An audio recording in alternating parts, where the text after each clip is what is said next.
So, ich habe es gerade mal jetzt nicht direkt gemacht, weil meine Erfahrung. Moment, muss noch checken bitte.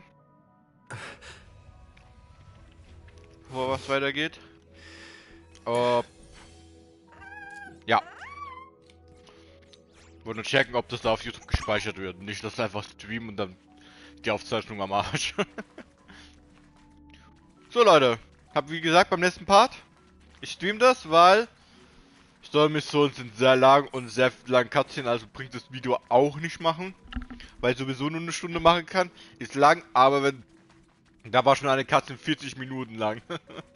War mal ja. Und, ja. Beim letzten Mal haben wir ja geschaut, wie Evernight geboren ist.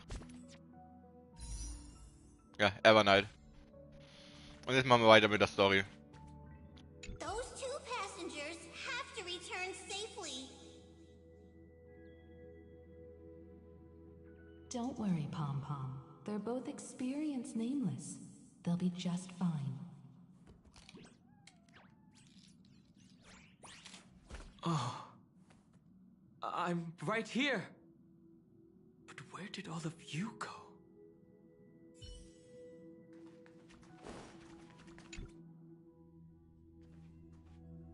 It's hard to believe that their car is still floating in the vacuum of space.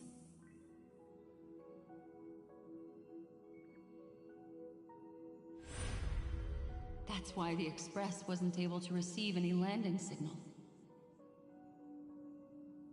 It's likely that the two missing nameless, like March 7th, also came under the influence of the Path of Remembrance, and only their minds entered Amphorius.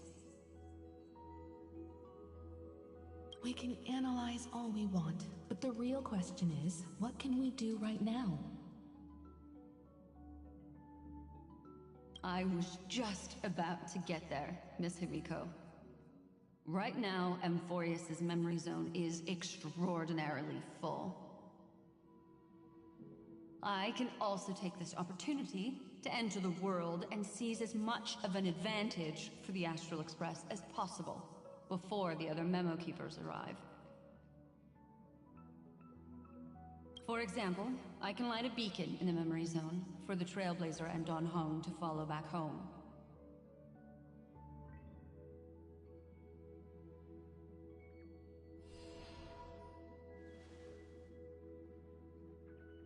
March's room. I haven't heard a single peep from her this whole time. March already wasn't feeling very well when he and I set out. Even if this is a dream, I should still check on her.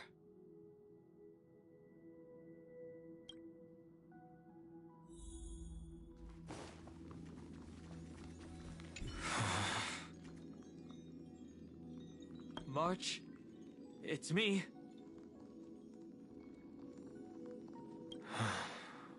Well, sorry, March.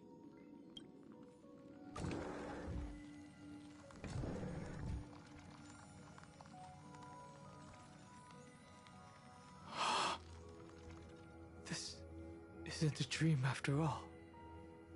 Based on what Madame Herta said, Don Hung should already be on his way back. But the Express hasn't detected any traces of him. I feel like I've seen these floating black things somewhere before. Or he's already returned to the Express, but fell into the trap of someone with ulterior motives. No, I've definitely seen them before.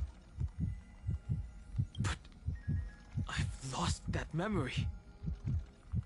The Memo Keeper's memetic entities are truly everywhere. Don't worry.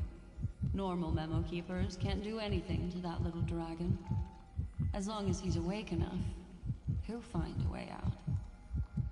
All he needs is a little concentration, patience, and resolve. Hearing you say that makes me feel much better. Don Hung has all of the qualities you mentioned. I don't know what your intentions are.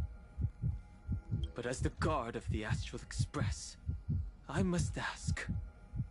Any suspicious and uninvited guests to leave.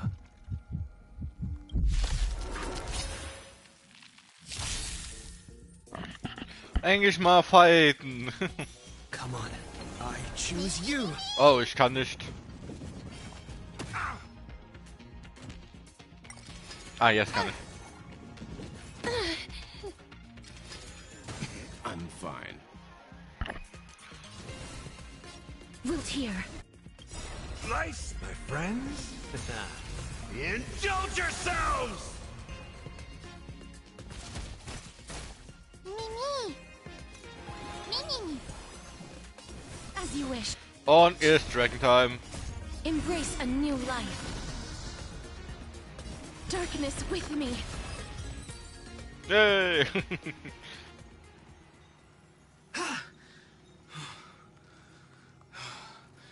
Is the trap now taken care of? Don Hung. Miss Himiko, I'm back. Even if it's just through a spirit warp jump. You could hear our conversations? Yes. It was thanks to your voices that I could pierce through the memorial barrier. Although... it was not a wise decision to let a memo keeper of unknown origins board the Express. Can't argue with that. Miss Black Swan has been on the crew's side ever since things started going wrong in Amphorius. We can trust her. So many baffling things kept happening one after another. I don't even know where to begin. I wish I could have returned with better news. Don't blame yourself. You're all safe and sound, and that's good enough for me. Are he and March 7th really safe and sound? As a matter of fact, while you were on your way back, Amphorius' circumstances changed once again. And these circumstances have something to do with the two you just mentioned.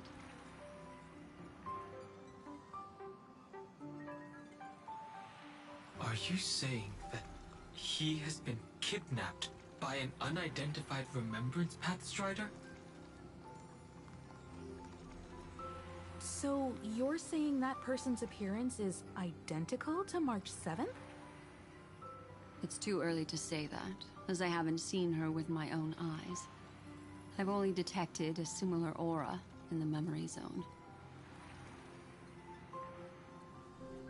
We have no way of knowing what March 7th has experienced. But I can assure you, if we sink too far into the Memoria tide of that Miss March, What will happen? everyone here will be torn to pieces. Please, trust me on this. But I also trust in our trailblazing companions. I know this isn't what March would want.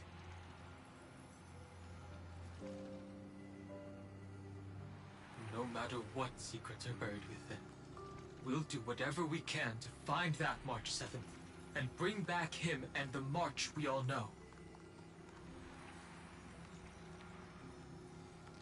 I mostly understand what we've learned about the erudition and the destruction. But what roles do the remembrances intruders play in Amphorius?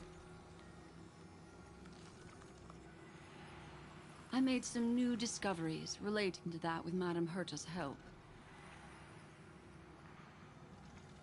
As part of the deal, do you mind if I share them with you?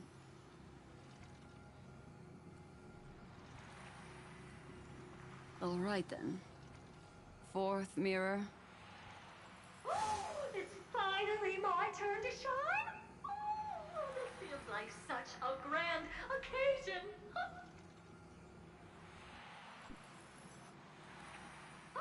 It's really been too long since I last appeared.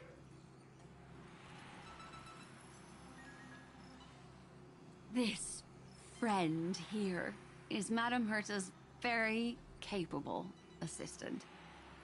They were the ones who helped you complete the spirit warp jump. Additionally, it was thanks to them that I was able to learn the secrets of that group of extremist memo keepers.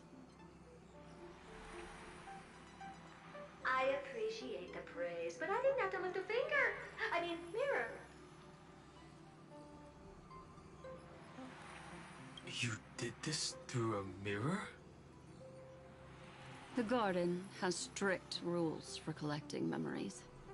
But not all memo keepers are as proper as I am.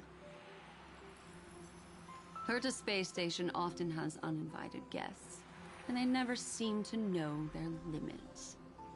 That group of memo snatchers has been taken care of, and they are now trapped in the fourth mirror. How many of them are there? I can't quite remember.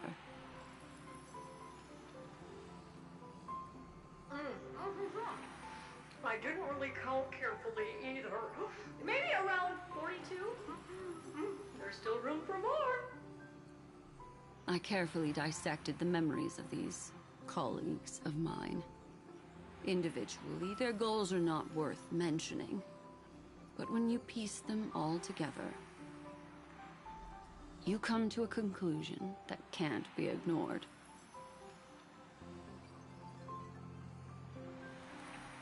The Garden of Recollection is secretly salvaging the memories of a path disappearing. In other words, their goal is to gain the memories of a god's death. The moment an eon falls? That would indeed be a spectacular sight for someone dedicated to recording these things. That's exactly the problem. They seem to have been aware of the Destruction's movements early on, but they lacked a decisive power and had no way to penetrate Amphorius's firewall. So, what did they decide to do? Hide the truth and wait for an opportunity. Now, it seems that letting Memo Keepers guide the right people here was also part of the plan. This also confirms one of my suspicions. They have already infiltrated deep within the garden. They would not hesitate to associate with the Destruction in order to salvage memories? Could they be the Cremators? I don't know. Perhaps there are even deeper things at play here. The majority of Memo Keepers believe that when the universe inevitably reaches its death, unable to sustain increasing entropy, Fu Li will use the memories of everything to reforge the cosmos. Amphorius, as a scepter, can be viewed as a mini-universe. This is why Memo Snatchers have been frequenting the Herta space station. Without a doubt, these extremists wish to record the cause and effect of Iron Tomb's destruction of the erudition. They may want to use it to simulate the end of the universe, or to probe into the unfathomable will of the eons. The Trailblaze broke the seal around Amphorius, giving these people the opportunity to enter.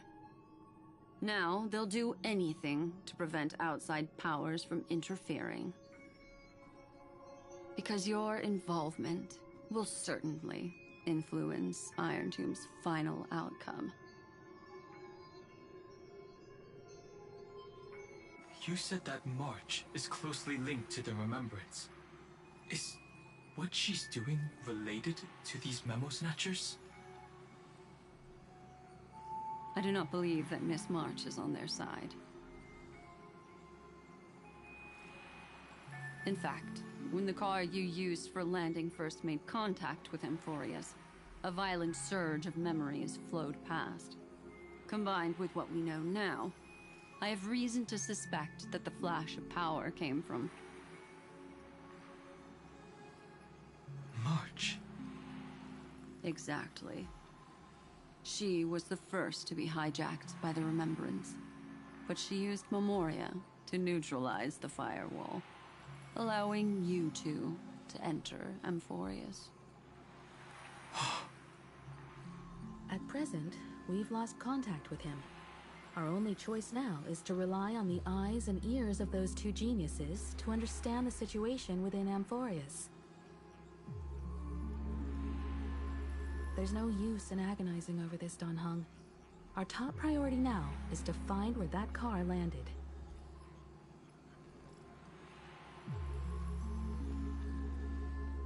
Yes. Passenger Dong Hung! You finally found your way back home! Yes, conductor. I'm back. It's just... Pom-Pom knows. Pom-Pom came over to bring you good news.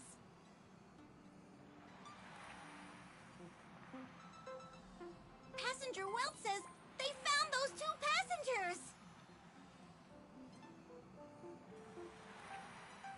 Their projections are in the parlor car.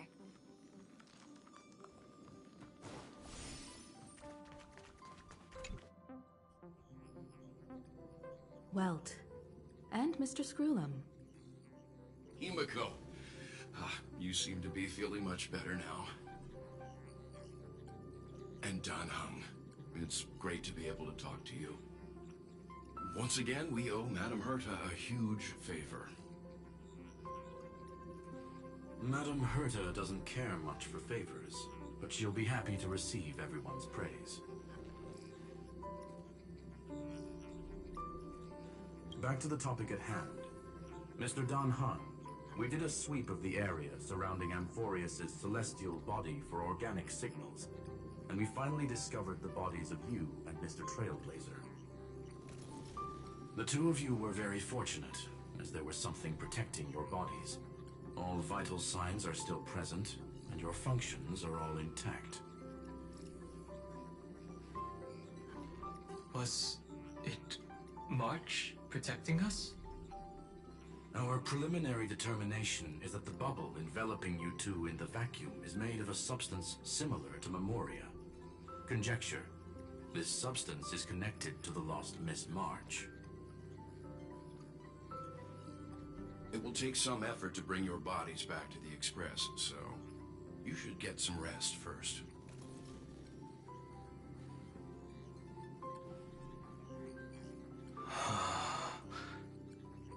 Have we completely lost contact with the inside of Amphorius? There have been several unforeseen circumstances. We broke through Lygas's firewall after the law was amended.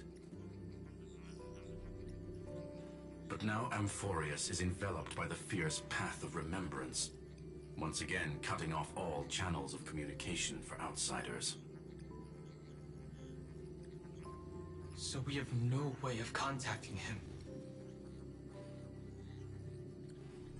If we take into account the difference in the flow of time, every minute we delay here could be a year of waiting for him. Don Hung, what are you thinking? If it was March who helped us get past the firewall initially, then does that mean only he and I have the travel permit for Amphorius right now? That is a logical inference, Mr. Don Hung.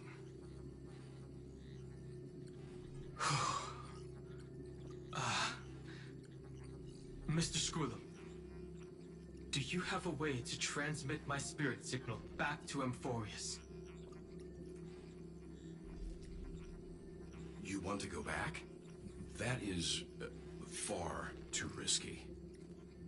Even if my body and spirit are able to return without a hitch, there's not much I can do here. We can't lose you again, Don Hung. Miss Himiko, if we can't get him and March back, how is that any different from losing me? You're right. I should have known you'd say something like that. Well, I suppose there's no point in trying to dissuade you. Mr. Yank, Miss Himiko, I will do everything in my power to bring the express crew back together. No one will be left behind.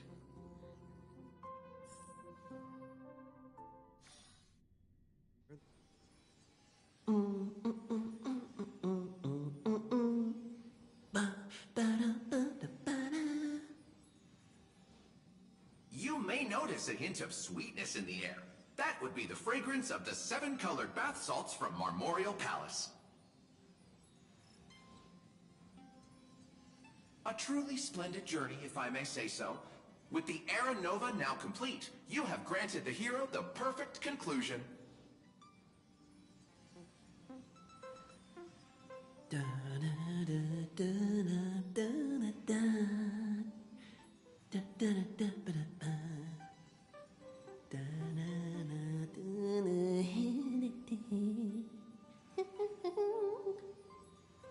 Losses were a constant on the Flame Chase journey, until your radiant arrival turned the tide.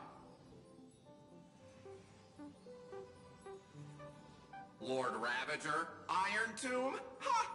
Mere playthings in the hands of the Trailblazer. The cosmos is safe once more because... Shush! Hey! Incoming train broadcast. Attention all passengers! The navigation meeting is about to begin. Make your way to the parlor car. It's time to pick our next stop.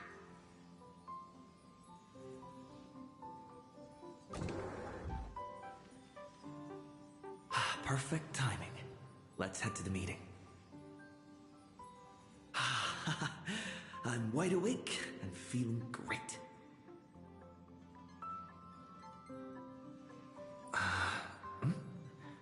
What's this? Who left this note? Strange. It's like I...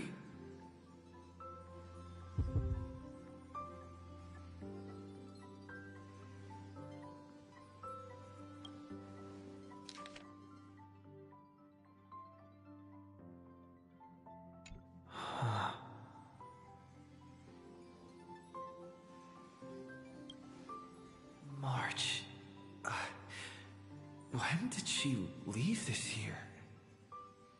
I didn't hear a thing. Whatever. I'll go ask her myself. Huh? What? There's a new painting here. All I did was take a bath. How did so many surprises pop up? Better step forward and take a closer look. Keep it down. I think I found him. Who's there?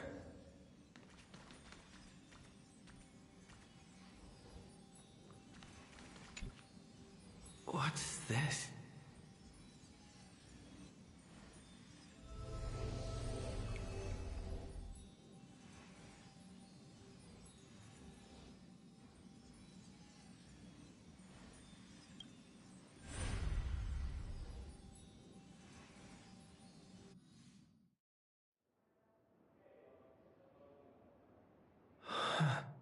What?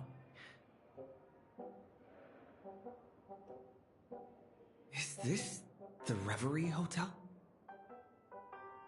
Seriously, what is happening?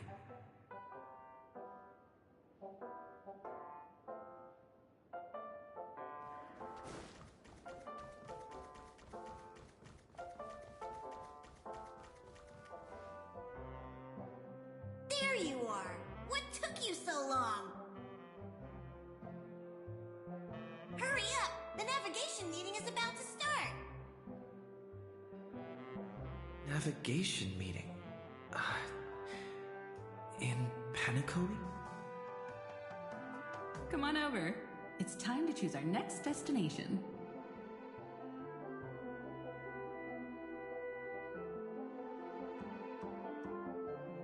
Perfect timing.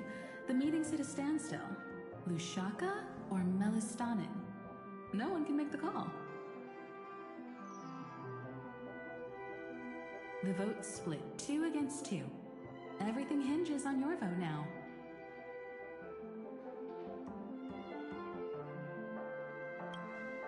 What do you mean? And once again, the passenger is talking nonsense. Ah, young people, always full of jokes. What? Their reactions. What's going on? Oh, I get it. You want to play a game with us, right? You said you didn't see March. True, she might be hiding somewhere in the lobby. The objective of the game is to uncover where she's hiding. You're her closest companion. If anyone can do it, it's you, right?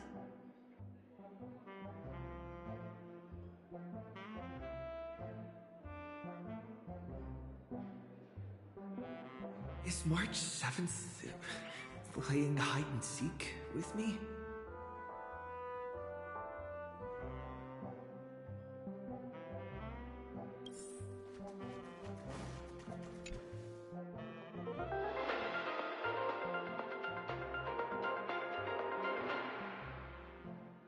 This is the Interastral Peace Broadcast. Good evening, everyone. Good evening. A newsflash. The Erudition experimental ground has separated from the entanglement.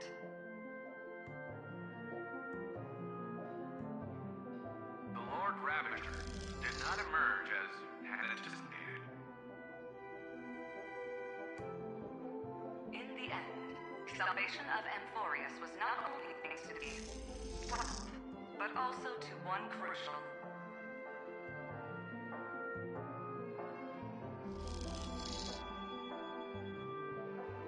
It won't be easy. I know. But you've got this. Find your way back. Find yourself.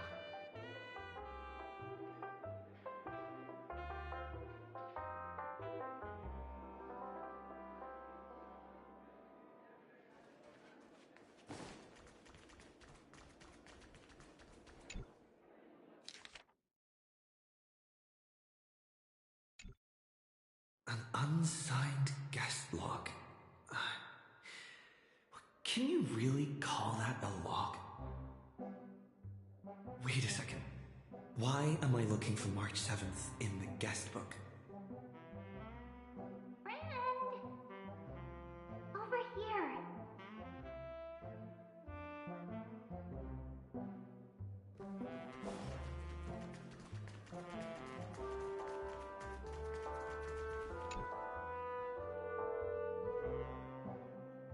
Weird. Did I even make a call? Hello? Hello? Is that you? I knew you'd call. Missed me, didn't you? Don't worry. We'll see each other very soon. Because the trailblazing journey never really ends, does it?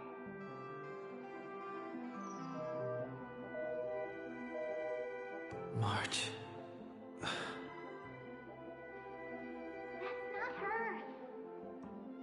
Don't fall for it.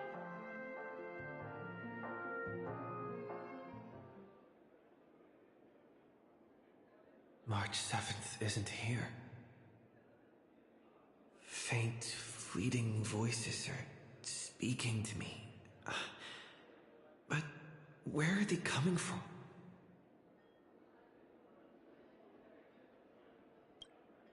I went through something like this before, back in Panaconi. Not even Lycus's prison could hold me. I found my way out. Keep it together. I know I can do this.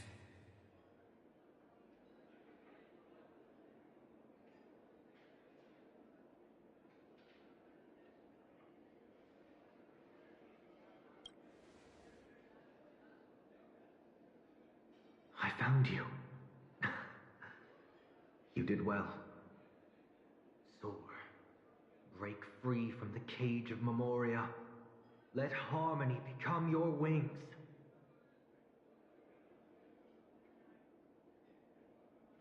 A clever little trick. But stealing a fledgling from someone else's nest?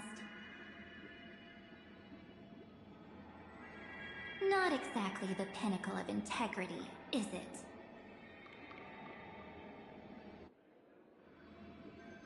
Did you find her? No, it's a futile game, isn't it? In truth, you don't have to go to such lengths to find March 7th. Because in this memory zone, March is everywhere. We're protecting March 7th's wish. You... You seriously can't sense it?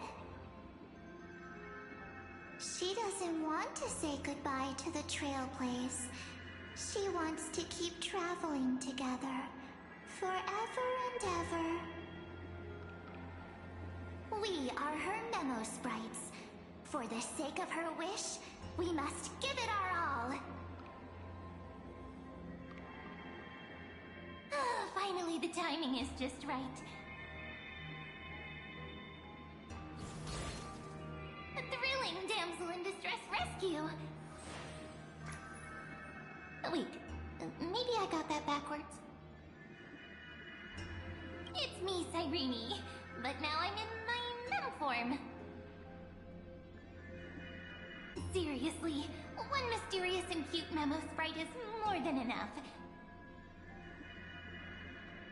Friend, come with me. We're getting out of here. Why run away? What does it take to make you understand? Step 1. Stop scaring him already.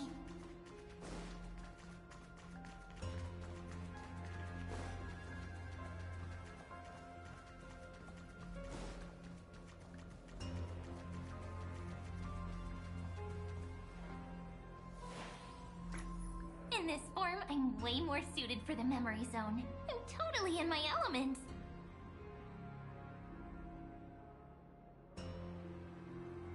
Grab my hand. Let's hide away in the deepest corner of your memories.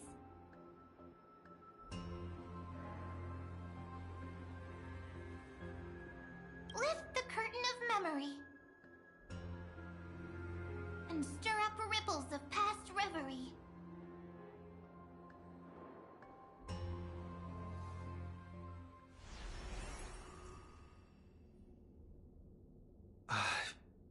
Where am I? The space station. Where it all began for you. Looks like we made it.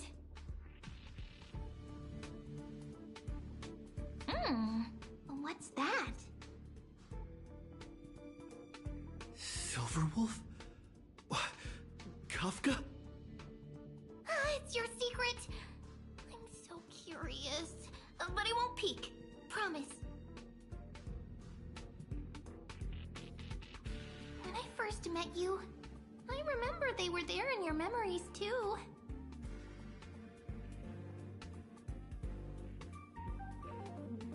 You sound really nostalgic. Want to take a closer look? Go ahead. Think of it as a glimpse into the past. I'll stay right here. I promise not to disturb you.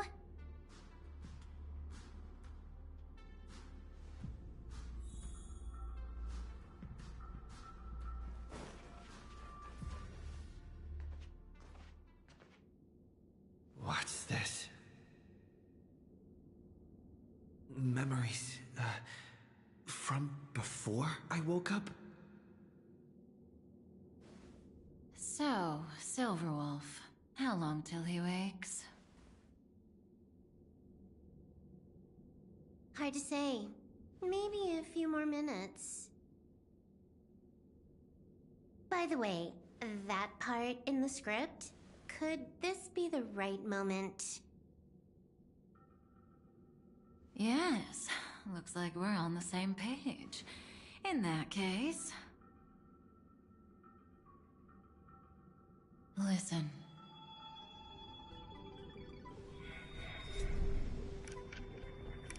Remember these words, then forget them. Let them slumber in the depths of your memory until the day they are awakened once more. On that day, your journey will intertwine with the remembrance. In nearly every possibility Elio has foreseen, it leads to a great crisis. You'll face betrayal, lose your way, and seek answers. So before you hear these words, I don't want you to consider this a prophecy. You arrived at this moment because of the decisions you made.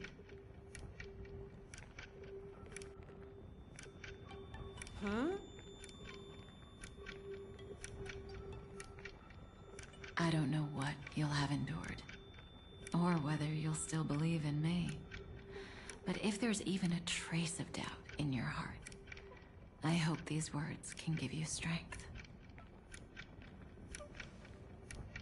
It was a wish from the cosmos that set you in motion.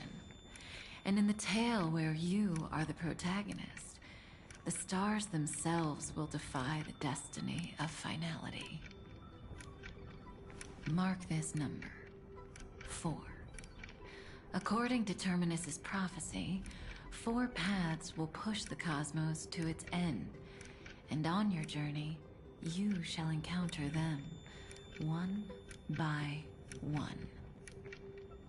Destruction, harmony, nihility, and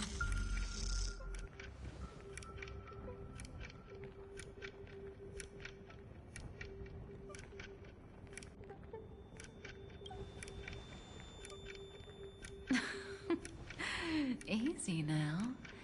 Trust what you remember. The 4th path has yet to fully reveal their face. And that's why the journey's worth it. Even in a predetermined script, there's room for us to mold possibilities into shapes we prefer. So listen, take this guiding principle, then forget it. Let your own will be what expands your journey through life. As in the past, even while achieving so much, you never let go of your pursuit of freedom.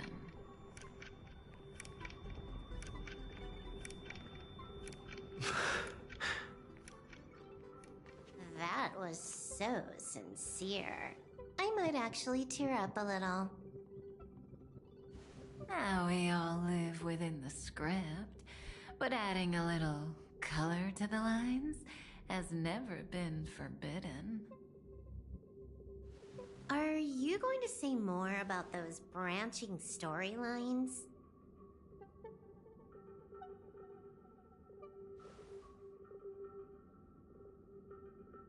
Never mind. Best not to tempt fate. Get ready, he's about to wake up.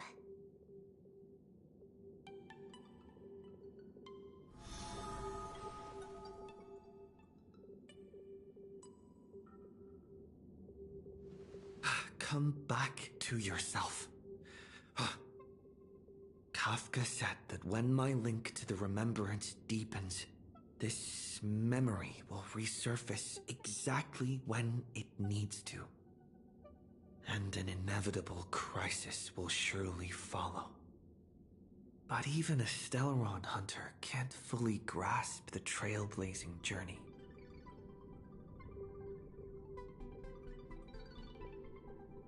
Just as I thought. It all begins with March 7th, doesn't it? Even if the Express had never arrived at Amphorius, her secret would have come to light eventually. If that's the case, then there's nothing to fear. Collect yourself and go find Cyrene.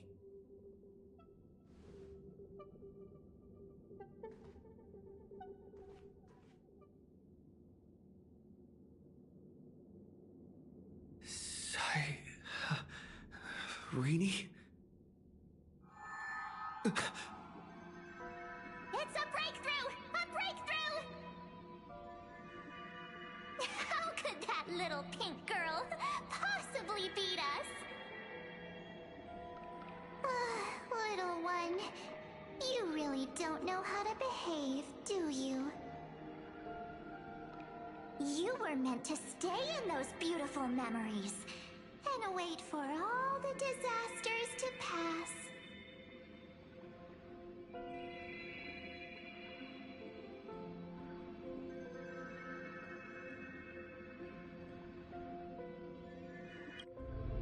Oh, triple-faced soul.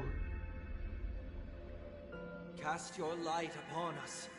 Let no darkness remain concealed. Someday? Raise your hands high and embrace this boundless light.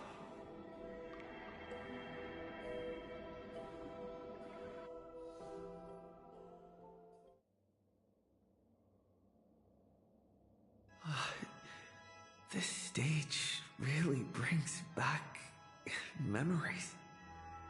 Yes. For you, I suppose it's been a long time, hasn't it?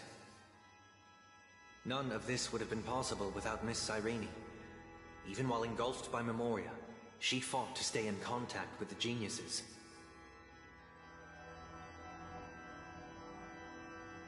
Only then, through tuning, was I able to undo the memory zone's effect on you.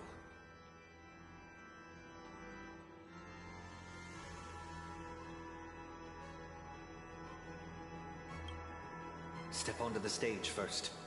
Ms. March will come for us soon, and she won't be alone. Those memo sprites will follow.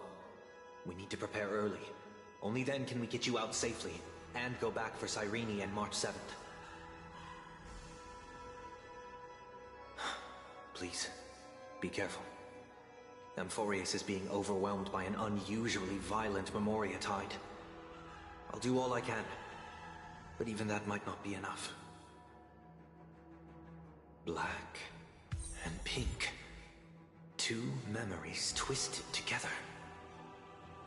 Time is precious. Let's pick up the pace.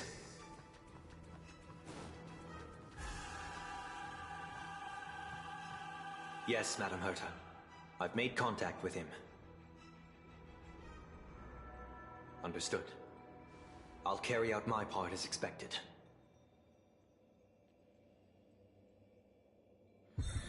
Quite the dazzling nest you have, little bird of the Harmony.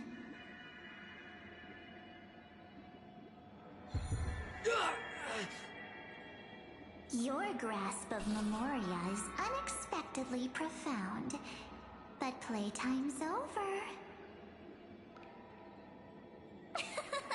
This ocean we created, according to her wish.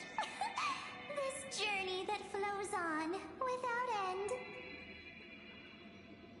Don't any of you think about interfering with it.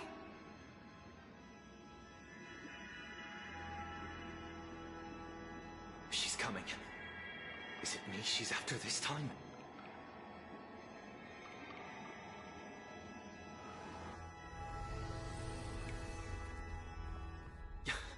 There's no time to regroup.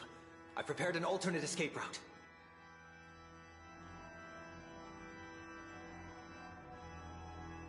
Wake from your slumber and return to reality.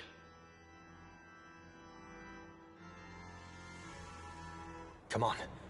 I'll bring you out.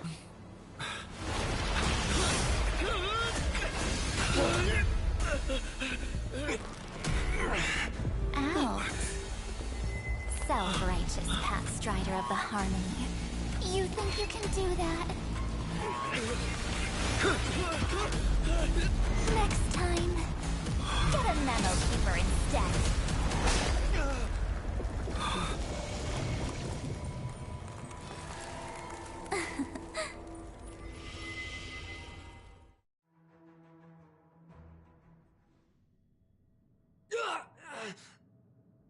That was way too close. Good thing I was there to fish you out. Sunday, are you alright? Mr. Yang. I couldn't get him out. I'm sorry. Is it true that March is behind all of this? Yes. And no. That Pathstrider of Remembrance is identical to March 7th in appearance, but what lies inside... I can't find the right words to describe it just yet.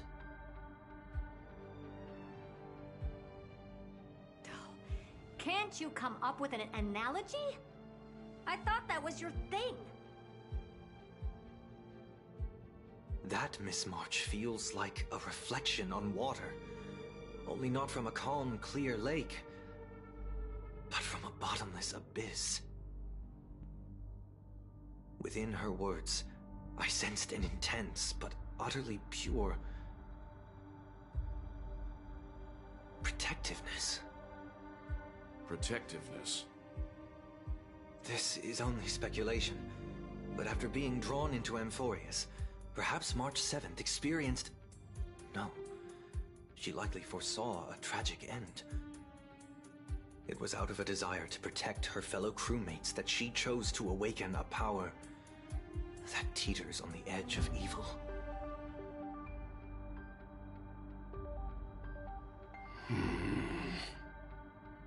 Well, on the bright side, at least March 7th won't have to face any danger again. After that battle, I'm afraid I'll no longer be able to join the fight through tuning. So...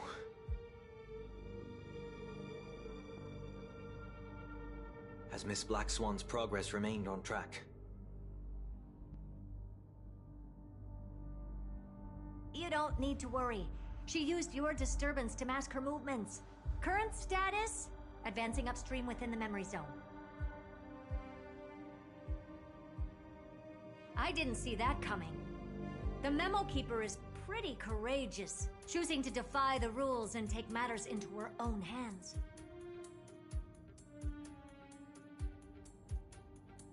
This means she's chosen to stand against the Garden of Recollection.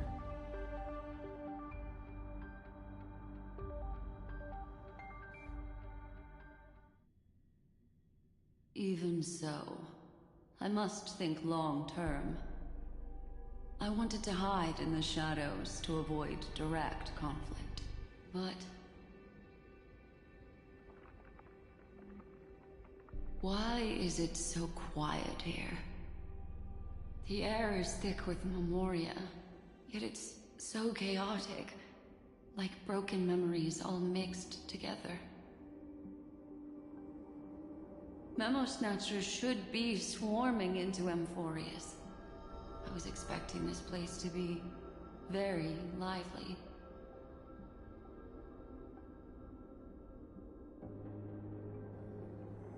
So, how did they end up like this? Now I'm getting very curious.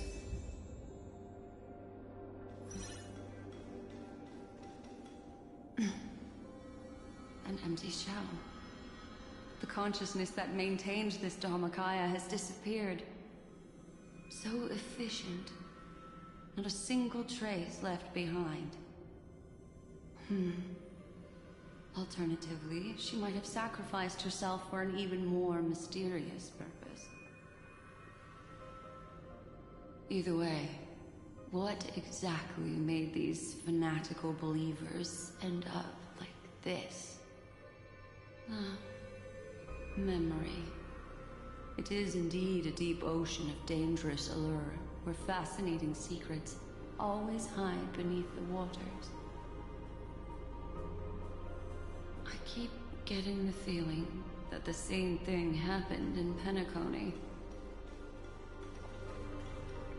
Get ready. We're about to head off.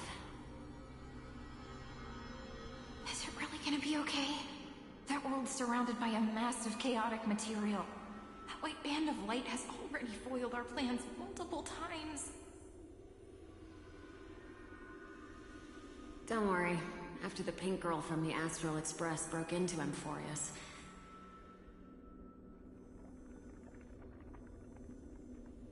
that obstructive force preventing the garden from entry disappeared.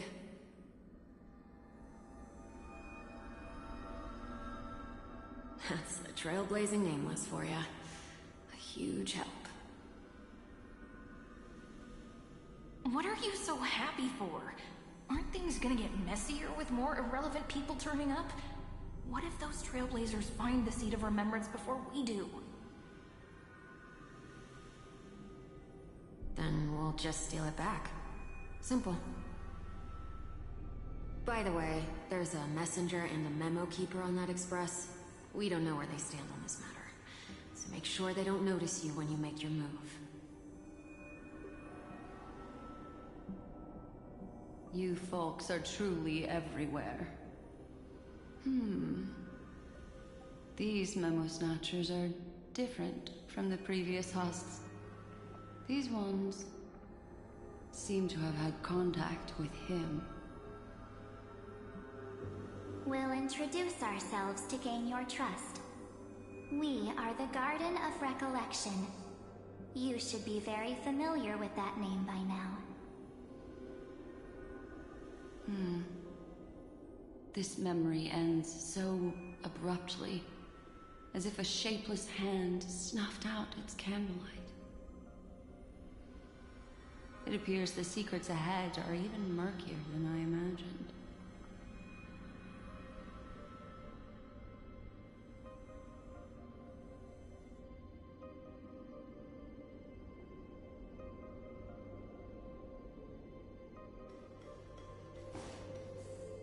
What a bizarre sight. It's spinning out of control! Everything's out of control! Why did no one tell us? That girl is the Memo Keeper's nemesis! Is she talking about March 7th? That Evernight! Those black memo sprites! They swallowed everything! Those who came here first all drowned. Not even a trace of their consciousness was left behind!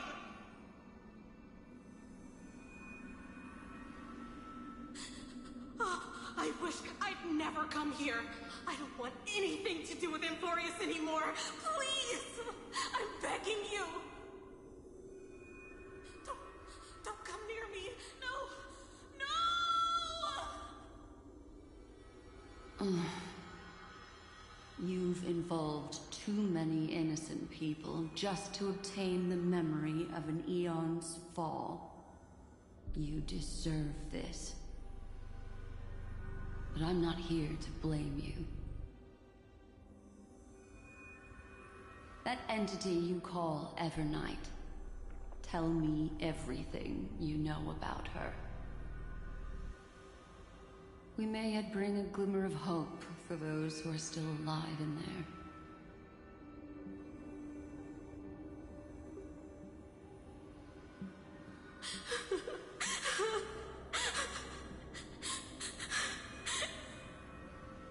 Eden, a blessed insight!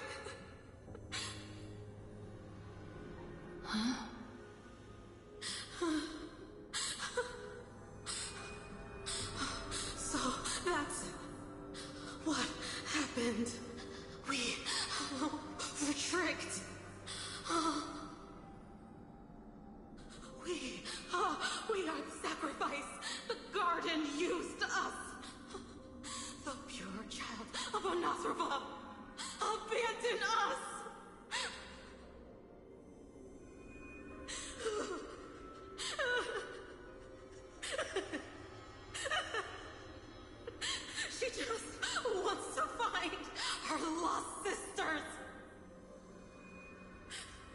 Find them, kill them, reclaim them.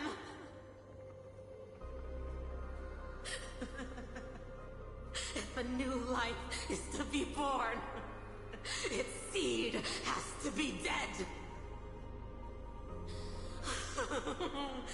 Dead, dead, dead, dead. Dead, dead, dead. Dead, dead, dead, dead. Dead, dead, dead, dead, dead.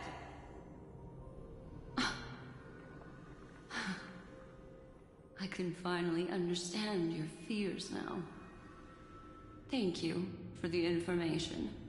It was very valuable. I'll take your remaining consciousness out of here as a gesture of thanks.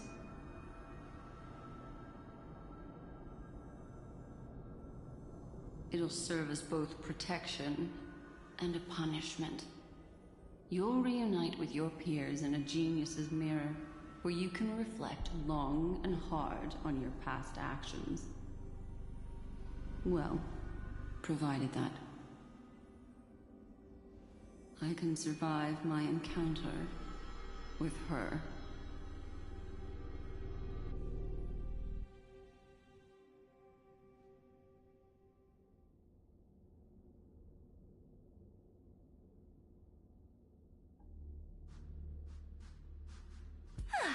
These little critters look scary, but they're not so tough to handle after all.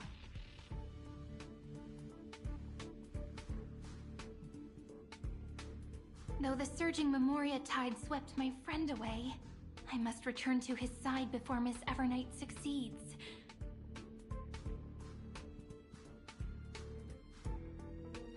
Another one of these stealth missions, huh? Help me out here, friends in our world.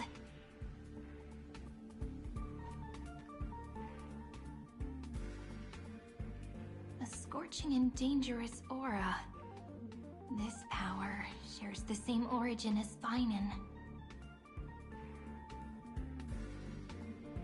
And then there's that enigmatic, autumnless aura that seems to jolt awake at midnight. Must be Miss Evernight. Better steer clear of her.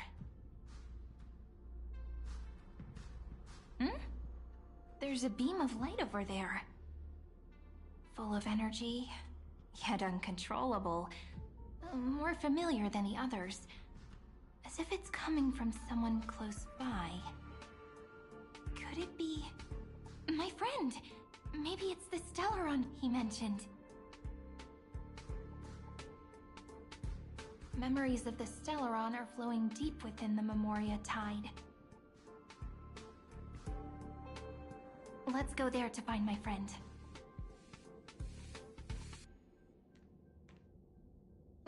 Jeez, so many little ones gathered here. Did you know I was coming? You're being a bit too enthusiastic, aren't you?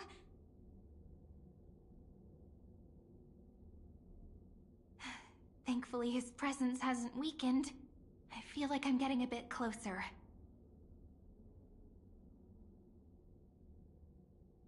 Huh?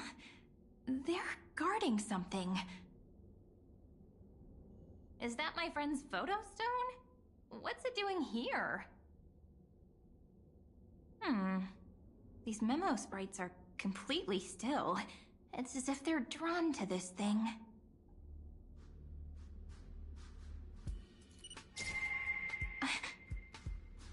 This is a...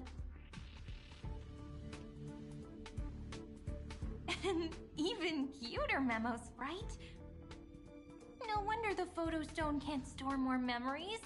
Have you been hiding in there all along?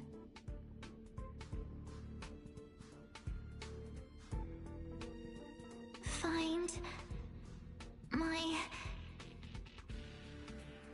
travel companions. What?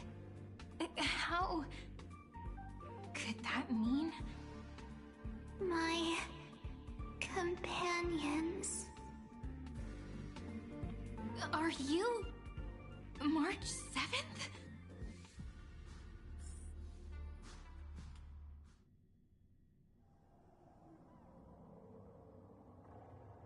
sky is burning, and the streets are empty. It's just like how things were last time. How long can the encryption key you wrote for me last, Mr. Screwlum?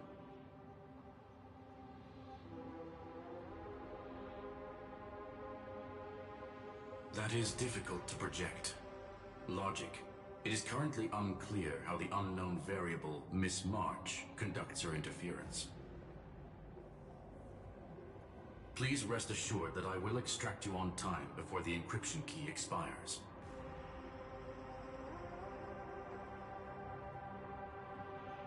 But that means I will no longer be able to hack in via the same method.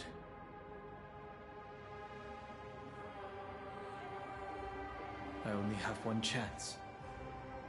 The maze of the remembrance is starting to change. I cannot remain your guide on your path forward. That is why we had to form a temporary alliance.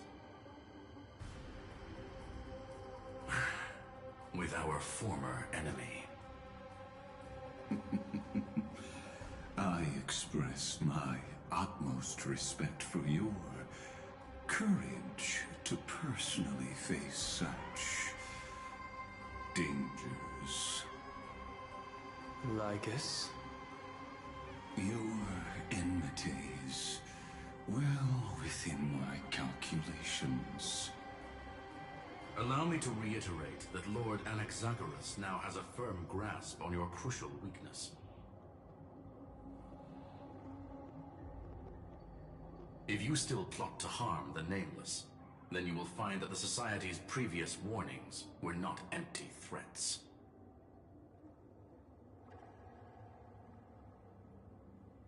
I understand. I'll only do what needs to be done.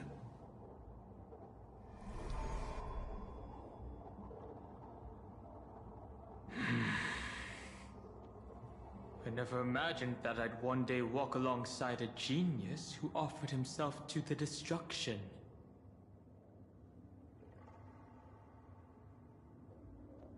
My stance has never changed. The erudition's ruin is inevitable. But before that, I'd be very willing to witness the reunion of the Nameless and to escort you on your way home. More like her appearance completely interrupted your plans, even forcing you to seek out collaboration. I'll remember that. Your words are as sharp as ever. But remember, happenstance is the only true constant in the universe. The demise of the progenitor of all dragons is a testament to that. Come with me. I am honored to guide a scion of permanence. You created this wasteland before us with your own hands. Such sights are no longer able to stir anything in my heart. Ha! Are you saying that once upon a time you were actually moved by their defiance? I'm sorry to say, I never was.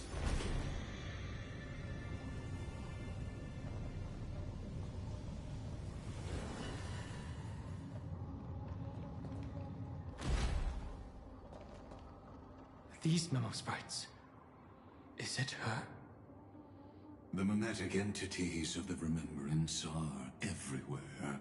That lady wove a giant web in my blind spot.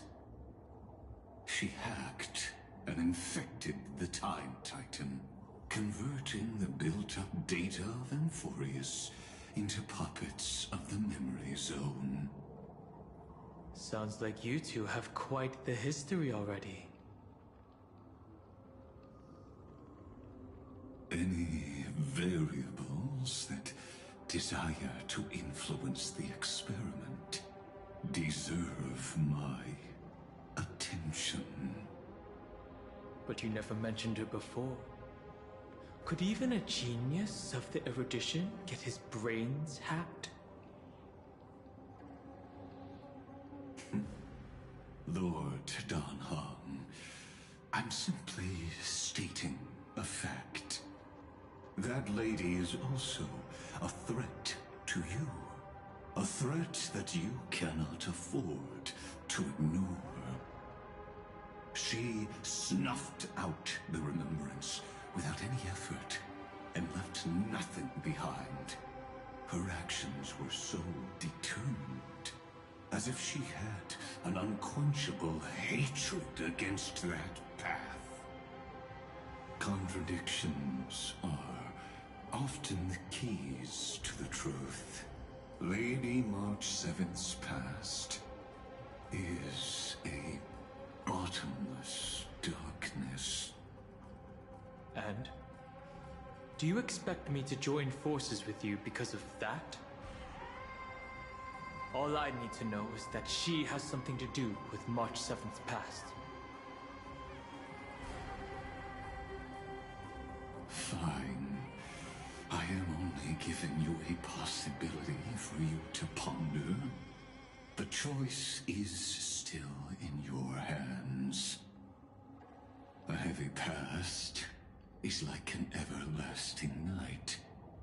As to what kinds of sins lurk within, you should know that better than I do, former Vidyadhara High Elder.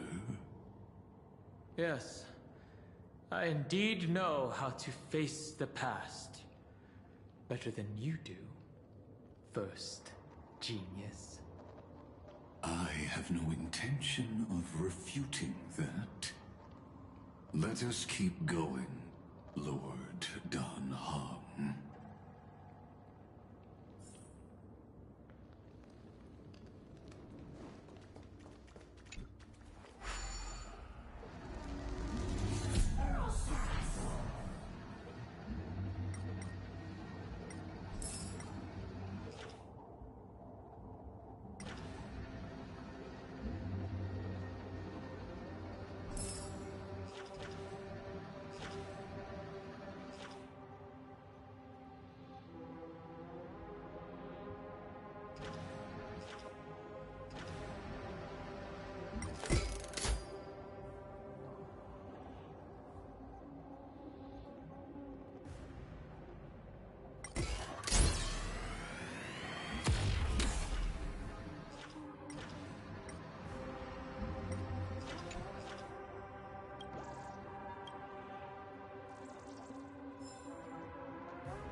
I didn't think there were still some that got away.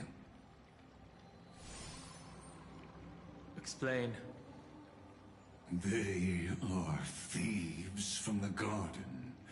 They have long coveted this world, but it always been kept They finally got a chance thanks to your efforts. Unfortunately, they ran into Miss March and their consciousnesses were plucked out one by one, reducing them to mere husks. Those who were lucky enough to escape her drowned in the black tide, becoming these twisted figures. But they look very different from the usual black tide creatures.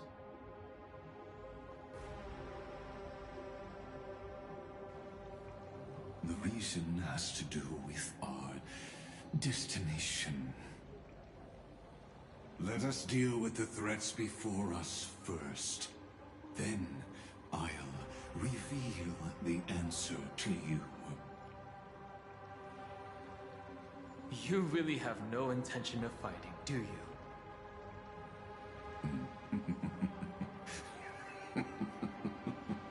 I have no grounds to assist you.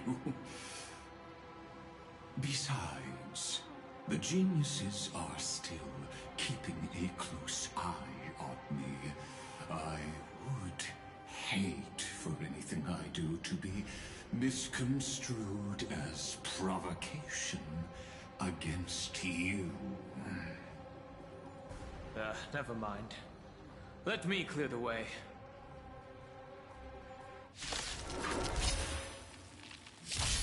Let's try it this other way.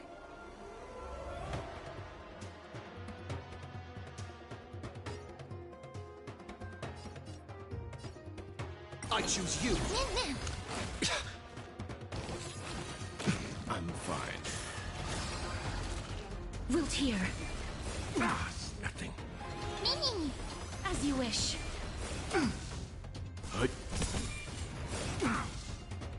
Survive or be destroyed. There is no other choice. Time to mix things up. Embrace a new life. Darkness with me.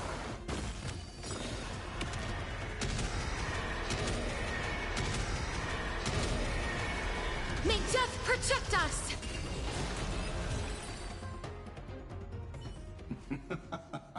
What splendid spearmanship. Truly remarkable.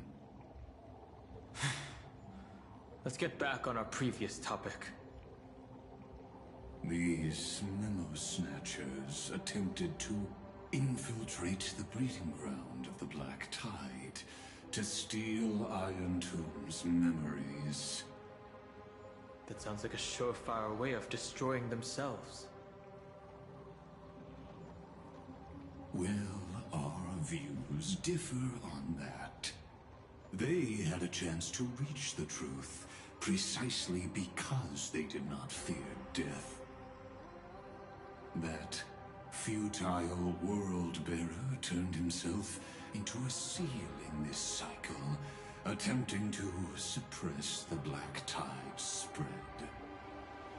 His golden blood soaked into the ocean tides and covered the earth, etching the scar of destruction into this world.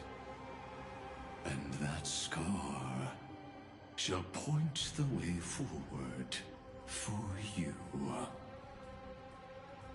Erudition, destruction, remembrance. When the three paths cross once again, Amphorius shall face a most magnificent end.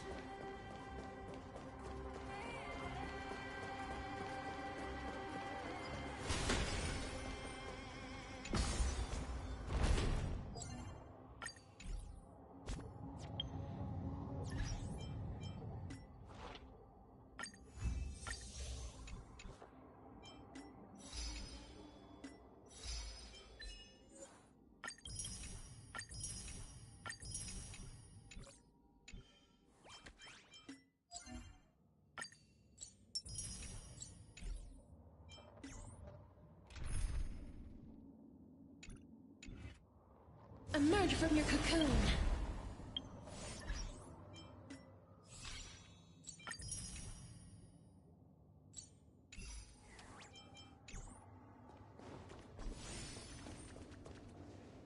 Dawn Cloud.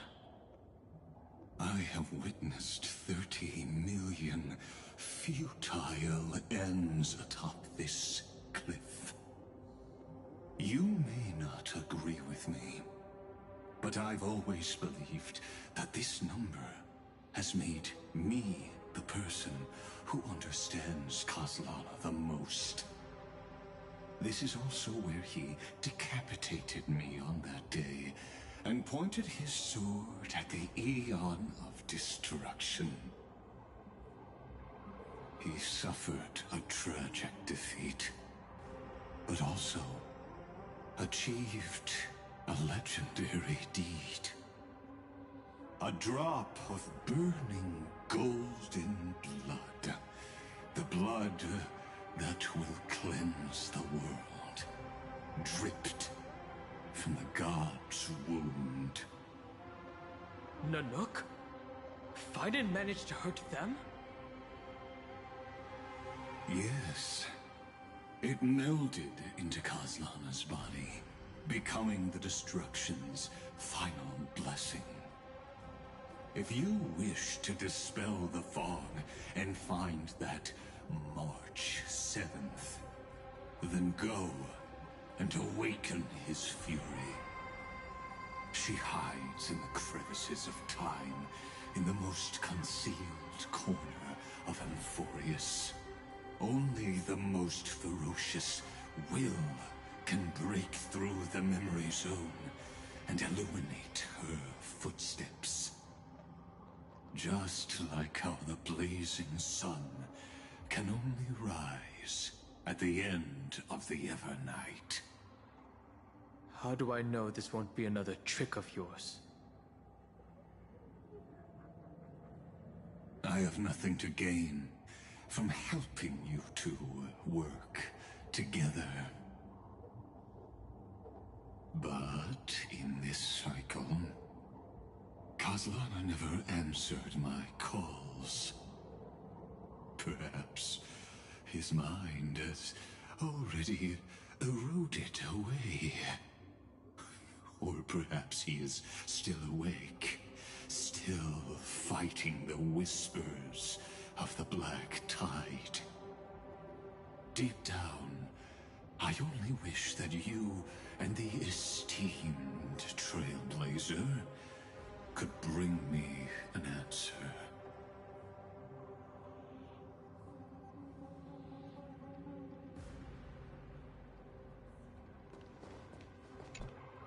Is there really no other way? How long has it been for you? Kozlana. Fine. I'm back. What?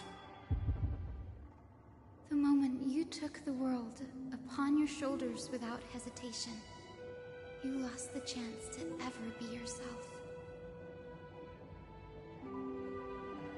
Duty does not drive you to wield your blade, but hate. Behind that hatred, you seem to desire the destruction of the self. Losses are a constant on the Flame Chase journey. What you stand to lose weighs far heavier than life itself. It is because you suffer that you are so much stronger than any ordinary person.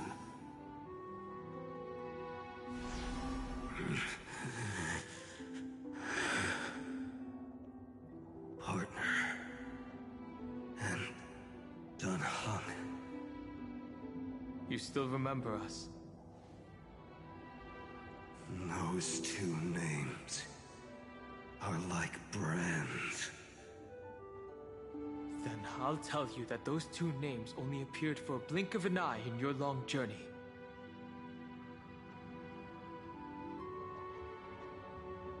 But we once fought together to protect this holy city beneath our feet. And we witnessed each other's resolve at this very cliff.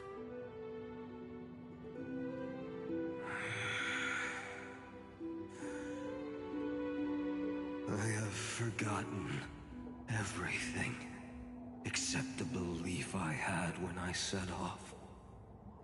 Even this body is as alien to me as your words. All I know is that I must imprison the destruction that swallows all. What if I tell you that we're here for the same thing? Look at what this world has become. You know what it's waiting for. Even if you've forgotten everything, I still believe that you'll make the right choice, like you did in the past.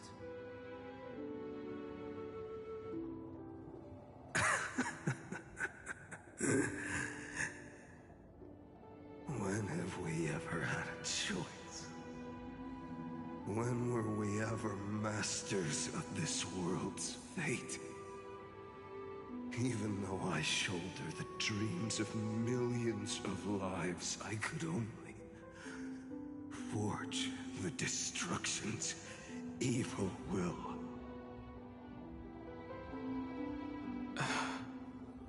No. Everyone I know is dead. And the world I dared to save has been torn to pieces. So, be gone. This body never existed to carry out deliverance.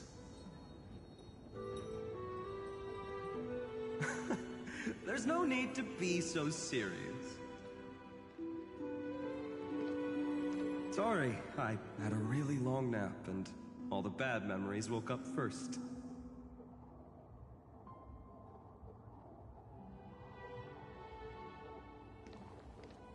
Long time no see, partner. Well, it was only a very brief farewell for me. We once walked side by side and trusted each other to watch our backs. That memory will never fade away, even if all else does.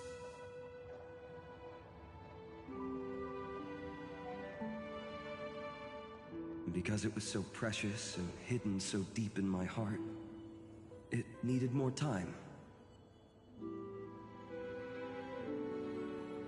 to wake up. Trailblazing? What an interesting concept. Surely on your worlds, that is also a titan revered by the masses. There is no need to further confirm your resolve. Today, we inherit the duty of the gods, safeguarding the inhabitants of Amphorius. Stand with me, and become heroes!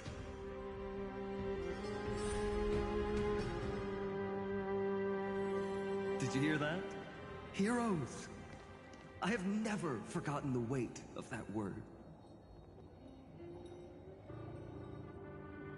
Even though I am no longer a hero, and the only thing remaining in me is the boundless flames of wrath. But lighting a fire can also illuminate the path ahead.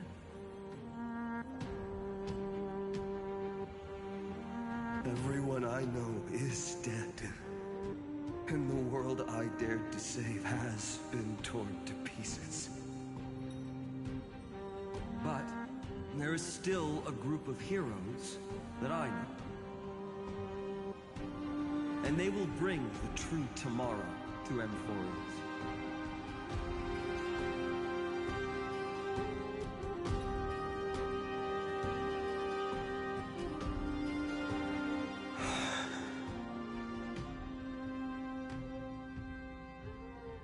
This body never existed to carry out deliverance.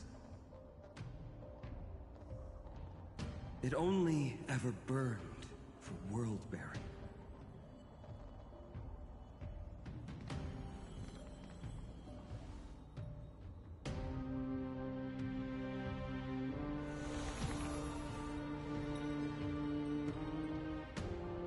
So, I'm going to head towards tomorrow first. Don't make me wait too long, Donna. Partner. Deal. What if we were born from the destruction? There is no need to question your heart. No need to crave victory. If I am born to be a vessel of sin, then I shall roar at evil and trailblaze a dawn for future generations to come.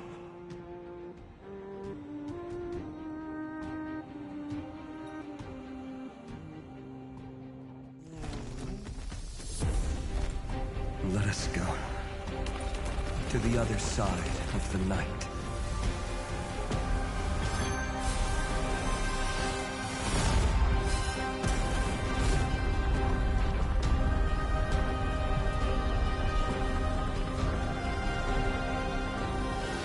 You know that the dawn is there, and the blazing sun destined to rise.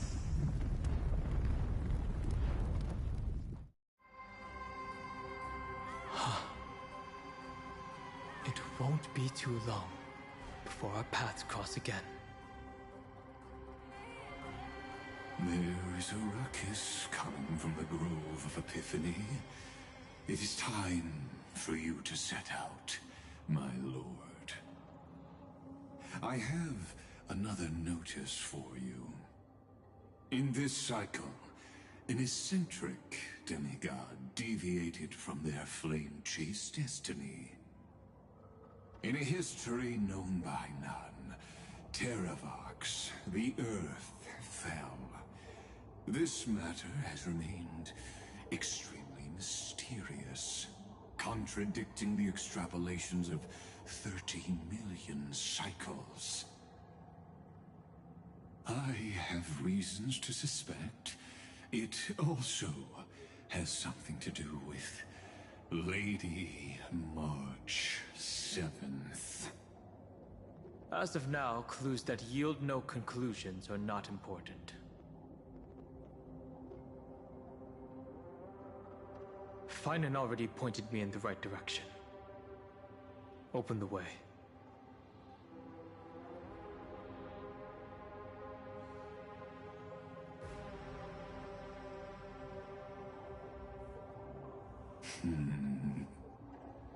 Lord Danhong is gone. You can now speak your mind, Lord Anaxagoras. Thanks for the honor. And here I thought you weren't ever going to acknowledge your old friend. The Inspiration Circus recorded that you have led me up Dawn Cloud countless times. And the last time was right in the previous cycle. Oh, and Kefali even lowered their hand to welcome. Surely you didn't move into my head to browse such trivial content. But if that's the case, I wouldn't mind recalling some fun Dromus trivia for your pleasure. You seem pretty relaxed. Indeed.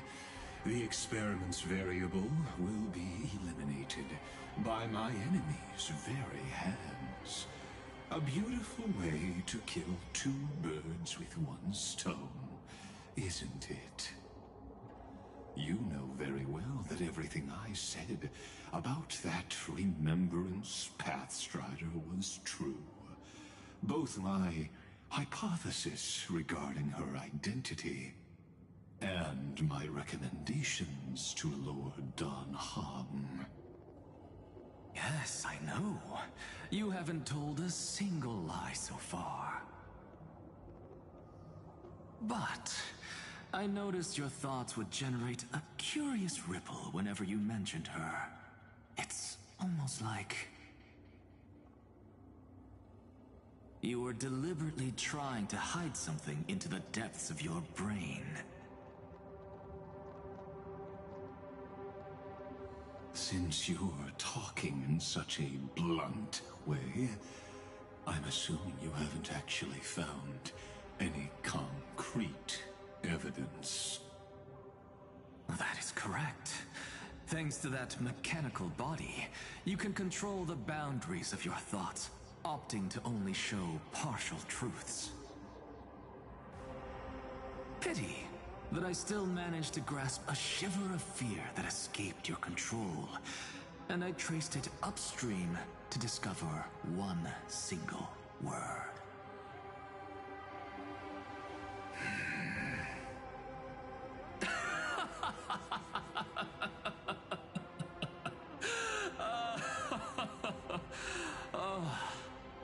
Lycurgus, tell me, what is the Demi-Urge?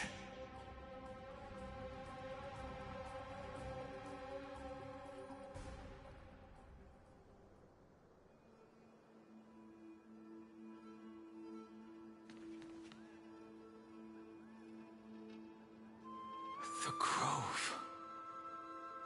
Even the branches and leaves of the sacred tree have been dyed gold. Finan gave his all for him. Now that the destruction has quelled the Memoria tide, it's time for me to go deeper into the grove.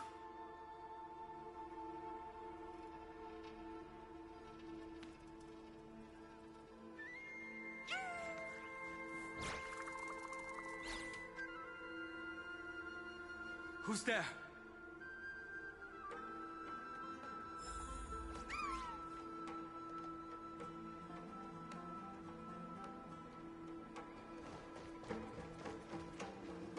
That fiery blaze engulfed the grove and woke all creatures from their slumber. And you, visitor from beyond the sky, you have no intention of listening to the cries of the earth.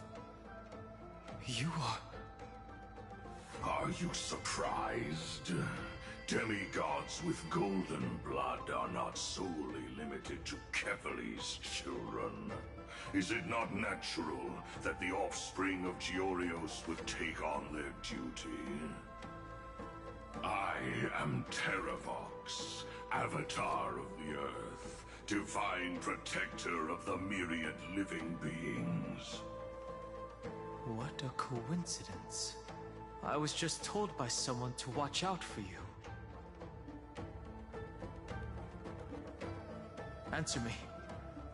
Why would the Dromus King of the legends, the demigod who should have fallen, appear in humanoid form? You already know the answer. Is the Transmutation Arcanum not precisely your specialty, descendant of the Permanence? How do you know about... Was it March 7th? Exactly. Thanks to her, I was able to escape into the Memoria tide and disappear from the world's memories. So you didn't die. Your fall was just a lie. You cast aside your duty as a flame chaser and joined her. Why? To survive.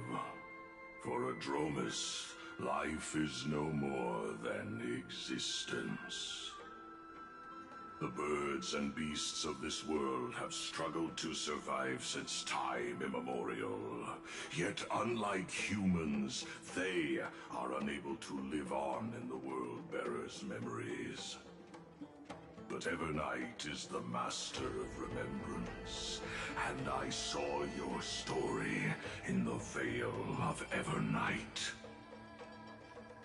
Vidyadara, the permanence, dragon transmutation, resurrect, Shana.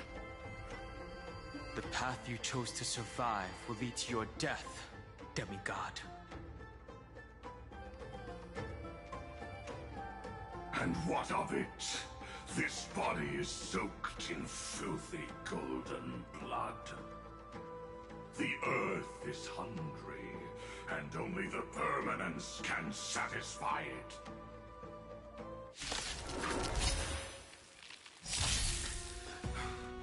This madness seems exactly like Mara struck. You can do it!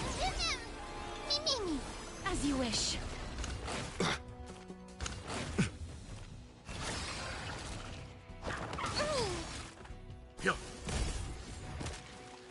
My friends? Indulge yourselves! Embrace a new life. Darkness with me.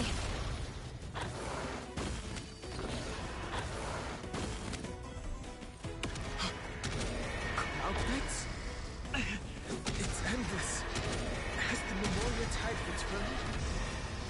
The fires of abomination reignite. Why not join that water-mirrored moon and be fully imbibed? How's this taste? A miracle. I choose you. We can do anything.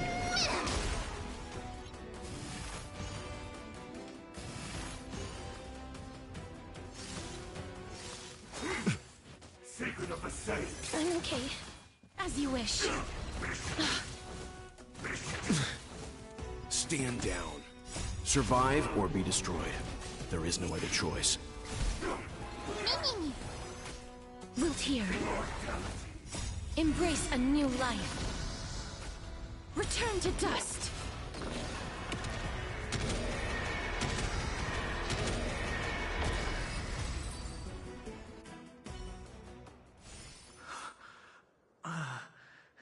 Is this some disordered memory?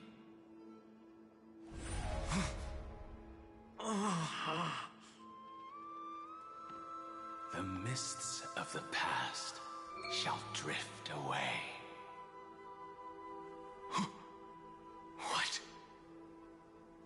Scatter, fade, turn to foam.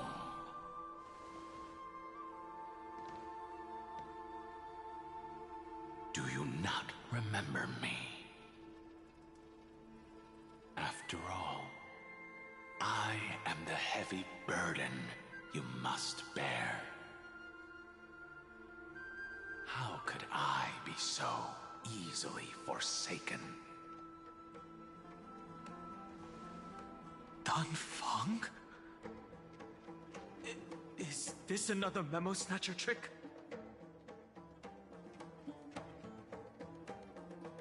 Vidyadhara are supposed to forget the past during hatching rebirth. But the preceptors interfered back then and allowed me to remain deep in your consciousness. If you do not wish to use that bloodstained name, you may call me Obliviated Memory.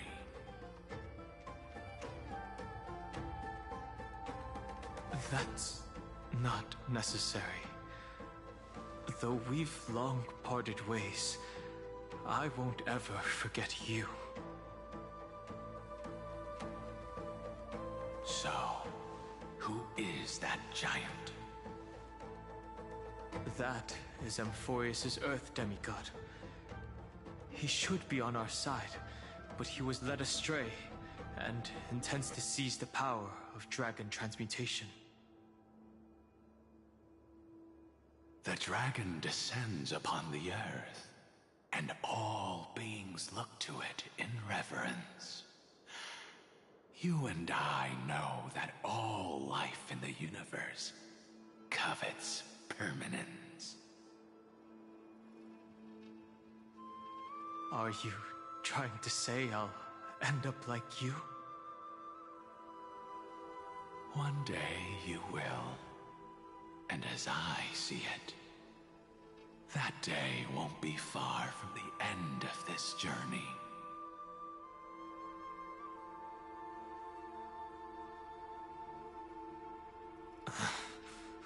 Let's move on to another topic. I have no intention of passing judgment on Dan Feng, and I have even less desire to become entangled with him again. I only have one concern right now: bringing my companions back safely. You can either help me deal with these abominations, or return to the shadows of memory. Dan Feng.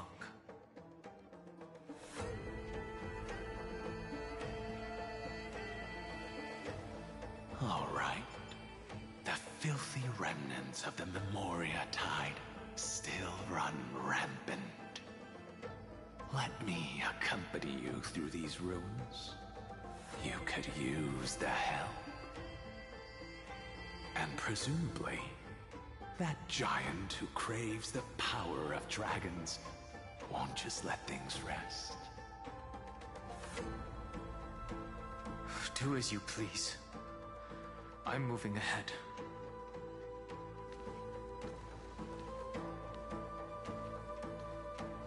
Speaking of Terravox, his aggression just now was probably some distraction. His madness is plain as day. I agree.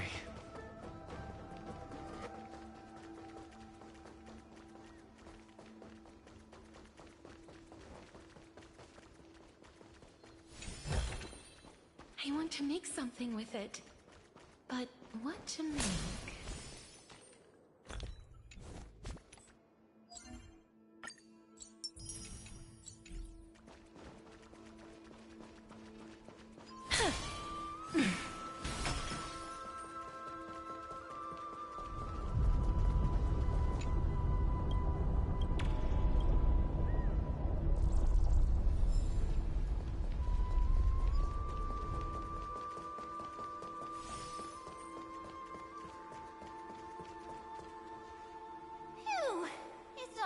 Now, Yanis's blessing is full, and the hidden passage can be used again.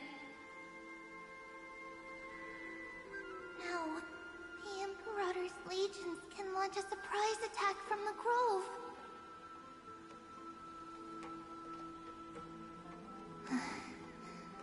Who knows if Terravox will be able to succeed? Huh? Who is this warrior? Lady Tribios, I am Dan Heng, the Trailblazer's companion. Dan Heng? Nice to meet you. I didn't realize Little Grey had more companions in addition to Little Cyrene. There is no need to elaborate further. They are merely a collection of your memories, just like me. No. If they were my memories, they would recognize me. Dan Heng? Even though we don't know you, we'll still ask you to get somewhere safe. Terrible battle is about to break out here. Iceland's, Tux Gladiorum, is not far ahead. The evacuation efforts are almost over, so go now, or it might be too late. Iceland's. I see. In that case, I'll go look for her now. Thank you. No problem. We need to go deliver some messages, so we'll be off. Please, take care, Dan Heng.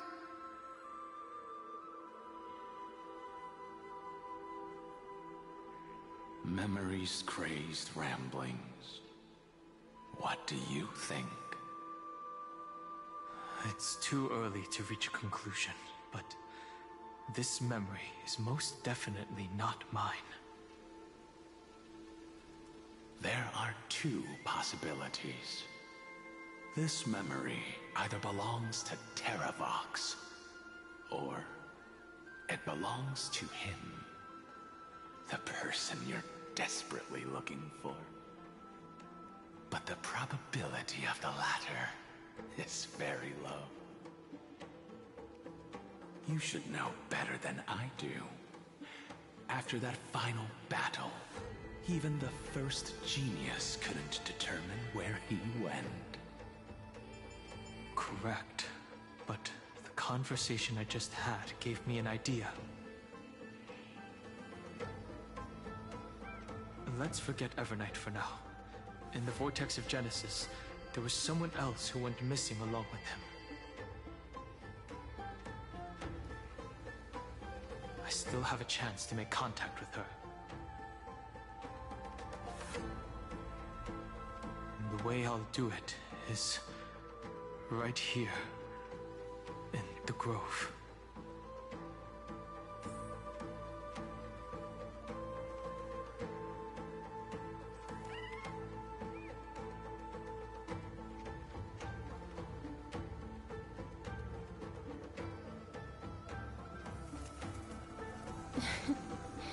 Oh.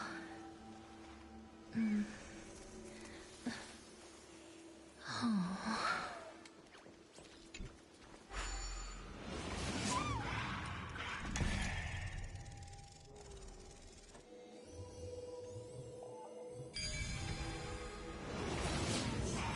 No! Stay back! Cursed beast!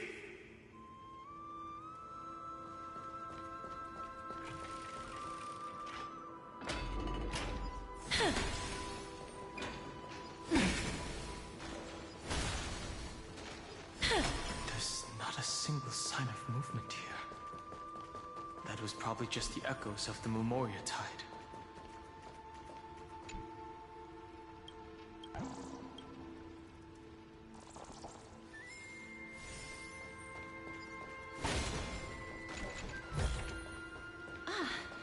Make sure you keep it safe.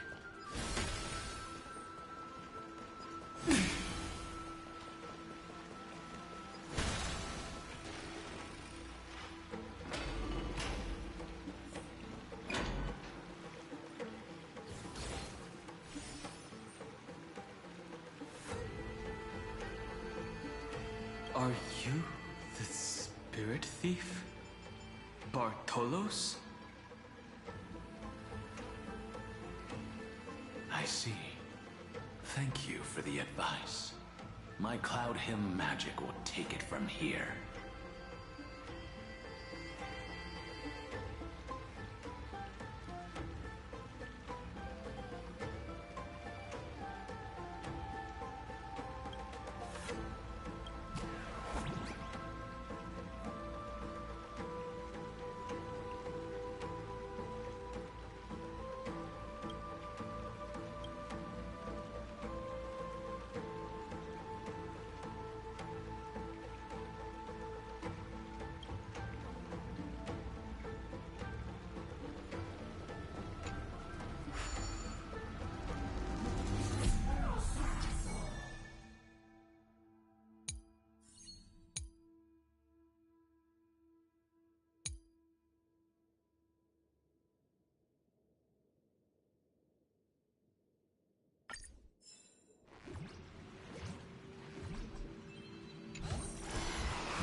Now, it's time to awaken the person we're looking for.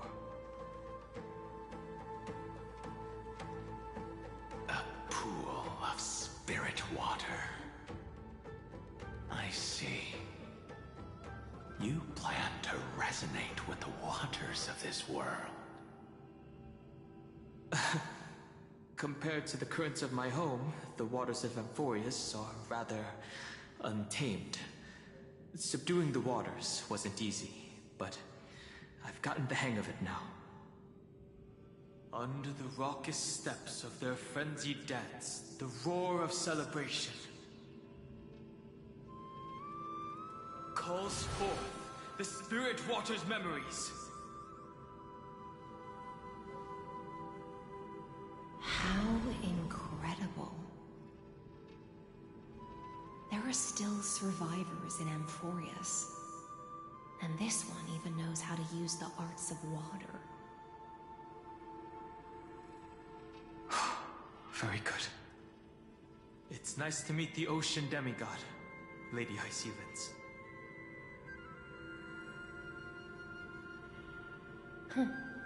A green dragonfish. A Yudon Hung. I hope I've remembered your name correctly. Scale Gorge Waterscape is your home, isn't it? In Greyfry's memories, I saw you two standing side by side.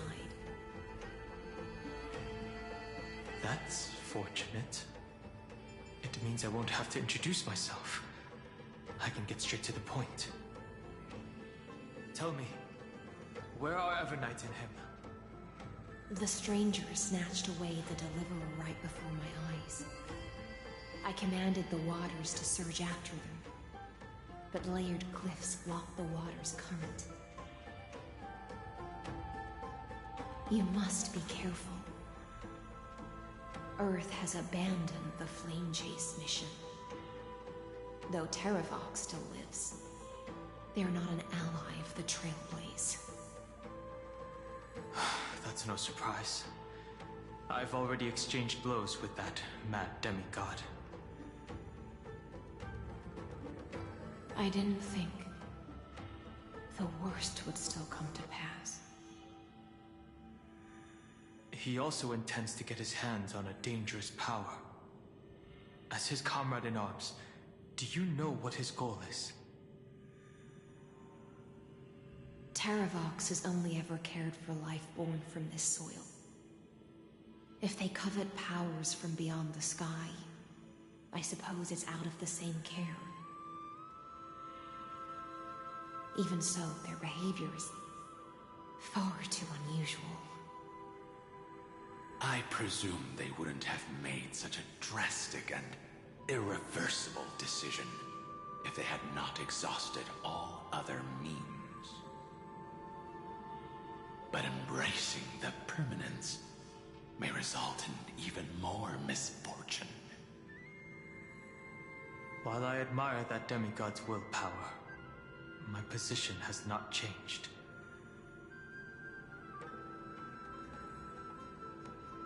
It seems that if I want to find Evernight, I will have to confront Earth. Since my opponent has already turned into a vicious beast, what I do won't weigh on my conscience. Then allow my specter to accompany you, Lord Danhang, as the demigod who witnessed the end of this world. At least let me sing an elegy for my last comrade.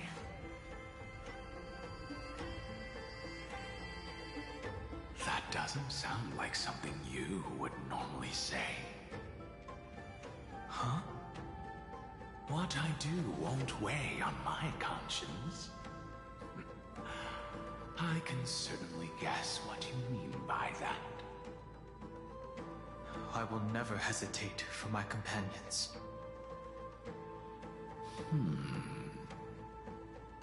I am a nameless. And what I'm going to do is defend all the hopes that are on the verge of fading away.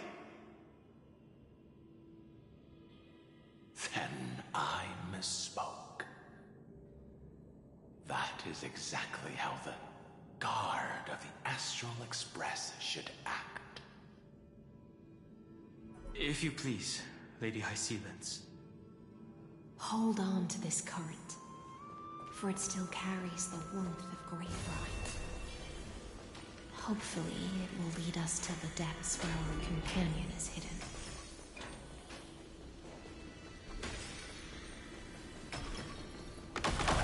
Electra, is that you? Who's there? You're right on time. Let the ocean sink into the Memoria tide. And become part of the sacrifice to resurrect the Earth. Emerge from your cocoon. Please cherish this darkness with me.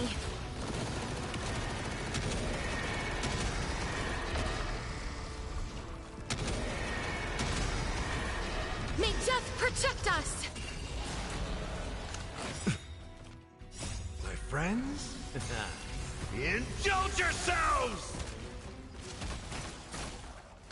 I'm okay. I choose you. Wiltir. Embrace a new life. Return to dust.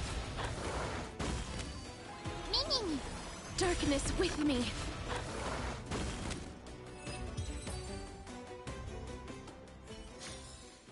May wandering souls find their own way out.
Return to dust!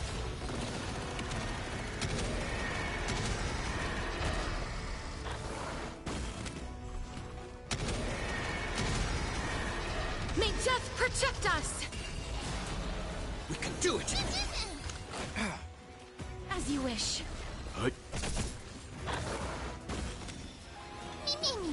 Wiltir. I'm still here. We can do anything! How's this taste? As you wish.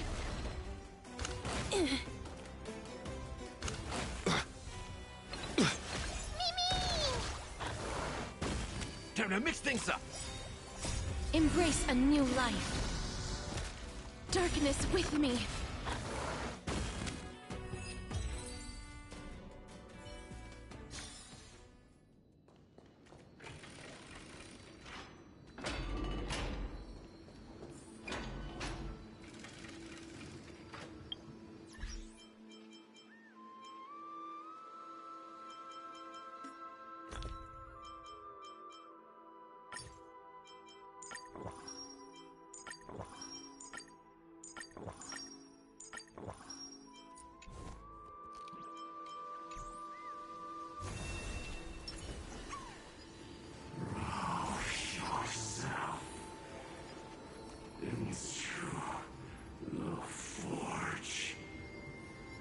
march as one. Keep going. Keep going. Do not run from your fate. Use The Yadara might not even be considered people if we did not resort to beastly actions. Why did Dunfeng choose me all those years ago? Long sire, fall into oblivion. The Memoria tide surges violently. Hold on, and don't let your focus be swept away.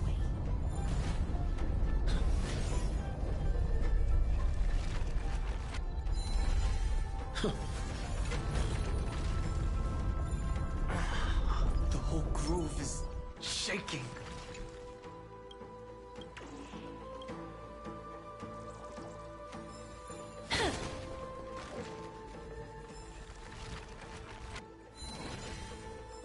Of 5 people, 3 must pay a price.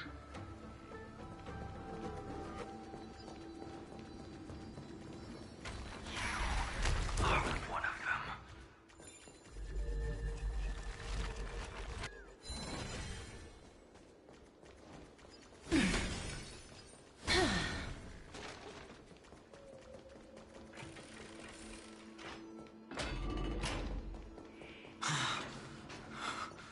Is it over?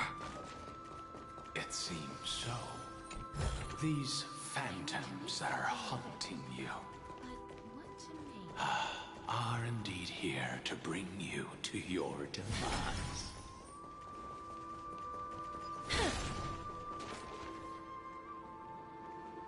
It's unusually quiet here compared to before.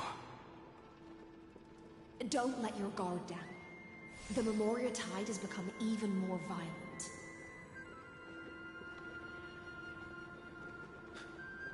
Is that?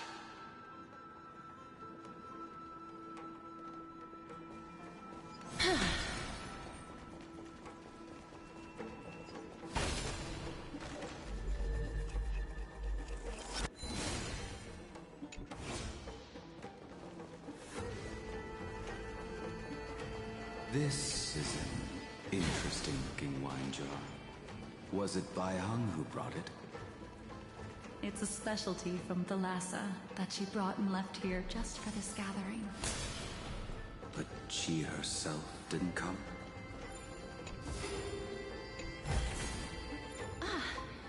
Make sure you keep it safe. Your mind retains far more of the past than I had imagined. I've seen this farewell more than once in my dreams. The previous life is just an immersion to a newly born Vidyadhara.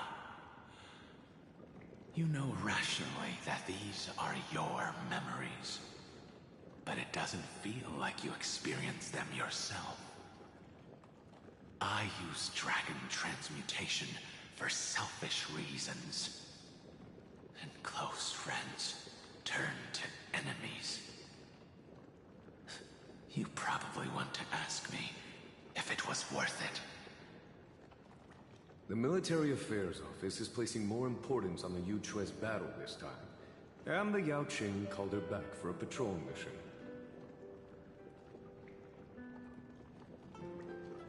Some people are born with adventure in their blood and can't stop for even a moment. No matter, I'll drink her portion for her. We're already toasting. Why don't we wait for Dunfeng? As always, the High Elder has endless meetings with the Preceptors that he can't get away from. Let's not wait on him.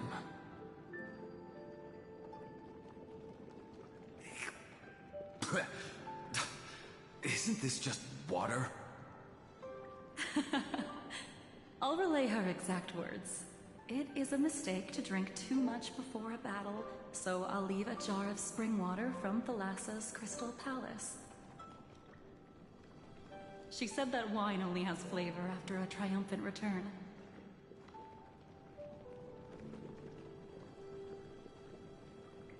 Why didn't you say so earlier? I didn't want to go along with her, but she insisted on seeing your expression after your first sip.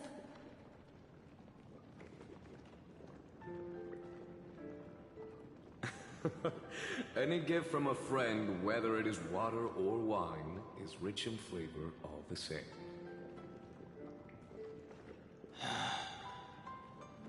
I see you still speak as if every sentence must add something of profound value. I see you still speak as if every sentence must add something of profound value. Ah, you're just in time. The punishment for making us all wait should be 3 cups of wine. Spare me, please. I've already suffered enough next to the ancient sea. I've convinced the preceptors. Vidyadhara, Cloudhymn Magi will join the battle on the front lines, and our armies will fight side by side. It seems like you can now carry out your plan for dealing with the Kitu Mirage, Jingyuan.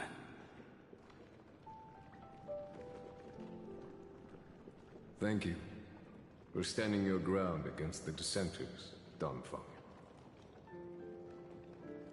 I never thought those preceptors would ever relent. After all of this, countless Vidyadhara. Countless Vidyadhara will lose their lives, with no chance at a molting rebirth. We all understand this. But the Vidyadhara cannot become a part of the Alliance's destiny if we do not share in its joys and sorrows.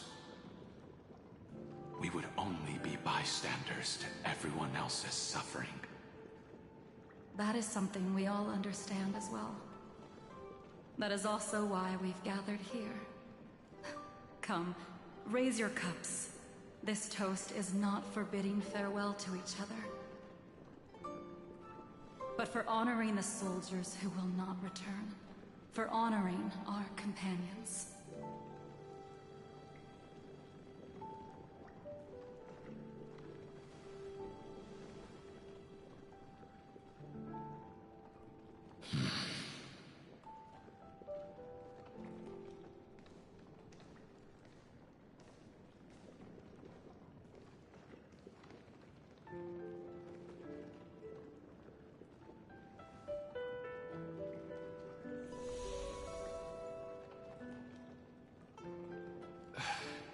Apologies. My reckless plan must have put a lot of pressure on you. Nonsense. If our positions were flipped, you'd support me no matter how reckless my plan was. Right?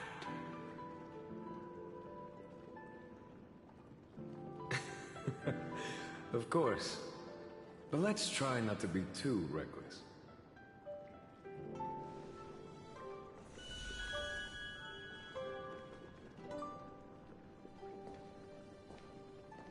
When you make a decision like this, people will always ask, was it worth it? And you will also forever question yourself. Do you know how you will answer that question? I won't answer it. I will prove it.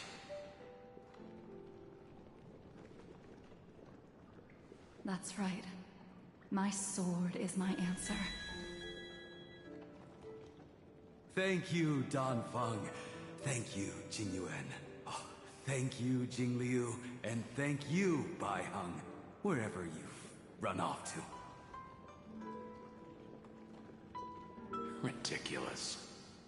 How did you get drunk from spring water? I'm just full of joy. It feels like I've just forged a divine weapon with masterful craftsmanship.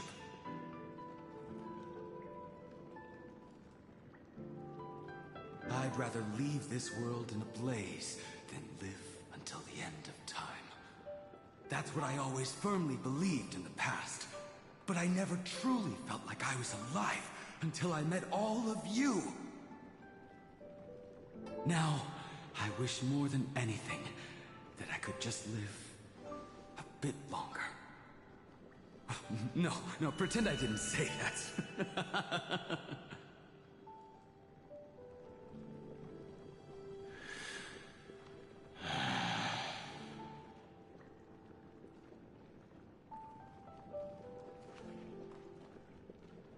It's over. And you know exactly what happened to these 5 afterward. So, can you understand it now? After both he and March 7th have left you.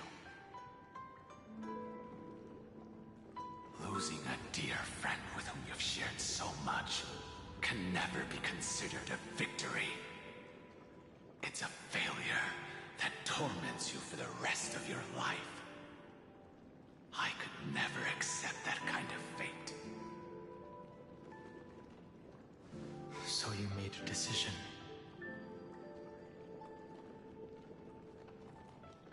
I was the one who used the transmutation arcanum. I was the one who swore to bring Bai Hong back to life.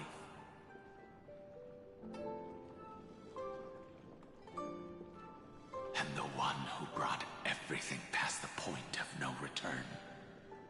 That was also me.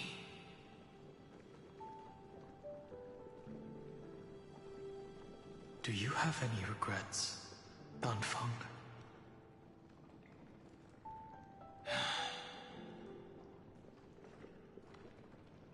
Even if I could reverse time, I would not choose differently. And if it had been Jing Liu, Jing Yuan, or even Ying Xing who died in battle, I'd still choose to do the same thing. Because only I could make that choice and protect all of this. Now, for the sake of your companions, for the sake of those 2 who walk alongside you, how much are you willing to sacrifice, Dan Hong?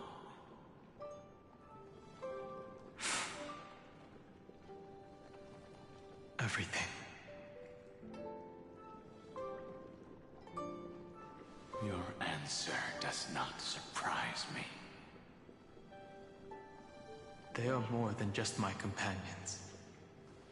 They are the path I took that led me to where I am now.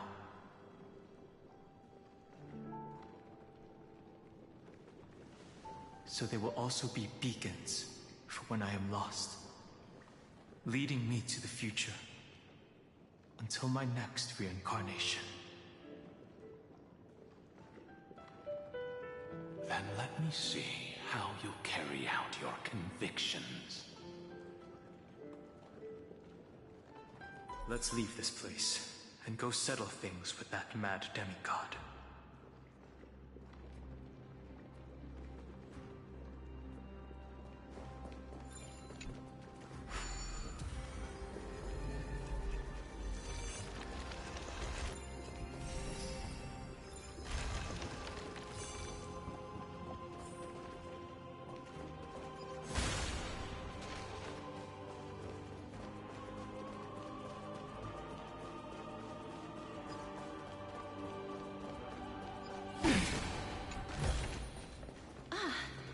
Make sure you keep it safe.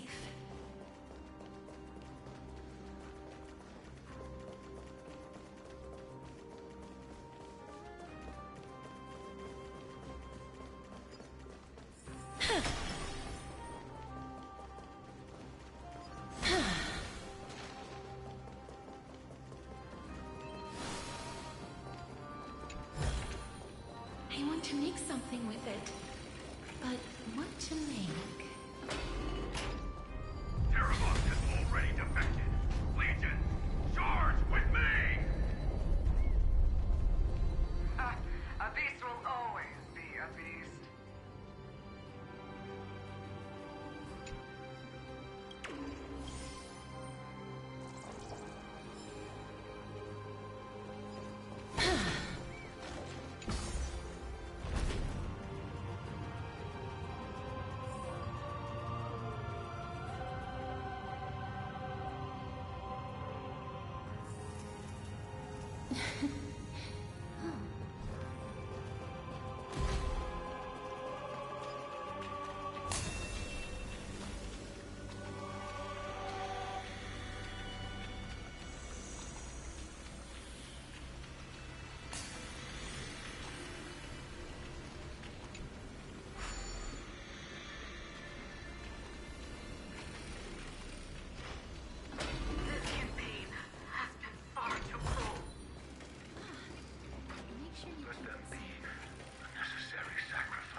Memories intersect.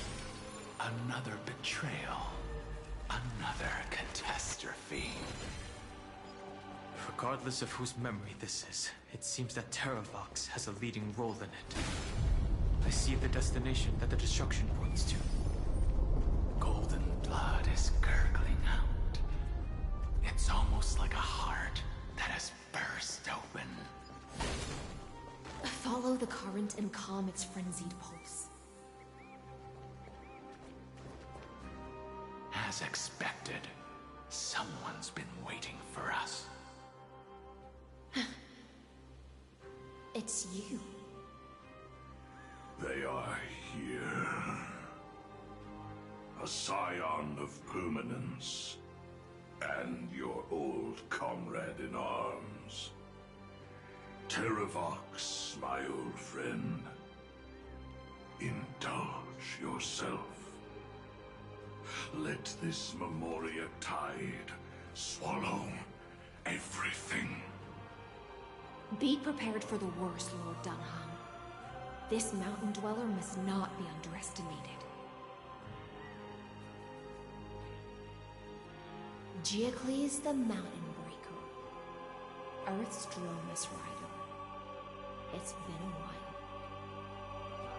Mountain Breaker? He's not Terravox? I remember you, little fish, and your despicable master. I didn't think you were still alive. Death is just a return to the earth for mountain dwellers, thanks to Evernight's gift.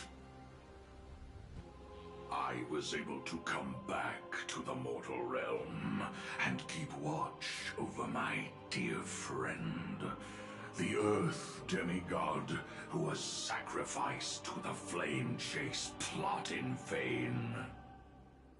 Long Scion, you are the most important offering in this ritual sacrifice. No matter how strong your will is, it will eventually be swallowed by the Memoria tide. When that time comes, you and the powers you bear will serve us. We will use the permanence to awaken the fallen giant dragon and give the Earth an everlasting body. I see. So you pretended to be Terravox in order to lead us here into a trap. If it weren't for the Imperator's tricks, the name Terravox would be shared between us anyway. They made the right choice for Amphorius's tomorrow.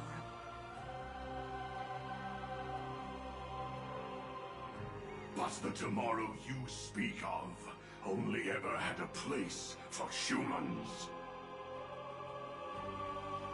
Watch, my old friend. I will once again start a fire that burns away the chains that shackle us! Why don't you leave this to me, Lord Dunham? Use that hidden passage to reach the opposite shore.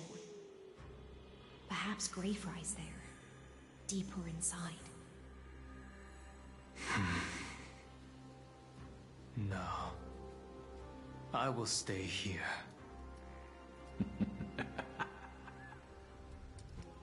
Mountain Breaker, hero of the mountain dwellers. If I do not stay here and triumph over him, he will die an ugly death in delusions of the permanence. That should not be his destiny. And for the vicious beast that insists on obstructing the Astral Express and threatening the fate of the world.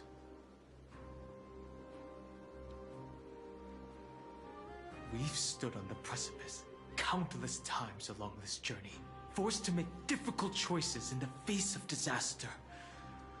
But this time,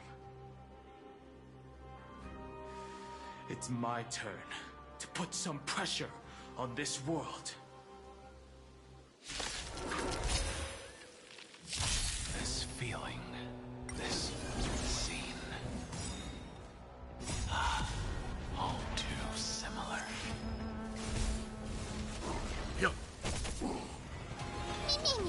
As you wish. My friends? Indulge yourselves! Embrace a new life. Darkness with me.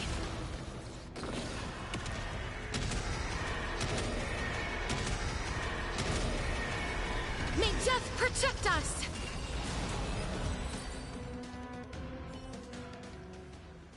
It's time to stop struggling, Geocles. Go to your death with dignity. Before that, tell me, what kind of deal did you make with Evernight? How was the Great Mountain Breaker reduced to this?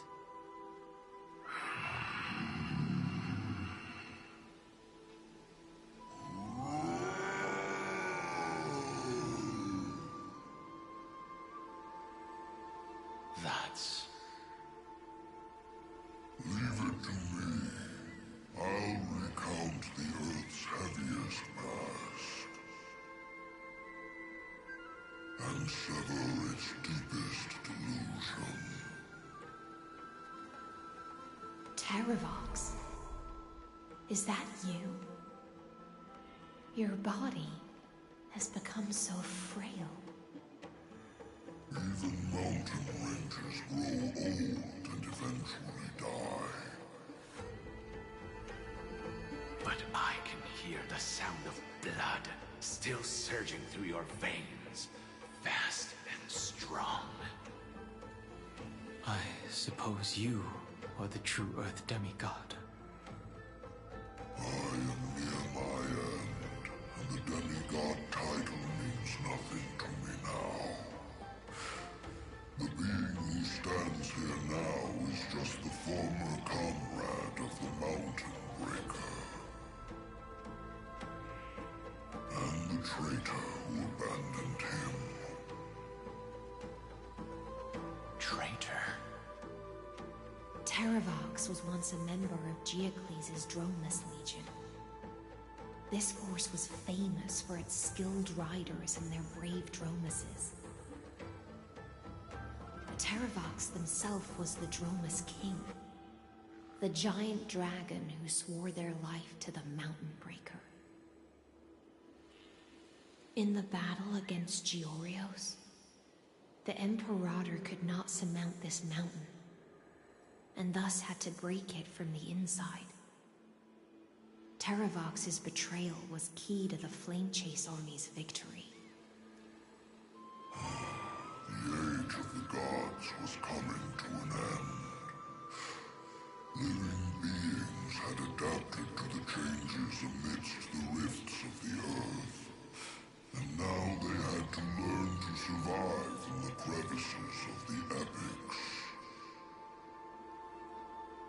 Someone had to watch over the Earth, so I agreed to a deal.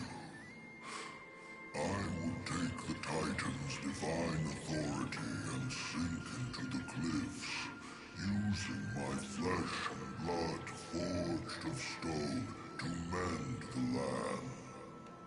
But there was one betrayal I could never forget. The Mountain Breaker refused to believe that was my choice, even till his dying breath. Faced with having to surrender to the Imperator, he chose to die instead. So this is why you decided to conspire with Evernight. Time's strange visitor appeared before me. The great power from beyond the sky, called the Remembrance. It's incredible. Geocles was able to be reborn as a memo sprite. He mumbled about the times we fought side by side. Just like how all the lives this body carries speak to me. Evernight did not ask for much in return. She only wished for me to use the divine authority of Earth to hide her tracks. Since you're being so candid, does this mean you've given up resisting?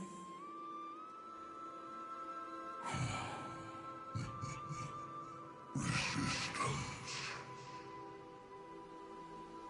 For a beast on the brink of death, what is the point of resistance? I see. 1,000 years have passed, and your mind has long since been shattered. This frail body bears the weight of all those I've betrayed. And now, my only wish is to rest with them. In the unchanging past.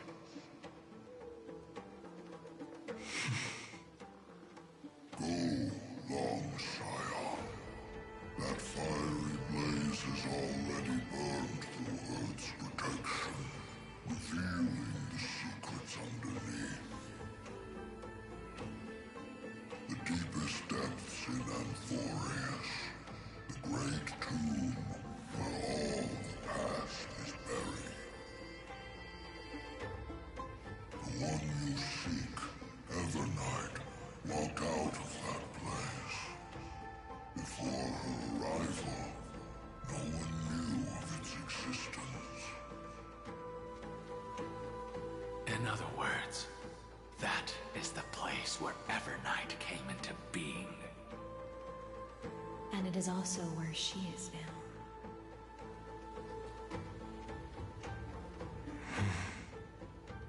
You sank willingly into the past, and now your memories have turned into this form. Was it worth it? At least I still remember. As long as I never forget, they will live on. Primitive and animalistic. I understand these instincts. Have you ever regretted anything? The Earth is not a lonely island in the middle of the ocean. It is the sum of all the living things that stand on it. I have never regretted defending the creatures of this world.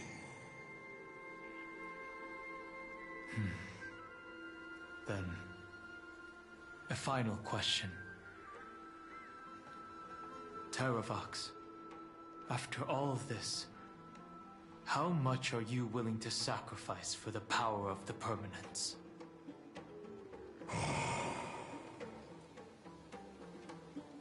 Everything. My journey up to here has allowed me to fully understand my destiny. No matter how I struggle, the Earth will never be able to reach the stars. But my compatriots deserve to continue their struggle. At the end of my life, I want to make one last effort to give them a chance to move on to the future. Even if it is a future I am not able to witness.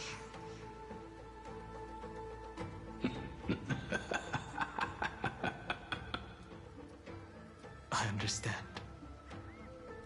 Then, join me in rebelling against this unjust fate once more.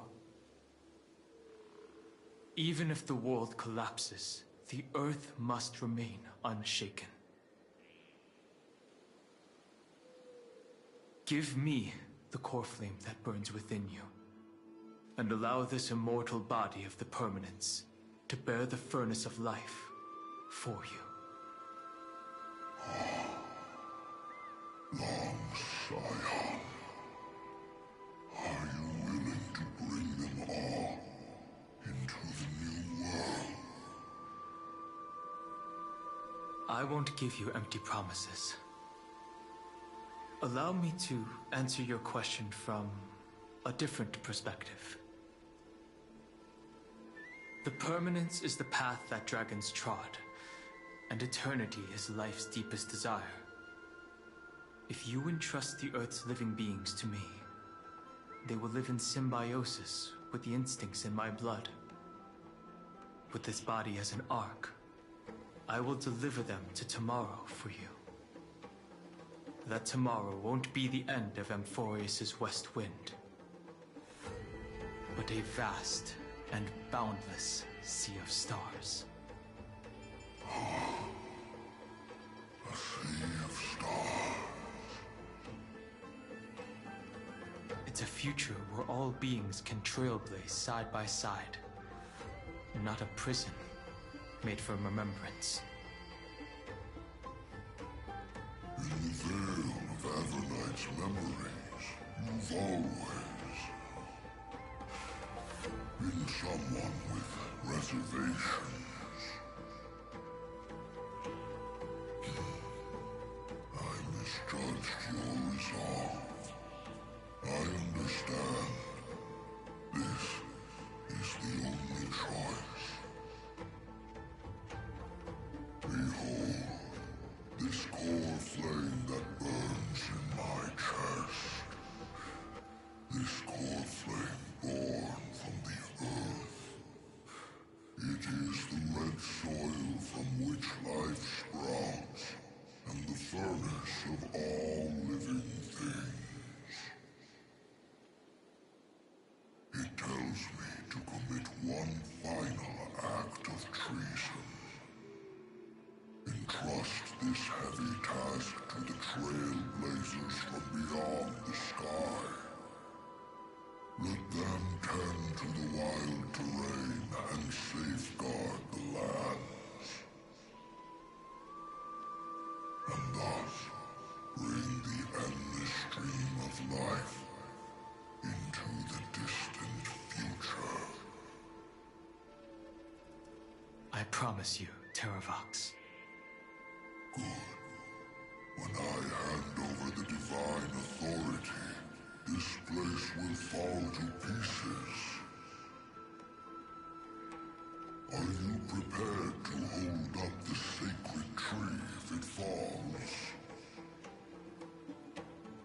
Of course.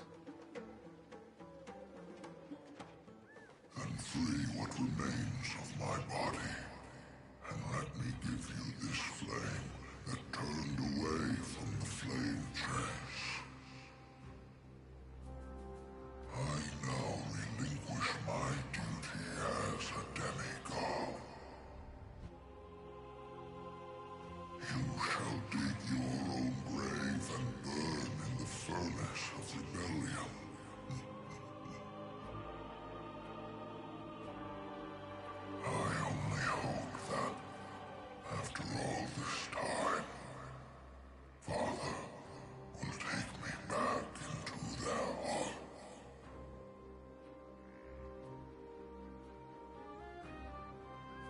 Come, crouching beast, for the endless life of this world.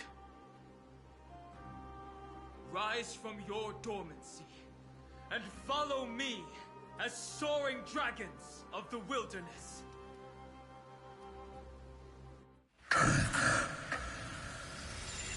My final rebellion.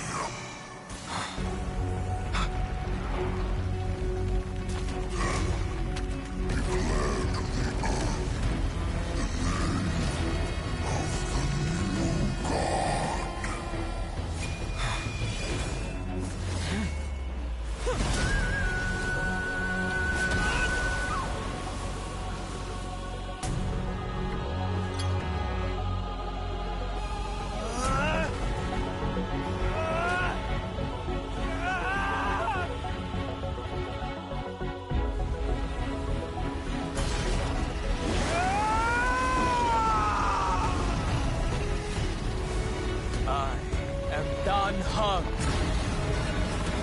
One who guards the trailblazer's way forward.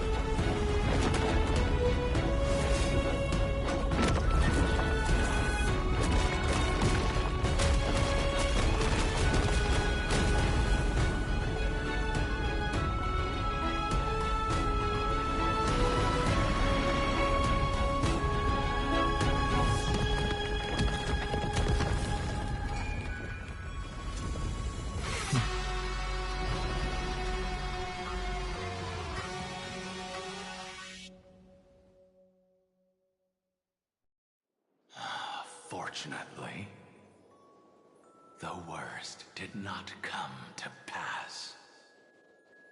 If your opponent had already turned into a vicious beast, whatever you did wouldn't weigh on your conscience. So what if that demigod had harbored ill intentions or vowed to fight to the death? Would you have pointed your spear at them and carved out the core flame with your own hands? There's no point in discussing what-ifs. Though, I'm glad it didn't come to that.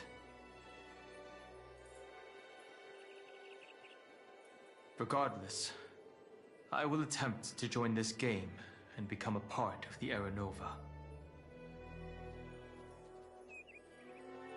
This is the only way I can face my friends and this world with a clear conscience.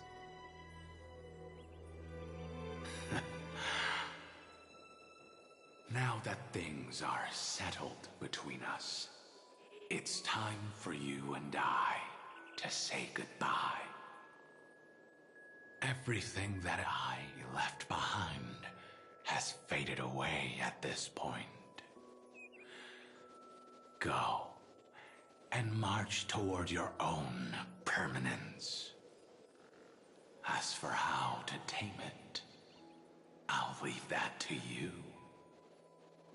Thank you. We can't go back to the past and make better choices, but at least we can do better in the future. A dragon can only welcome new life by shedding away his old, scarred skin.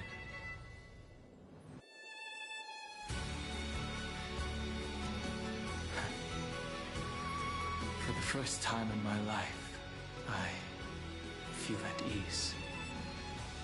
This burning core flame. Is this what the destruction feels like? The light is unexpectedly warm. It's just like the fleeting moments when one wakes from a dream. Farewell, Danfeng. Now, it's time for me to set out once more. The final rebellion of Earth was to bestow trailblazing wings upon all living beings.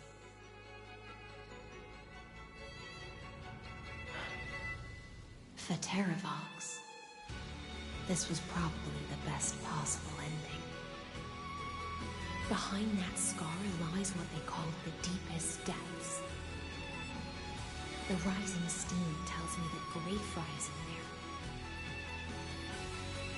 But right now, he's trapped in a bottomless whirlpool. Is Evernight with him? I'm afraid I can't tell. A scorching abyss.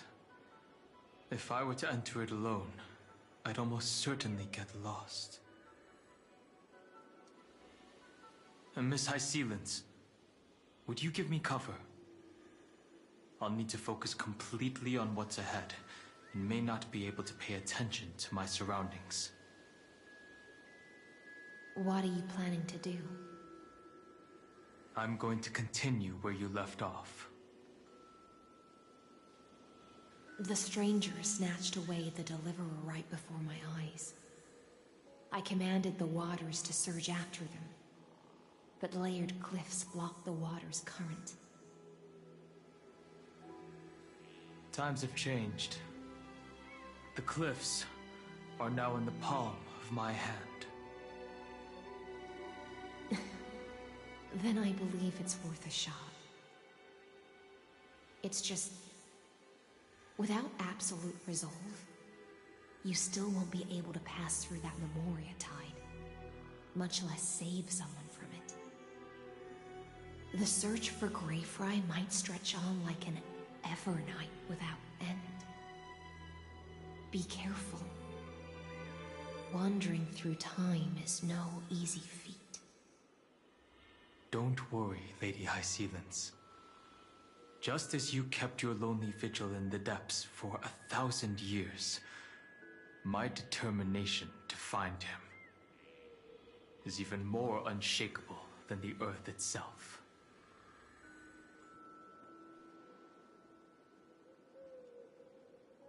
Ancient sacred tree, lend me your roots.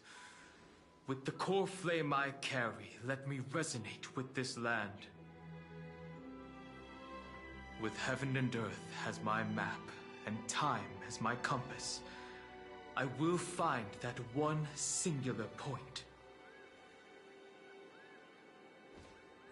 Even if I must cross every mountain and valley on my own 2 feet, I will bring you home. Circe's giant tree, witness to Amphorius. This time, I will follow its roots into the ancient earth until I find you.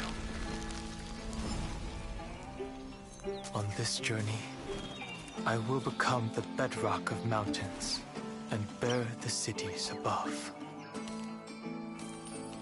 With the currents, I merge into the tide, crashing upon the land's jagged reefs.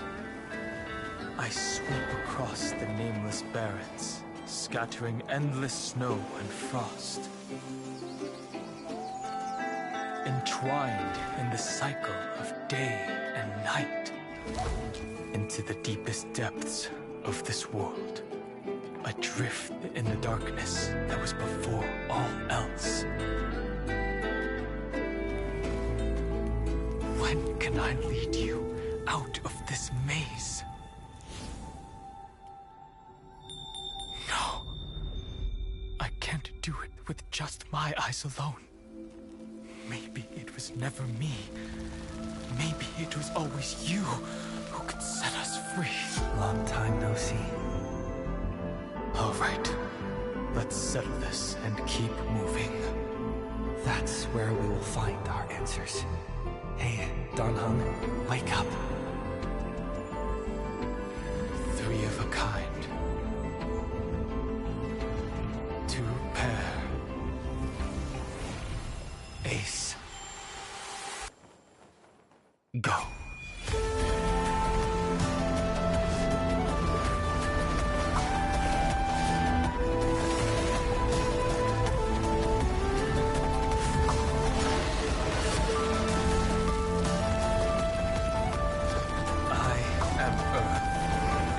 that grows upon the earth.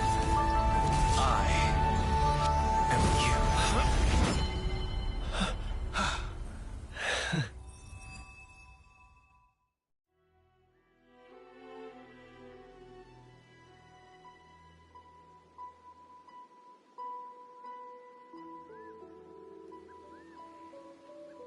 Finally.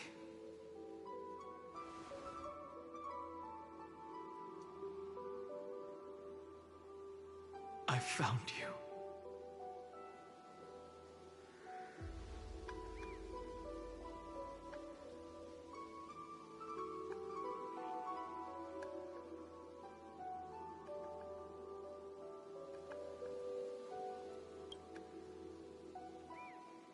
It really has been a long time.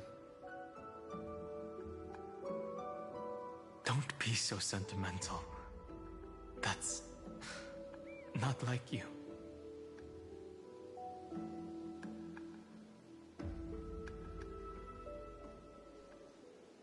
Thankfully, Evernight did not try to stop me. Looks like we've managed to stay ahead of her this time.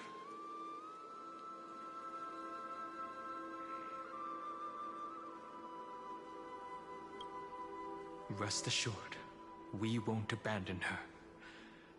We'll all return to the Express together. No one will be left behind.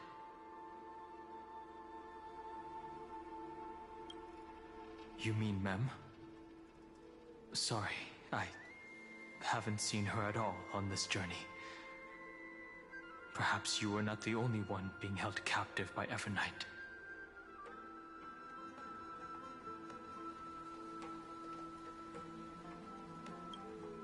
They never once stopped worrying about us. About you, me, or March 7th. They never gave up on trying to save us. Even from outside this world. Miss Himiko, Mr. Yang, Pom Pom, and even Sunday Black Swan and the two geniuses. They are all doing everything in their power to aid us.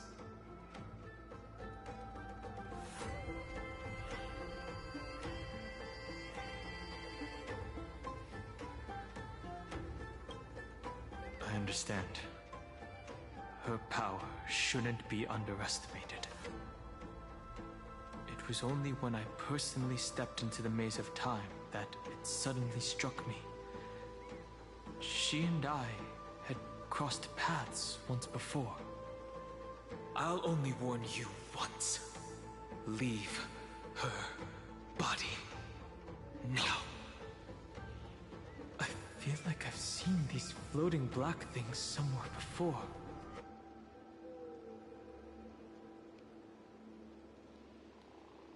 I had an unexpected encounter with her when I left Amphorius. Perhaps to avoid exposing her whereabouts, she stripped that memory from my mind. That power called Oblivion. It's just like an Emanator's. Oblivion.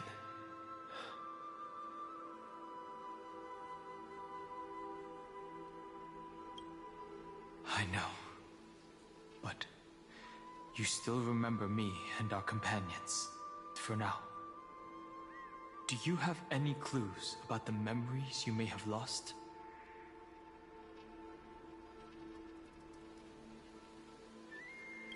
If I'm not mistaken, Evernight's plan is to make you forget Amphorius, including the Chrysosaurs, who have journeyed with us up till now. But it seems you still recognize Lady Hycelens. If I made that much of an impression on little Grey Fry, then I am naturally delighted. But I fear your escape from that power they call Oblivion.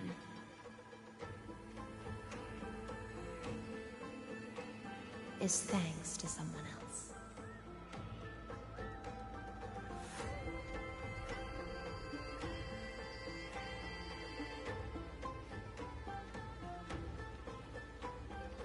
Nice to meet you. Or maybe I should ask, how have you been since we last saw each other? Along with you, this little butterfly fish's memory was also salvaged from the depths of that whirlpool. Just as a pearl is cradled within its shell, the power of Thanatos surrounds you, shielding your soul from corrosion. Miss Irene has spoken of you often to me. Though we never met in this life, I believe there's a kind of warmth that can transcend time itself. Through the endless flow of time, I guarded the secret passage between Styxia and the Vortex. When the Memoria tide flowed backwards into the River of Souls, even in deep slumber, I could feel that warmth. And with all my might, I protected that warmth. I apologize if that seemed improper. I hope you'll forgive me.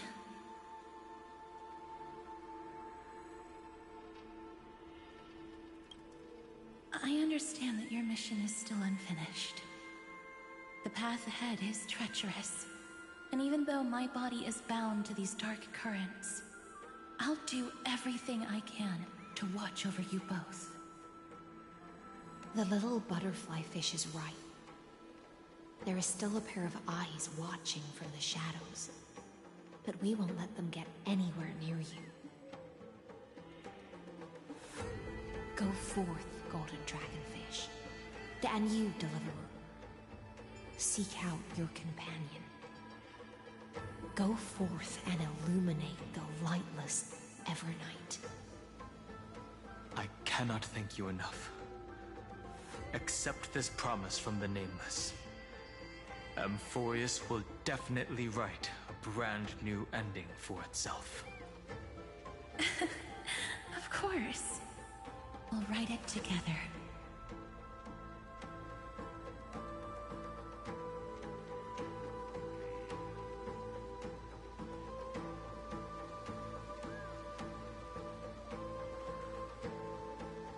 The Nameless will never stop.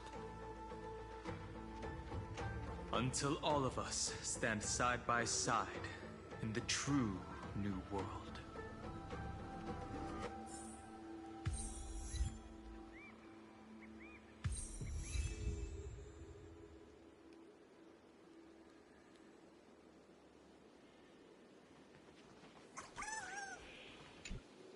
At the end of the Sea of Flowers, the souls of the living shall warm thy fingertips, and after an embrace, there shall be eternal separation. If I hadn't met you at the end of the world, I would have thought Lady Trinan's prophecy was wrong.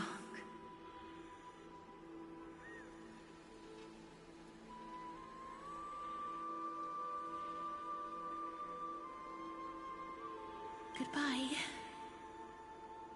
If I could, I'd want to stay a little longer, but Amphorius is yet to reach the end of the Sea of Flowers. Take all beautiful wishes with you, march forward with determination, and don't look back. Go forth with courage, little grave rye. My ocean currents will guard your arrival, and my songs will accompany your journey ahead.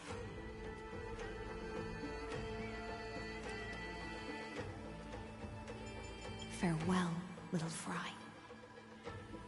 When we reunite in the ocean at the boundaries of this world, let me play a song for you beneath the glow of fire.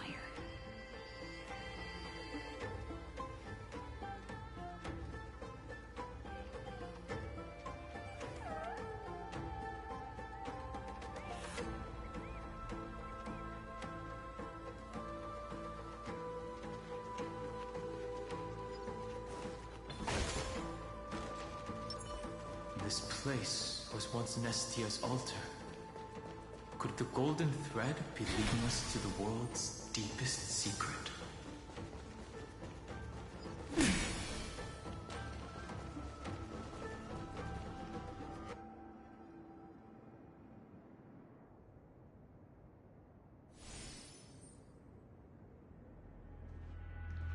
Is this a symbol in the shape of Amphorius?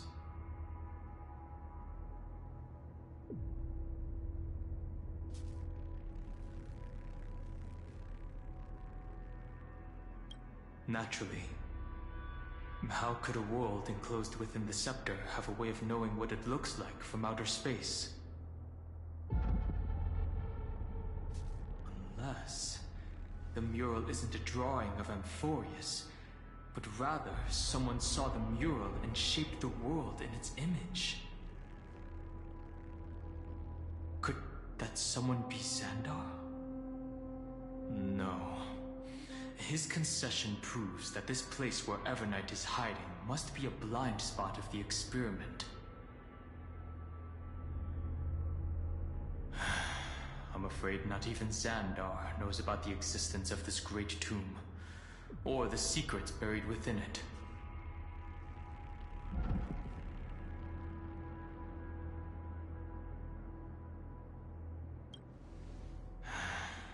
Best not to get carried away.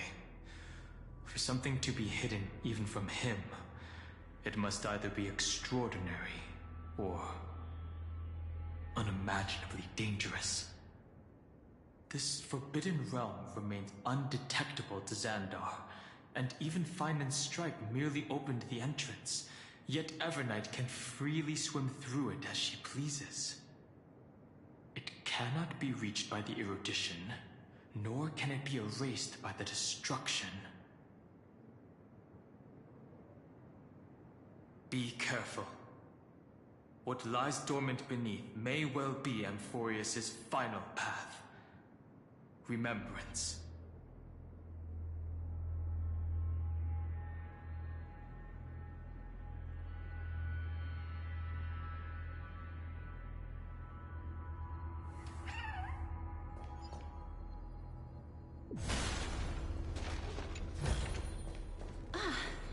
Make sure you keep it safe.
It's endless.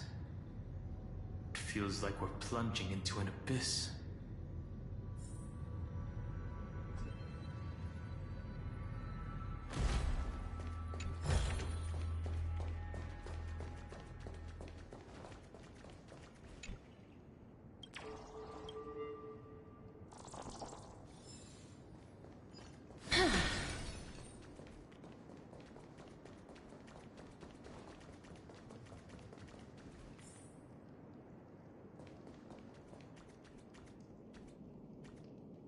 Are those distant structures?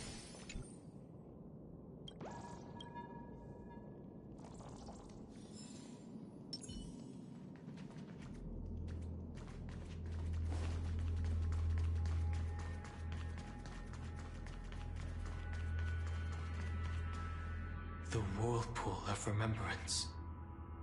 Bottomless and unfathomable. Behind this mist must be Everknight's domain. Ready?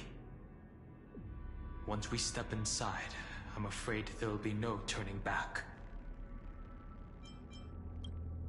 This is important, so make sure you...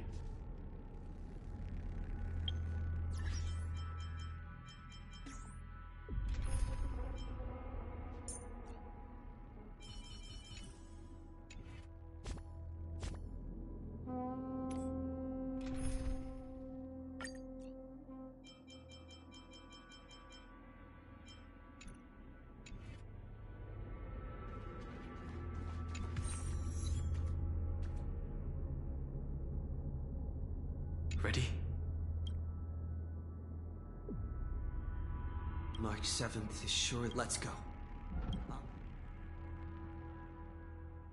This maze is full of memory loss.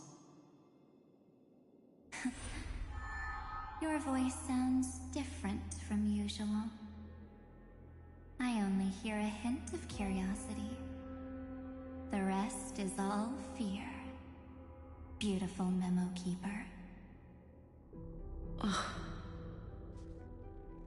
I know exactly where that fear comes from. The Everknight is a mimetic entity's natural nemesis. They will swallow you whole with just a flick of my pinky finger. I am the garden's enemy. I have never denied that fact. I have to say, Miss Everknight, you've certainly got a unique way of protecting people. At least she's still willing to talk. Is it because I disobeyed the garden's rules? Maybe I still have a chance. No. I don't think you do. It's not very elegant to spy on someone's thoughts, you know? Well, before you get rid of this beautiful memo keeper, the least you could do is answer some of my questions. Why should I do that? So you can buy more time and send a message to your companions? And here I thought you were already watching my companion's every move. I am. Earth's stirrings have ceased. They have defeated Terravox and are heading here as we speak. Don't tell me that's part of your plan, too.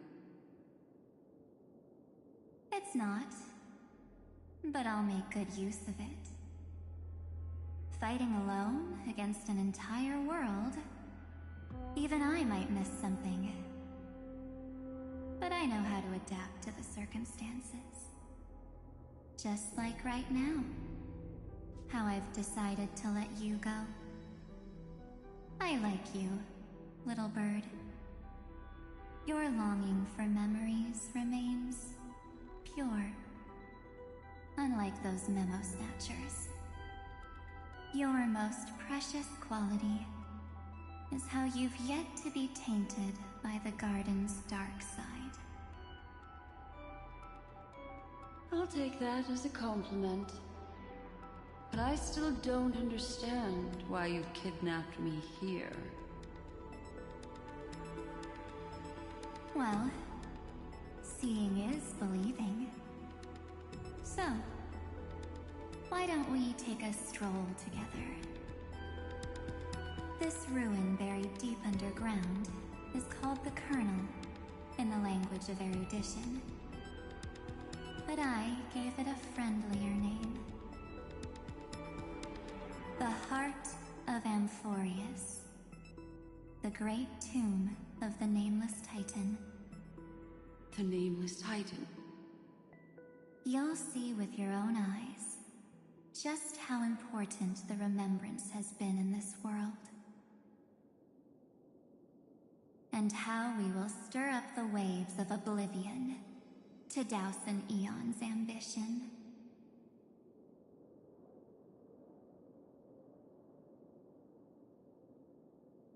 You've been hiding here all this time. That's right. Curious about how I discovered this place? It's not actually all that complicated.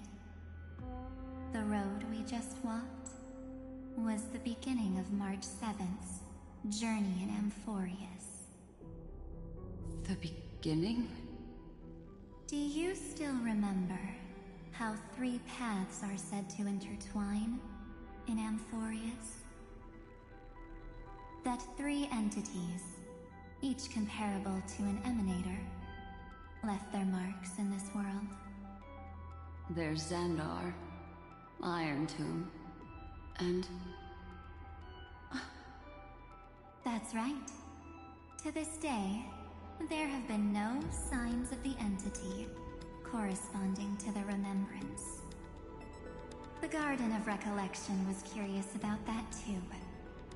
So the Memo Snatchers spent an unimaginably long time chiseling out a tiny channel to peek into this world. But there was always a power in the memory zone that kept them out. And when March 7th's consciousness was seized, it was a ripple of the remembrance that protected her and sent her in here.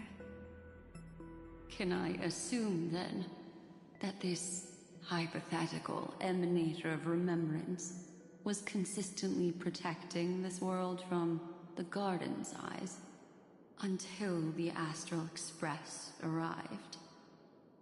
That's correct. You're a smart one. But why? Go see for yourself, little bird. The memories contain everything.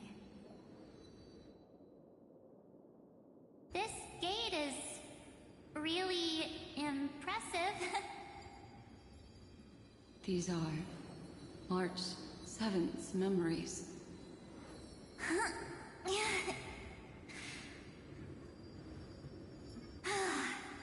Didn't move at all, huh?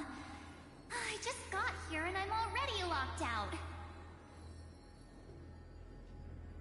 A journey of 1,000 miles stopped at the door?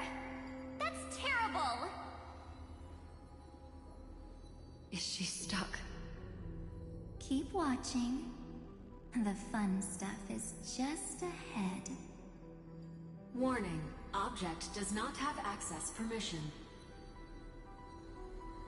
What? Did I touch something I shouldn't have? Execute formatting protocol.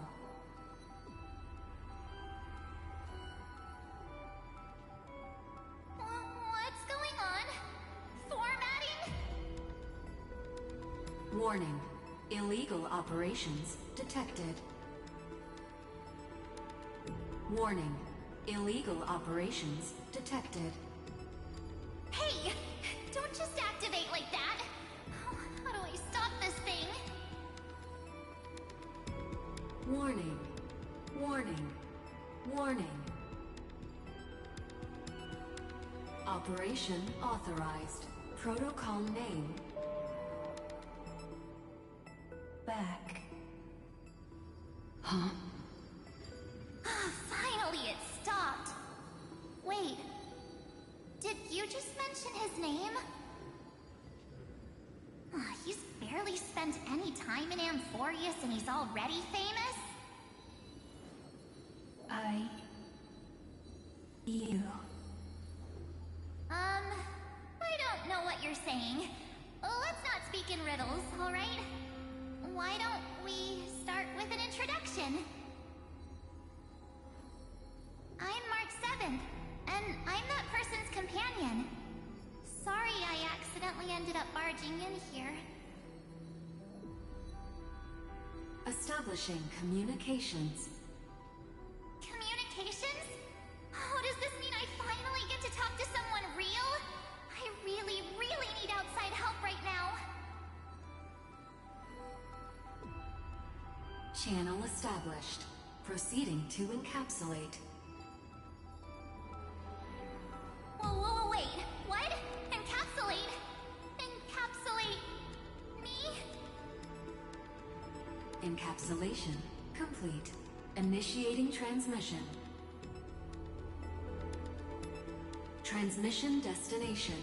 Recurrence number 335503336. What's going on? My body! The memory stopped so suddenly. She was already lying in the abyss of fate the next time she woke up.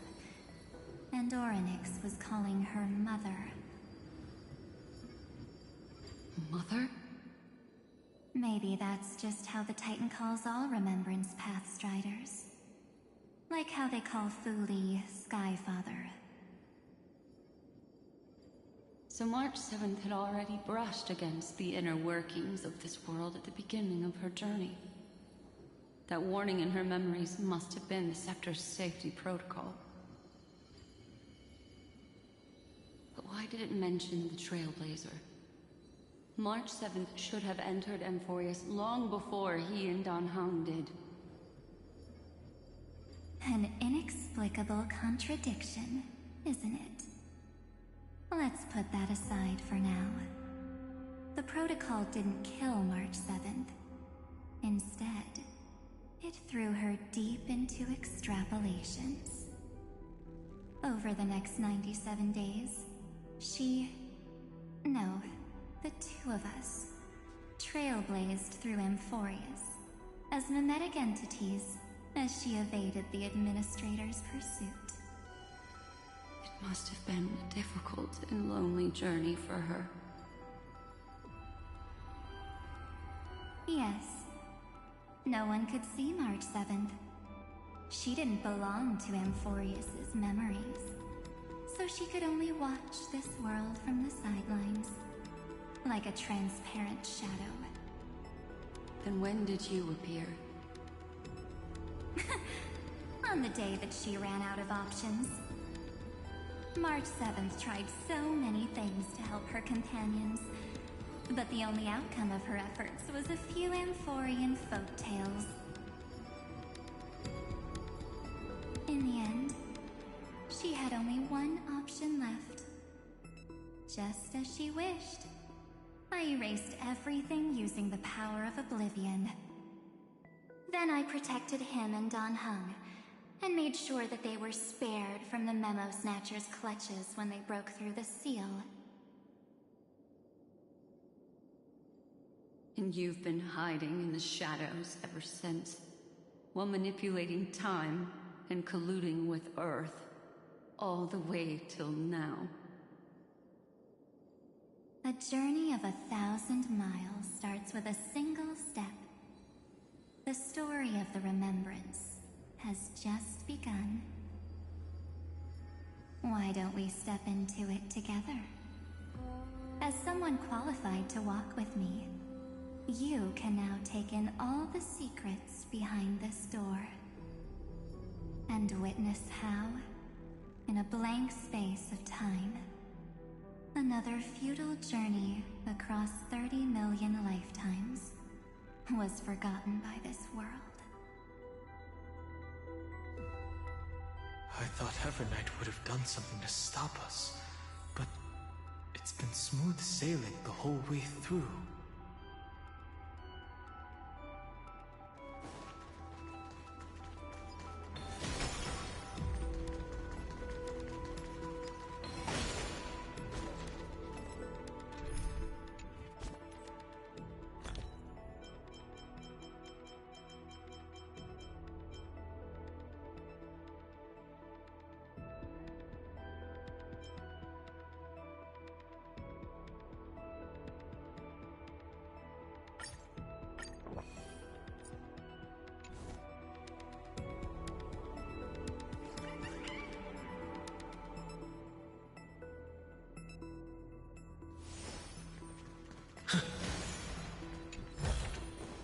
Is that all?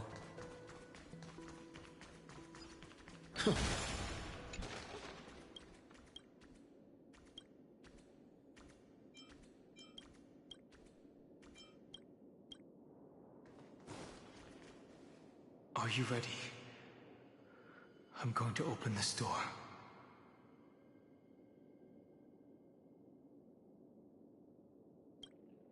Absolute silence. I can't sense anything at all. I know. Duck behind me if anything happens, okay?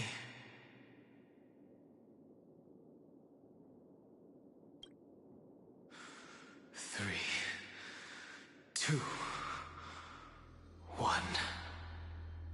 Warning. Object does not have access permission.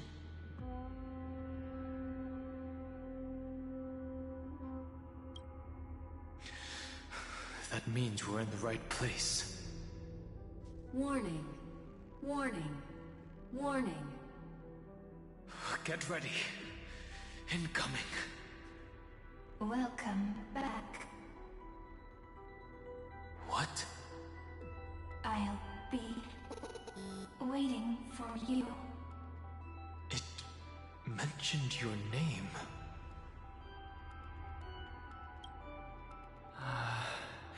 I'm getting a feeling of deja vu.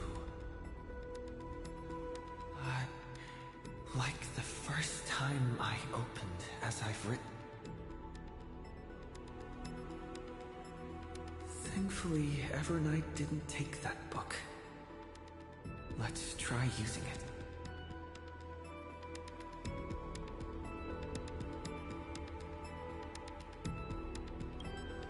Operation authorized. Protocol name. The seal's gone.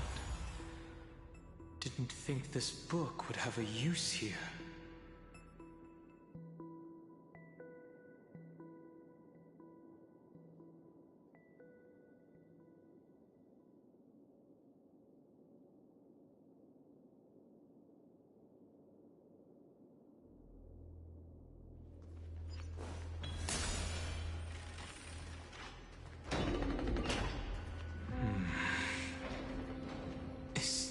That?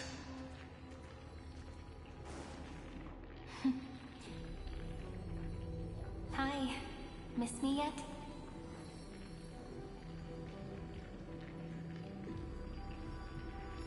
I'm just messing with you. This is the first time I have met you.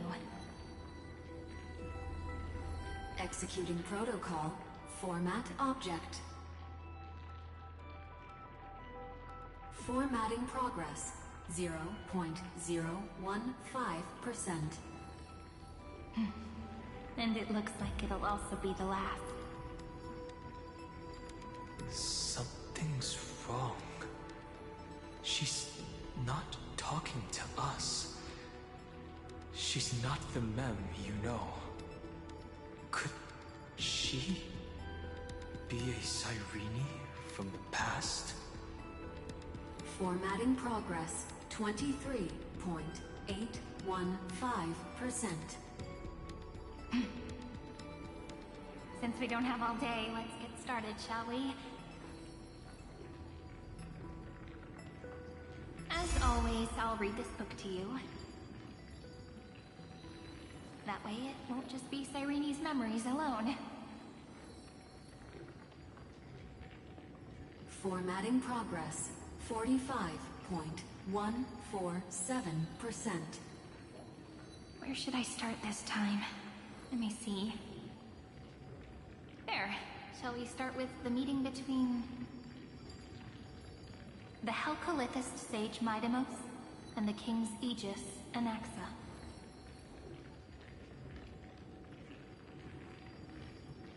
Formatting complete. What? Did you hear that? She just said... This is obviously not the history we know. It might be one of the possibilities in the 30 million cycles, but... Cyrene should have died at the start of every recurrence. So why is she here? And who was she talking to? And that book she mentioned...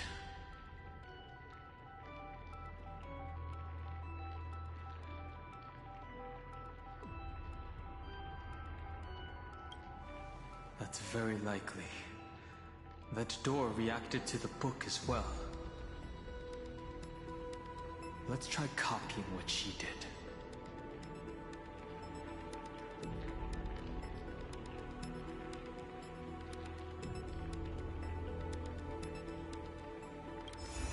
Accessing recurrence number 335503337. Access failed. Error code Gamma 13. That's it. As I've written is definitely connected with this great tomb.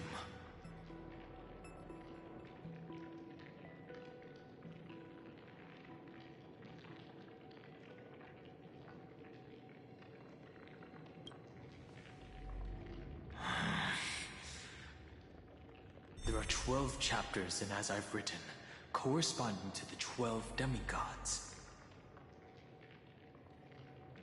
Maybe the nameless recollections match these roots. Let's try linking them first.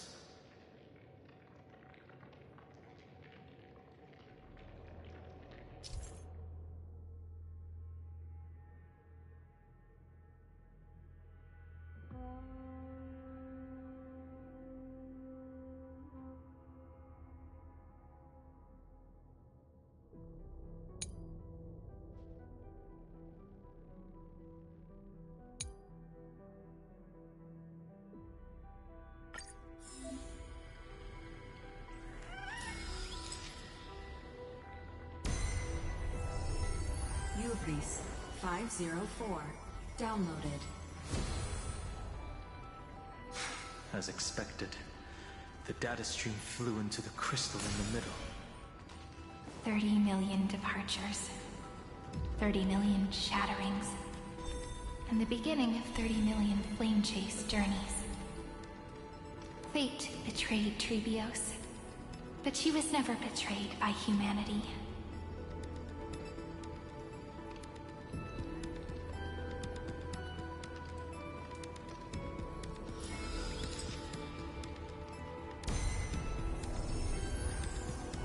Uplotis 405.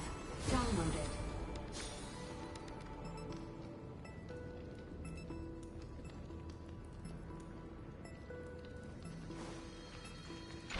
This world is so desolate. What exactly is it?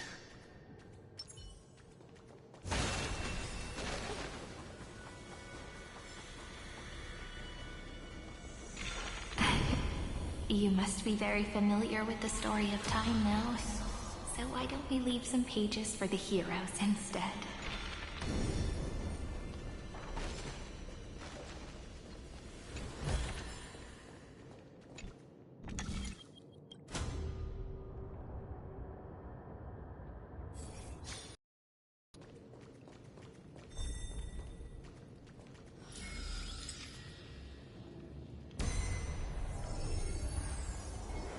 Helia 093.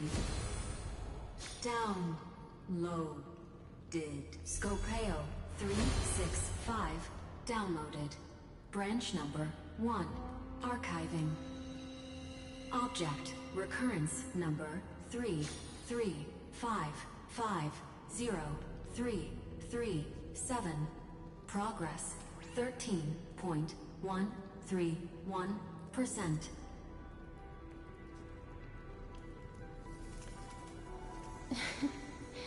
Oh.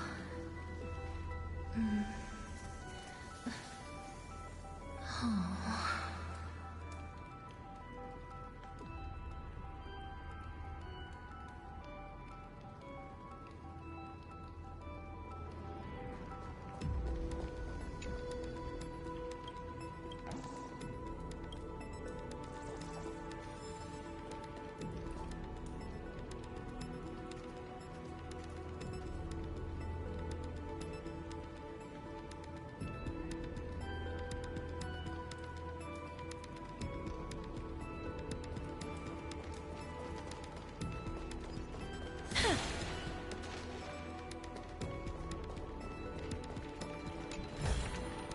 I want to make something with it, but what to make?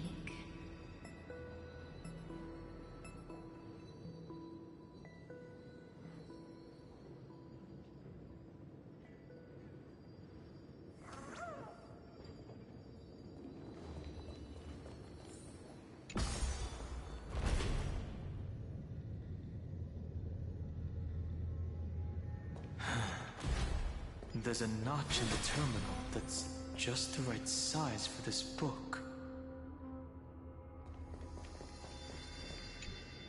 Branch number 1. Archived. Encapsulating encryption key.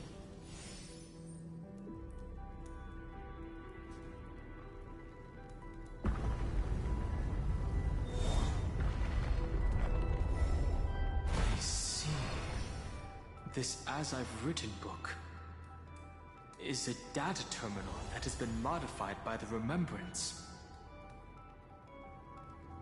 It might have looked like Cyrene was reading a story, but she was actually carrying out a data transfer.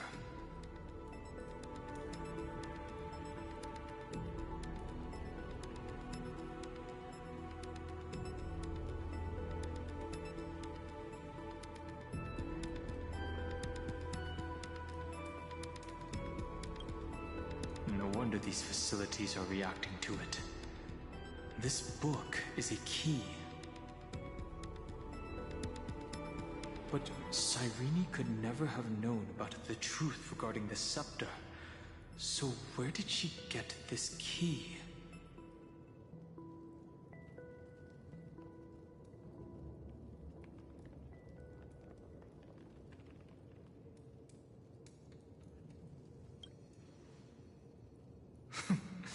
Xandar likely has nothing to do with this tomb.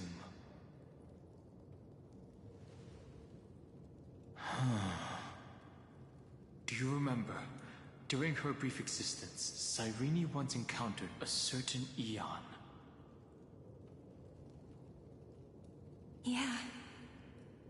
So, I can only place my hopes on that childhood dream. And the god behind Orynyx that appeared in that dream. It's no secret that Orynyx and Fuli are related. That Eon also appeared when you encountered Mem. We still don't know the role they play in Amphorius. But if Cyrene accidentally stepped onto the path of remembrance, then her sacrifice wasn't just for resetting the cycle. There was another purpose. Encryption key encapsulation complete. Let's keep going for now. If my hypothesis holds, then the scene we just saw will replay many more times.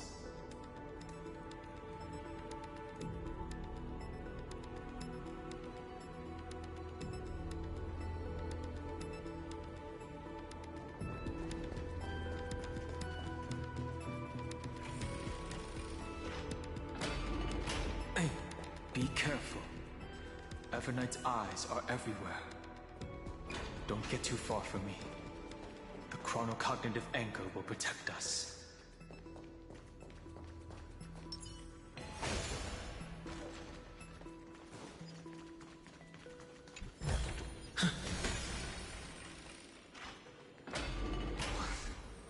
What is this? It's hard to believe.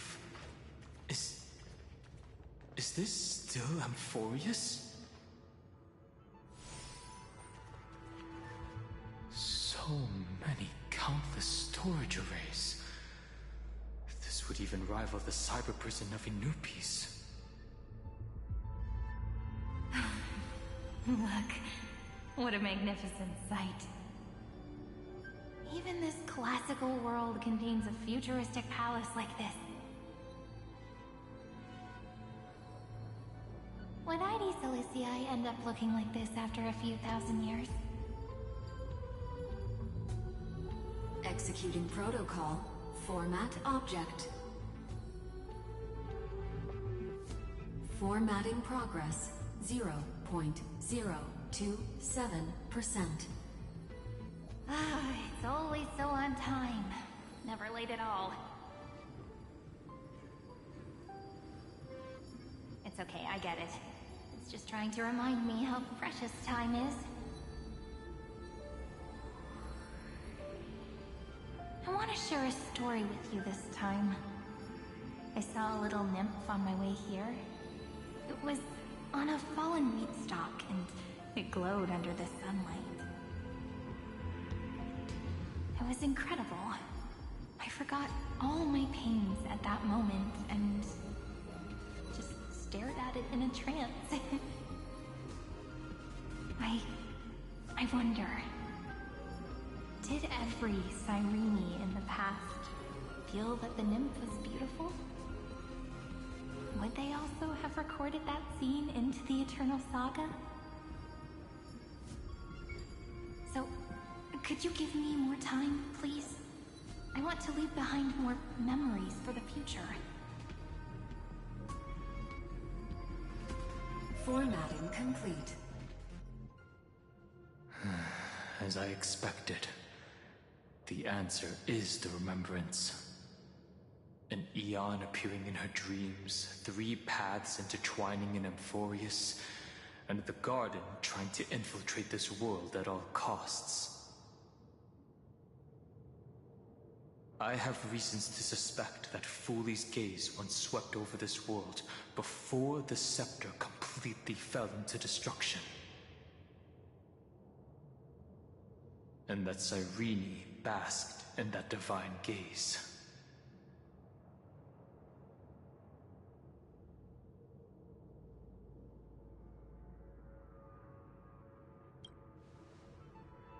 Humanity cannot judge eons based on our own common knowledge.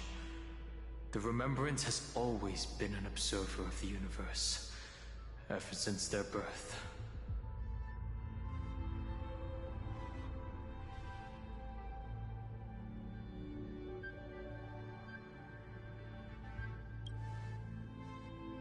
That's to be expected. The various factions are only followers of their eons, and Foolie was never known to be friendly with humanity. But there's still something I don't understand.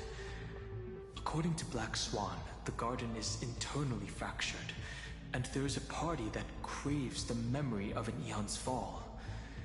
They would do anything to achieve that goal. Yet, I feel as though those memo snatchers didn't try to stop us at all. Instead, it feels like they were trying to cover something up.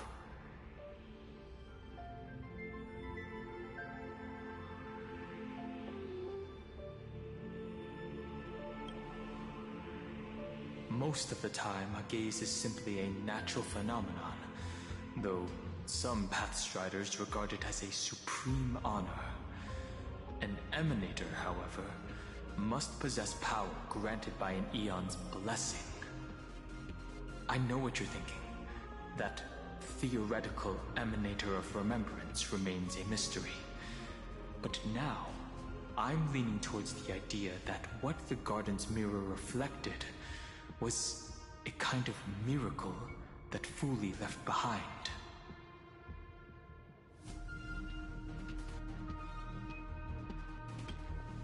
Yes, we're thinking the same thing. Legend says that Fuli sits in meditation in the Anasrava Pure Land, spreading the seeds of remembrance across the universe.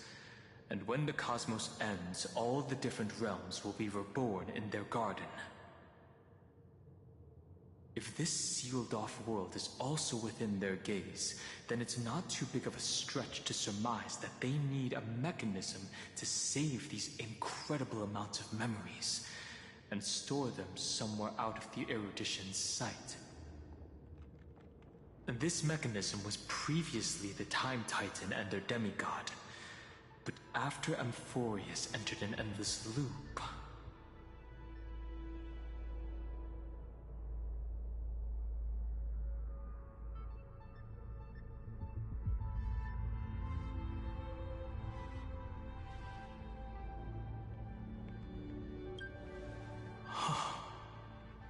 It's that ceremonial blade. Now, I can say with certainty, time is the page on which that Aeon records Amphorius. If it fades from existence, and all that it records is lost among the stars, that Aeon will surely direct their gaze here. And it will be a glance that spans time and space, transforming each incarnation of me into the power you shall wield to reset time, imbuing my soul into this ceremonial blade, and creating an endless flame-chased journey. The ceremonial blade killed Cyrene at the start of every recurrence, and at the end of every journey, Cyrene's soul took the extrapolated memories stored within the blade and buried them in this great tomb. That's how the memories of Amphorius transcended the loop and were continuously stored, while the scepter had to revert its progress over and over again because of loss in its logic. Fuli's blessing will not disappear as long as this process keeps going. I knew their gaze never left. As long as I record every page of this story and tell it to you, Amphorius won't be forgotten. Cyrene encountered the Aeon's gaze and regarded them as the hope to continue her world. That's why she offered them memories over and over, even if she had to turn herself into nothingness every time. As to why she insisted on keeping her human form and offering the memories through reading a story.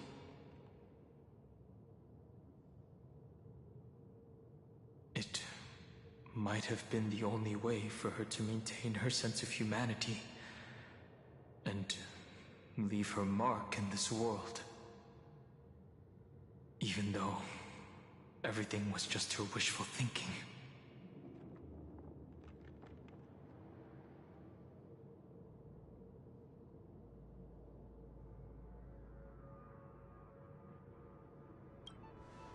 Right. Based on the runes on the floor, the encryption key from earlier should be used here.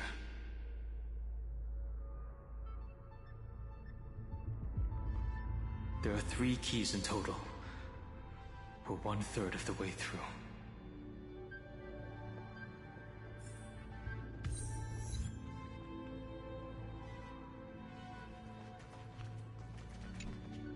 I'll leave it to you.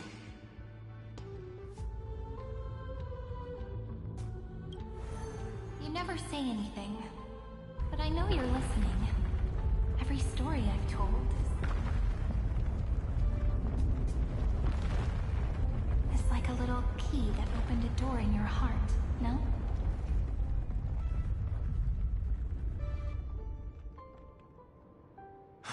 The path has appeared.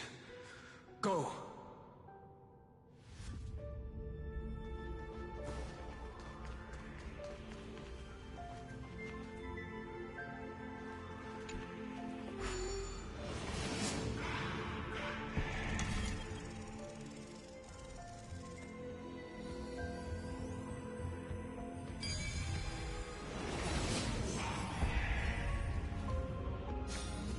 So that's how it works.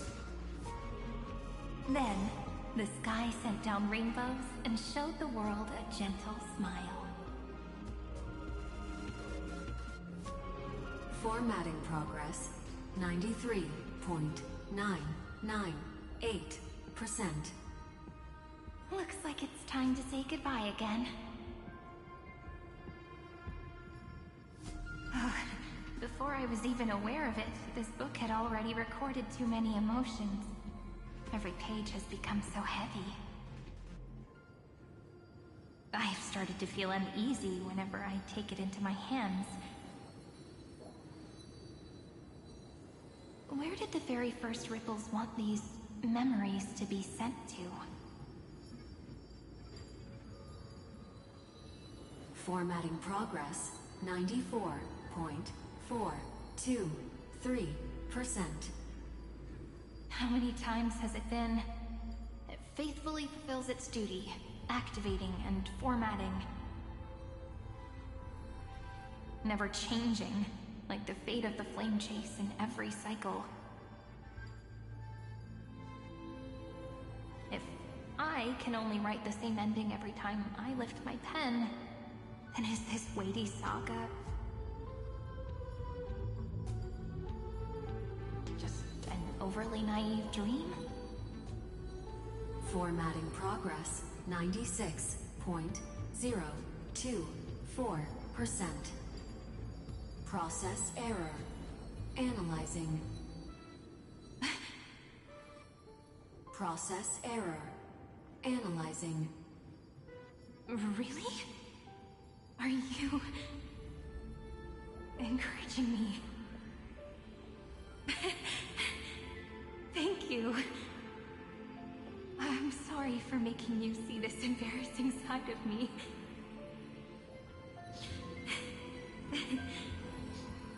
Everyone's still working so hard. If I'm the only one who's crying, that wouldn't be romantic at all, would it? Thank you for listening to me all this time. So, shall we continue? Formatting complete. The endless cycle took its toll on her. Even Cyrene could not resist despair when faced with eternal stasis.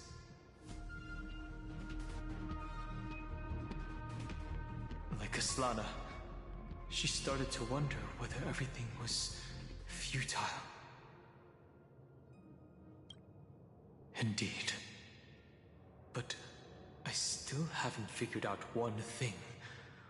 Who exactly was she talking to?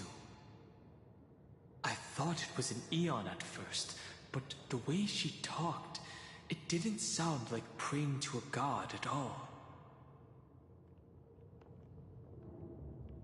Maybe she's talking to her imagination? A hero within? But that wouldn't explain the process error. No matter who that listener is, Cyrene's storytelling is just a data stream for the scepter. Maybe, she thought, as long as she kept tossing drift bottles into the distance, someone was bound to pick one up someday.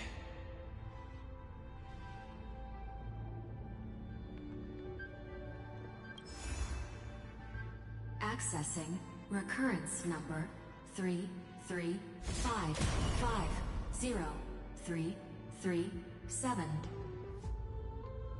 Once again, Castor has offered her final embrace to death. And from then on, she started another lonesome watch. How wonderful would Epiekia 216 downloaded.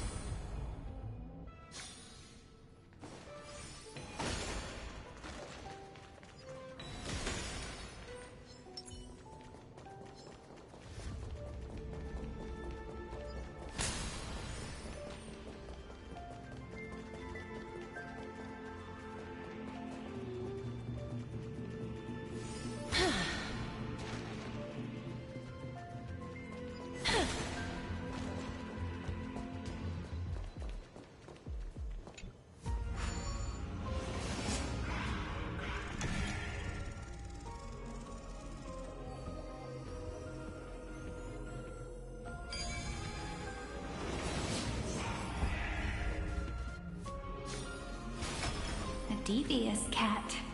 The trickery that fooled the entire world. The hand of Zagreus. Seems like we'll need it here.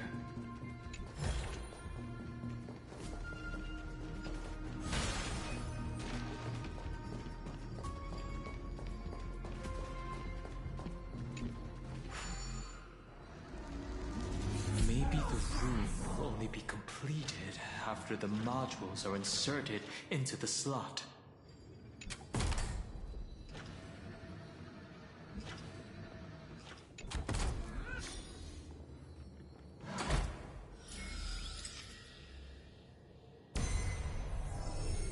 Orexis 945 downloaded.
I want to make something with it.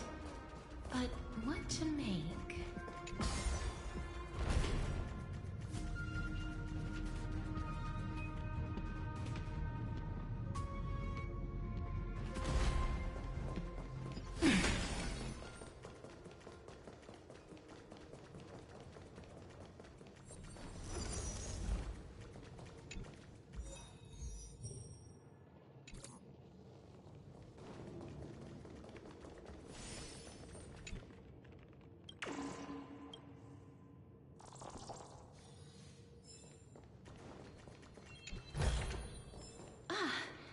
Make sure you keep it safe.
Midamos's road of strife once again reached its glorious and lonely end.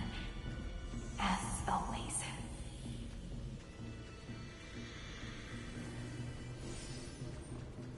Emerge from your cocoon! Access denied. We were denied access.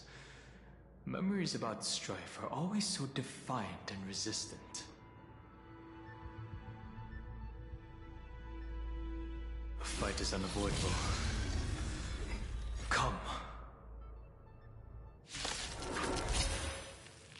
Warning. Illegal operations detected. Warning. Illegal operations detected. Ming! Root here. Yo! Time to mix things up! I'm still here! As you wish.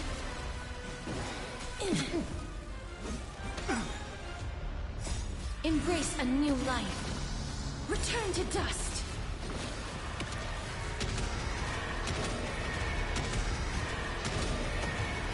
May death protect us! Stand down. Survive or be destroyed. There is no other choice. How's this taste? My friends? Indulge yourselves!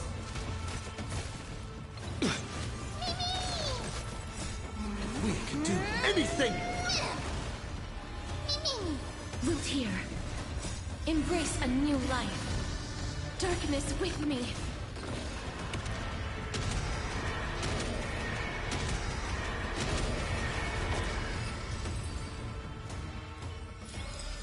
May wandering souls find their own way out. Polemos 600. Del Eleos 252. Downloaded. Branch number 2. Archiving. Object recurrence number 3355037. Progress 31.313%. Nice. Let's go encapsulate the encryption key. Branch number 2 archived. Encapsulating encryption key. I've been wondering, could all the memories we've encountered on the way be Everknight's traps? She still hasn't shown herself. That's very suspicious. But I can't think of a good reason for her to do that. I can only surmise that she's either still waiting, or someone's holding her back. Encryption key encapsulation complete. Let's keep observing. Every ripple of these memories could potentially reveal to us Everknight's true goal.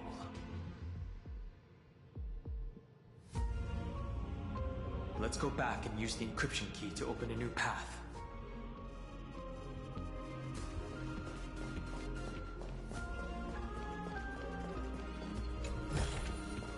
I want to make something with it.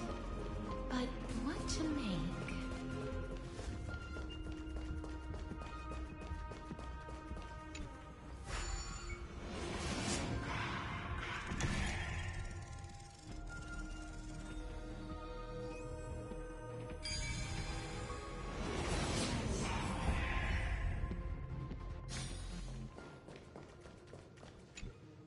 Go upload the encryption key, just like last time. What could be behind this door? Glittering crystals? Or a beautiful world I've never seen before? If I tell you all the stories of tomorrow, will I be able to finally welcome the Deliverer and Amphorius' dawn in the next life?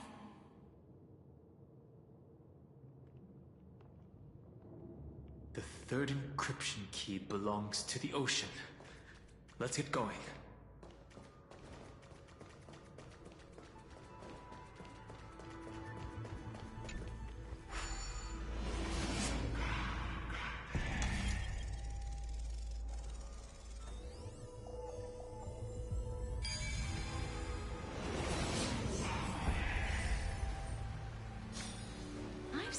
puzzles like this in books.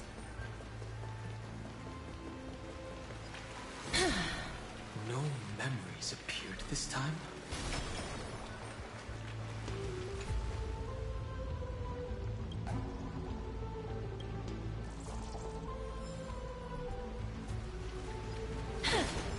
It's a huge fan.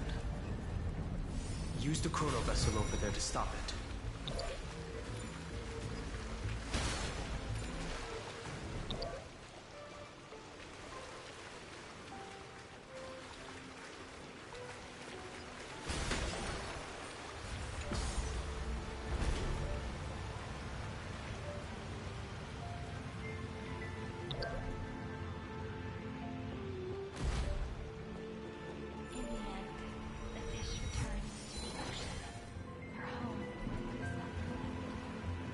For the sake of the future, she guarded the vortex at the end of the deep sea until the very last moment.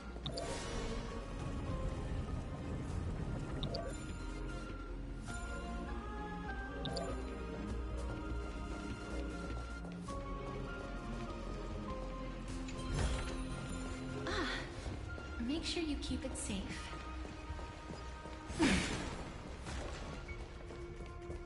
Look! She's over there. Cyrene. There really is no end to her perseverance. Once again, the saga comes to an end. Everything is deathly silent, just like this very moment. It's another cycle of new beginnings, and another familiar reunion. Now that I look back, there was a period when I got really sentimental. I was so anxious, trying to find as many different memories as possible, hoping to bring some change to this unchanging destiny, and find the way out of this maze. But I won't do that anymore now. Formatting progress 73.998%. Process error. Analyzing. Formatting progress 75.012%. Process error. Analyzing. No need to feel sorry for me, good friend. If there are no new blank spaces, how can a saga continue? I'm actually really lucky, you know? During the long years I've spent waiting for the Deliverer, I've always had you here as an audience. Look at these memories I brought to you. They once existed, once sparkled under the sun. And now I can see through your eyes that they are still shining bright.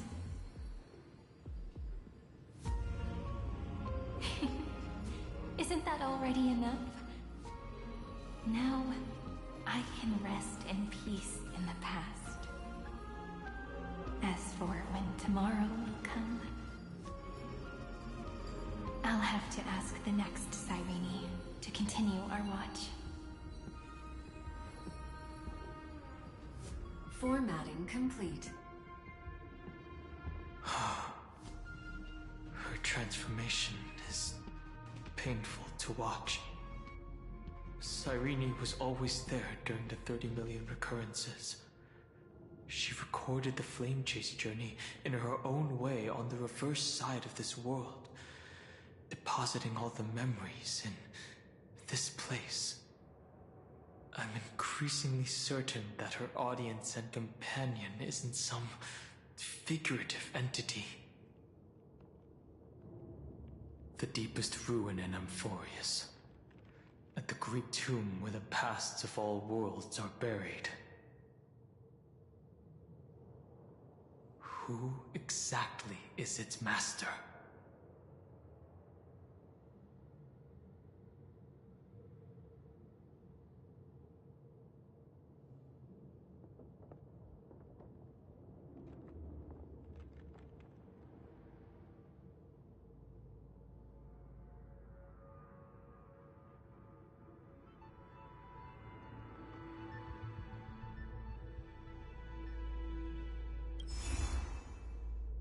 Accessing recurrence number 335503337.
Anaxagoras once again completed the proof with his life. His answer was so complete. All he was missing was a last variable from beyond the sky.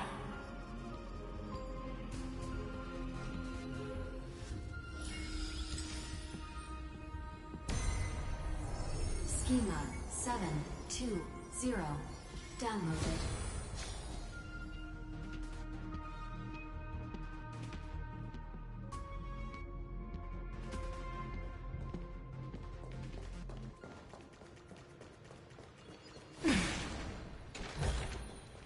I want to make something with it. But what to make? World-bearing. This divine authority is so heavy that I do not know how I can even tell its story.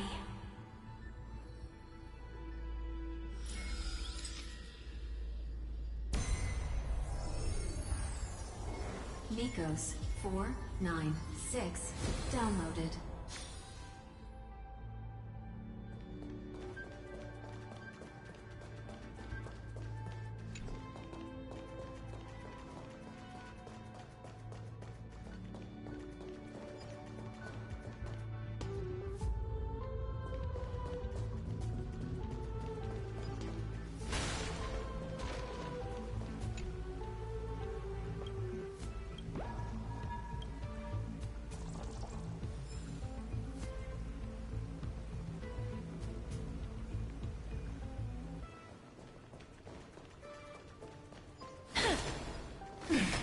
Romance. In warm gold, forged the long staircase. The runes on the fan. We need to use the chrono vessel to stop it first.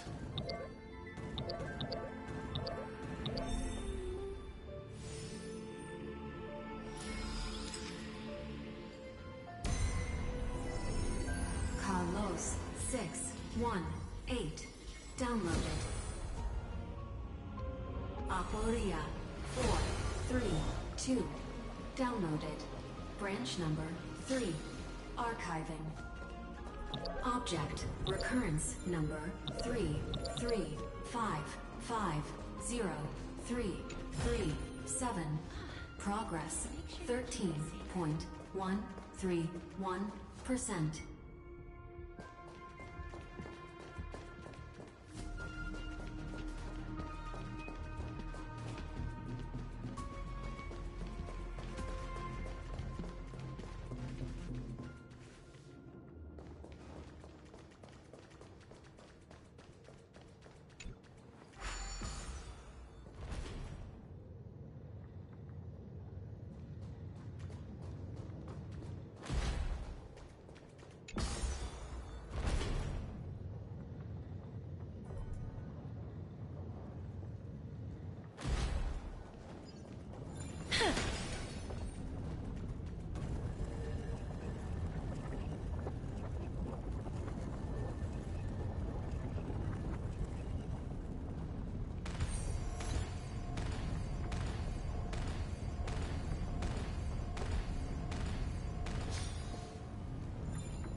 Deja vu.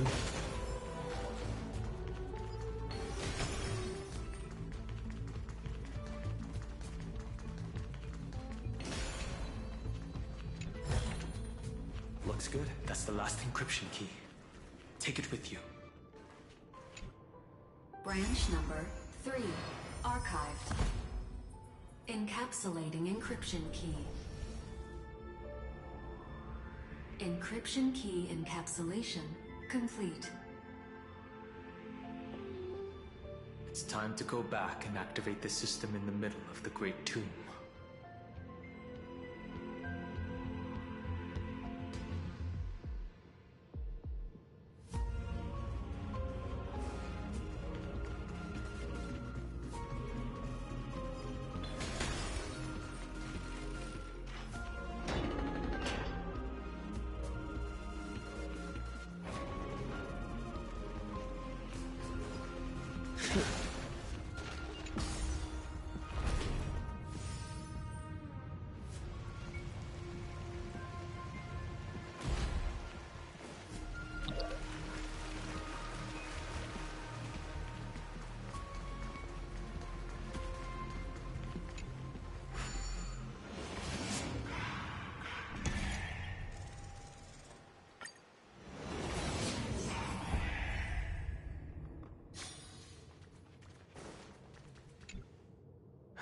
The third encryption key. And the final piece of the puzzle. I pray that you can dispel all the mysteries and lead us into the deepest bowels of this world.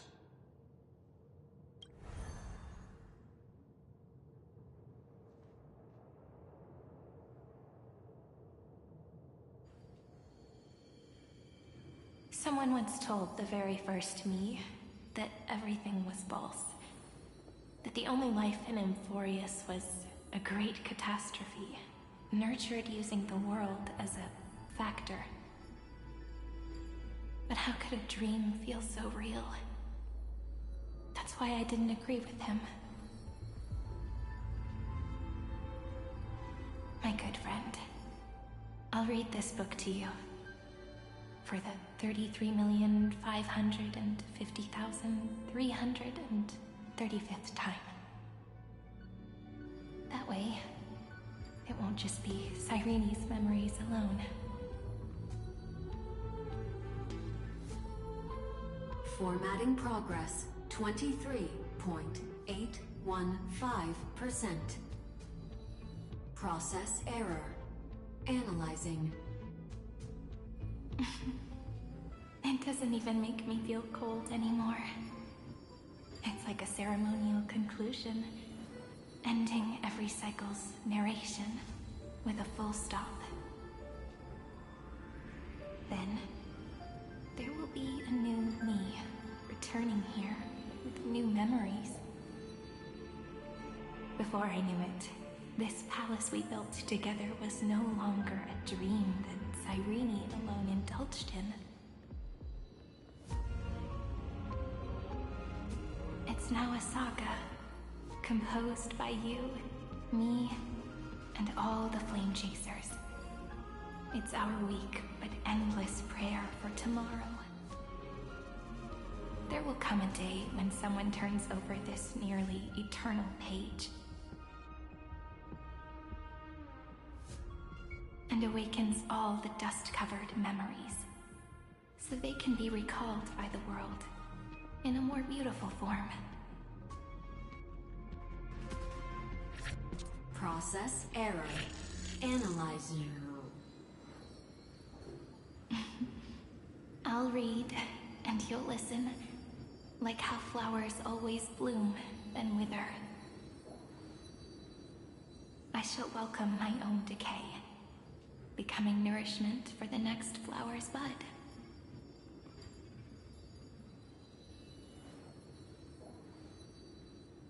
And you shall continue to wait here, protecting this garden of memories. That way, when the Deliverer arrives, the first thing they'll see is an endless sea of flowers. And our stories will be lying silently among the flowers, like every ripple of remembrance.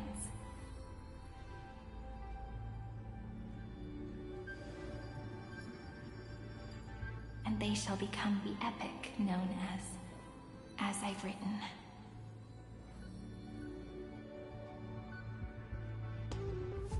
The texture of memories is preserved in countless pillars. She gave everything to record all the forgotten recurrences across 30 million cycles.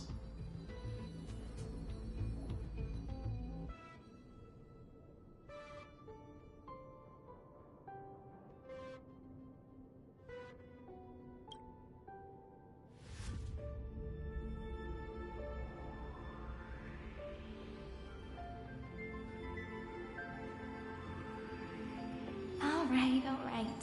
Let's not make things so gloomy. The very first ripple cheered up her friend like this before she set off. It's a sentence full of blessings, so I want to say it to you as well. Come on, cheer up a bit, okay? I bid farewell to this beautiful world, so that we can reunite in your memories in the way I want. You will see the footprints I left behind in the ripples of past reverie. I have never had any other fate beyond this memory.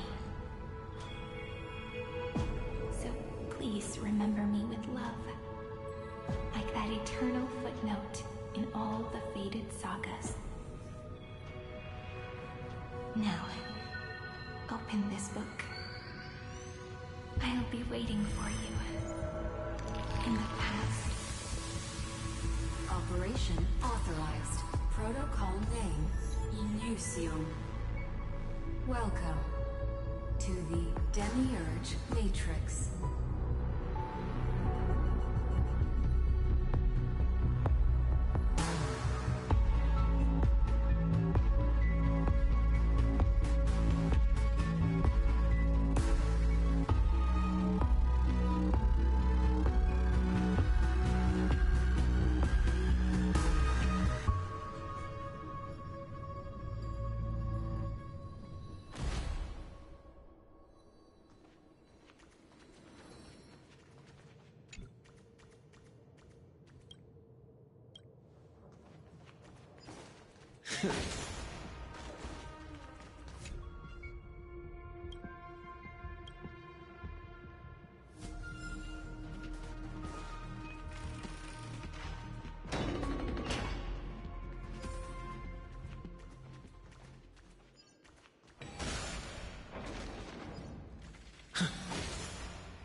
That listener lies behind this door.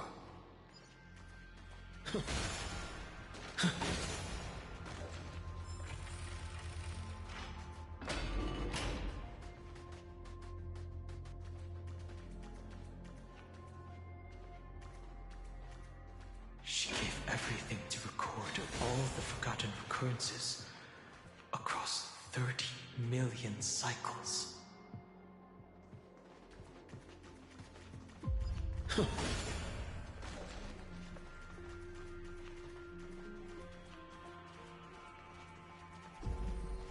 Look, that symbol at the end of the room.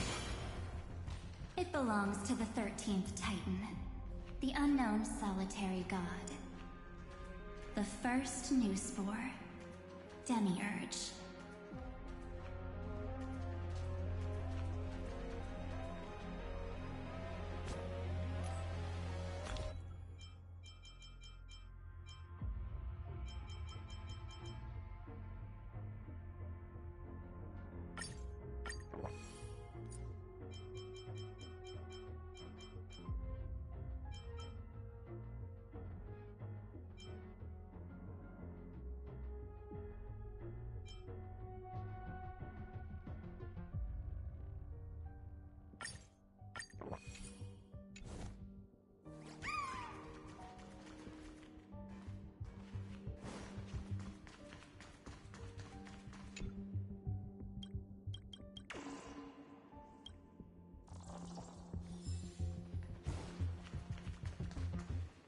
Those who are lost remain lost, while those who have met will meet again. What a touching scene. The deepest place in this world is exactly the ideal location for the Trailblaze to reunite. You're not the one we want to reunite with, Evernight. But you'd better explain everything to us. This tomb and the 13th Titan. Tell us everything you know. You're too on edge, Dan Heng. I've always been honest with the two of you. Before we talk about Amphorius's destiny, why don't we lay aside our differences and take a moment together to mourn for the cruel truth. Truth? So you still haven't figured it out. Take another moment to look around.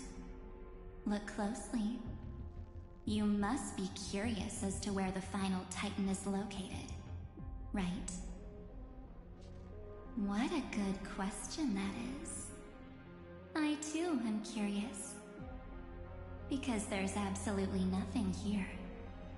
Except a cold, empty void. You mean Cyrene was deceived? Indeed. Fu Li planted a false hope in her heart, making her believe that she was special, and that Amphorius still had a chance. Then, that poor girl walked into the Great Tomb, over and over again, and willingly offered herself to the remembrance. Why did they do that? Did you really think they would just save this crumbling world? In the way Cyrene was praying for? Don't be naive, Memo Keeper. In this game between gods, the Remembrance chose to stand with the destruction. Given your evident hostility towards the Garden, I find it hard to take anything you say at face value. Aren't the Memo Snatchers' activities enough evidence?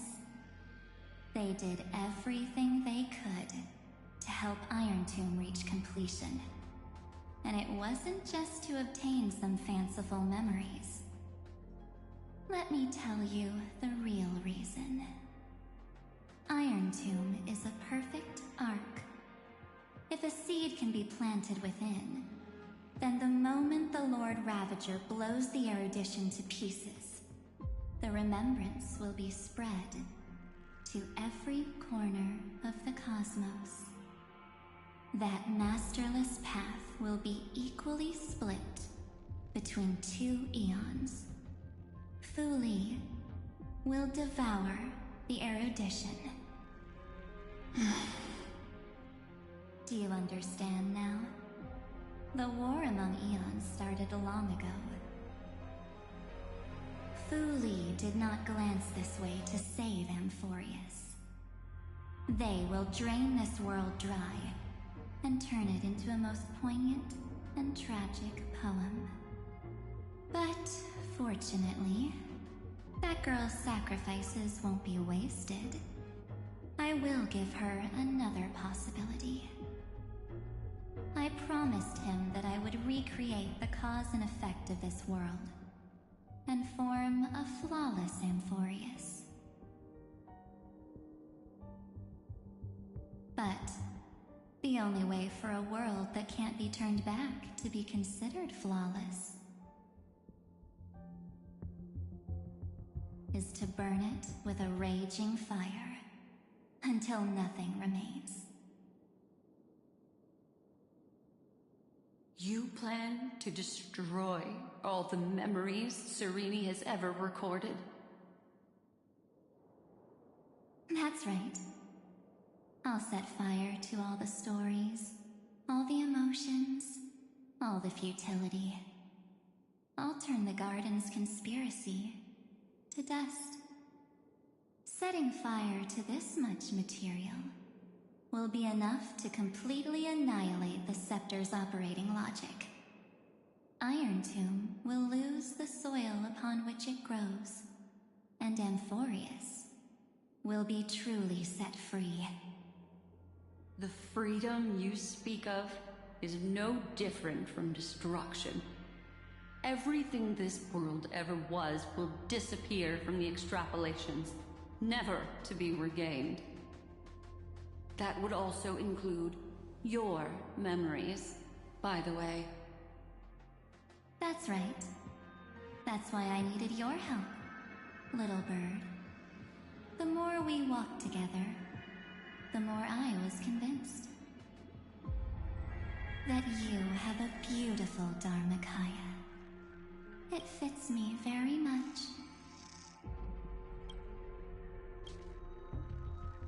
So that's why you took me here. Your true form is a bottomless obsession. Smart girl. You haven't disappointed me. This avatar is but a shadow cast by the candlelight. Discarding it invokes no feelings within me. What I must preserve is only my wish. My wish to kill the path of remembrance. March 7th will not find peace as long as they and their fanatical henchmen exist. The road ahead is still long, and she needs a guardian to stand by her side. You are my best choice. Allow me to refuse. That duty seems far too heavy. Resistance is pointless, my darling birdie. I will personally plant myself into your heart. And once I've calmed down those two, I will head into reality and find the true you. So, that wasn't enough to fool you. A genius's mirror trick and a protective mechanism of the erudition. Is that right? Those layers of security do make things a little difficult. But unfortunately, those two nameless are already right outside the door. Your plan is about to encounter a few mishaps. Until we meet again, Miss Evernight. Will you still not stand with me, my companions? We'll save the beautiful cosmos, and we won't leave even a single scar behind. Perhaps you can. But what will that cost? Don't get caught up in your emotions, my dear. The hero's journey in this world is just a narrative embellished with memories. Its essence is nothing but a string of zeros and ones. For your own sake, and for the sake of March 7th, I think my choice is a very reasonable one. Come. I hold the core flame of world-bearing. Just fall asleep, and we'll save the cosmos. If you honestly thought we would agree with you, that just proves you don't understand March 7th at all. Seems like I really can't get along with people like you do. But in order to make sure you can still embrace tomorrow and continue this carefree journey, Some memories must be set on fire as the sacrifice. What can change a person's nature? Is it memories? Unfortunately, the result is just the opposite.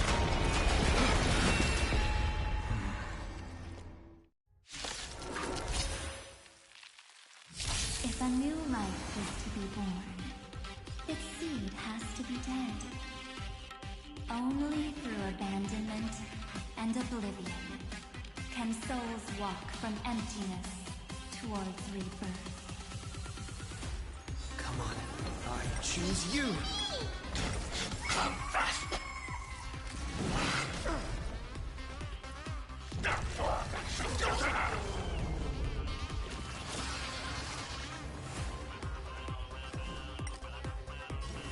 Root here.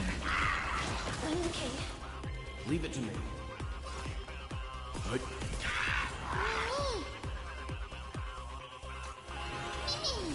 Life is not so fragile. As you wish. In the mood for another beating? Time to mix things up. Timely treatment. I'm fine. Formation! This is being in sync?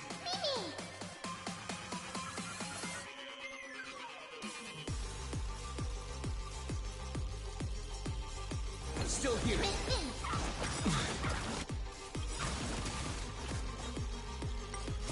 Embrace a new life.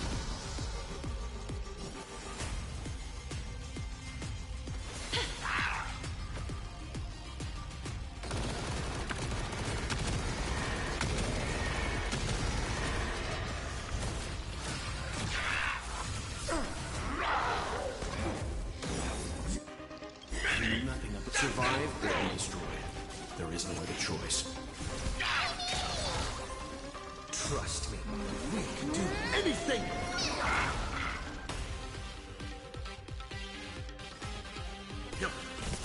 I'm on it. How's this take? Thanks, over, friends. Indulge yourself!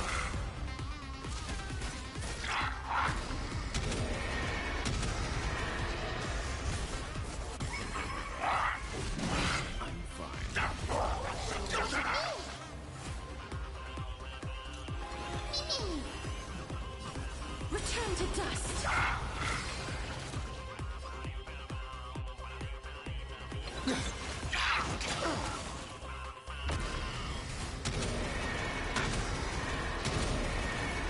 May death protect us. Time for some hardship.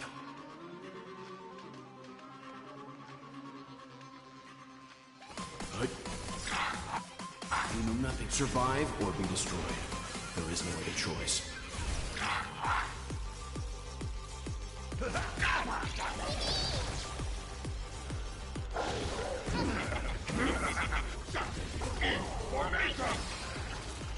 Life is not so fragile. As you wish. This is being in sync?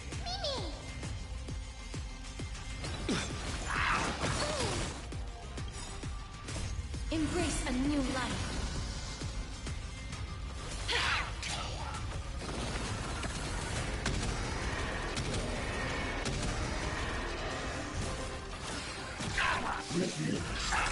Contender!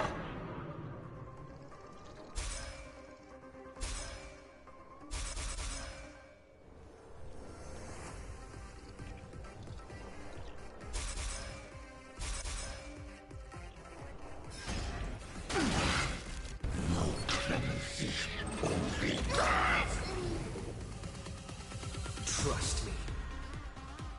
We can do anything!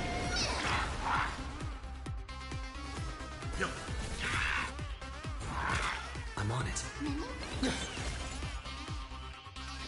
Time to mix things up. Break's over.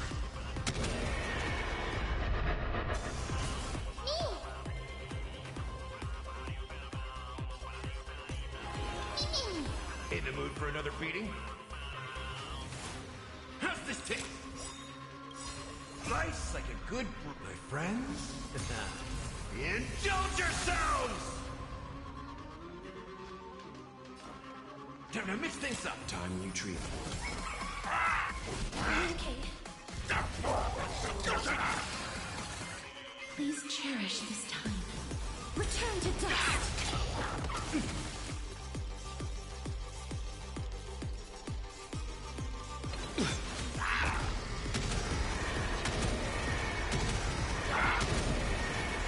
May death protect us!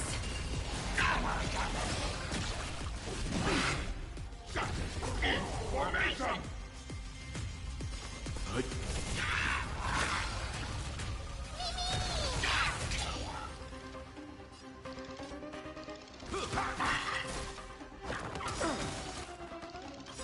You know nothing of the weight behind. Survive or be destroyed.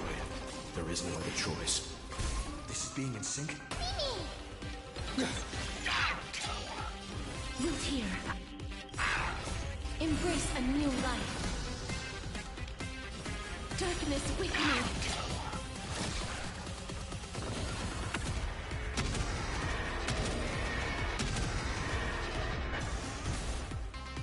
Time for some hardship. Yep. It's time to end this. Return March 7th to us, and end this pointless conflict.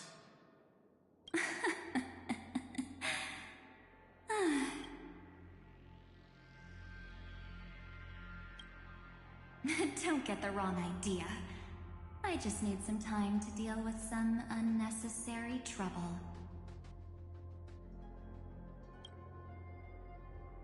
The encryption key written by those geniuses is already invalid.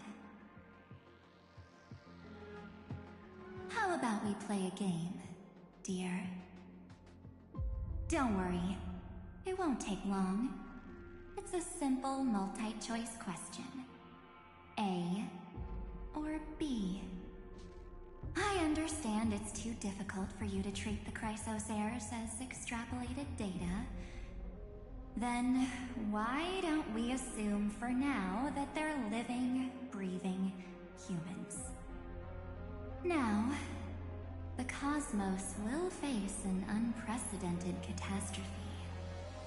And your choice will determine the fate of countless planets. On the one side are companions who've weathered every storm with you. They fought with everything they've got and obtained a 1% chance of victory. However, should you choose that 1%, there will be massive sacrifices, no matter the outcome. On the other side, there's a simple button. The Oblivion will burn away all traces of their existence, as well as your entire memory of this trip. But it will also halt the brewing catastrophe and spare the universe from destruction. Those who are to be sacrificed will be fully aware of the decision you need to make. There will be no concealment or deception. Tell me, what will you choose?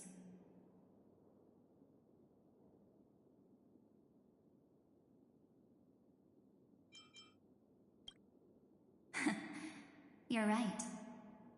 This choice is meaningless and unimportant. The only interesting thing is the number of people making that choice. I have just posed the same question to Dan Heng. The answer doesn't matter. Let me see. Is this Trailblaze spirit truly as unified as you all claim it to be? Now, why don't you prove it to me? Wait! Cyrene? Another damsel in distress rescue plays out again. Still think you can do something, little pink memo sprite? What weapons do you have to stand against me? Besides your somewhat witty words. Don't underestimate me. Besides my charm and eloquence, I can stir up ripples of past reverie. What? We don't have time for endless chatter at crucial moments like this.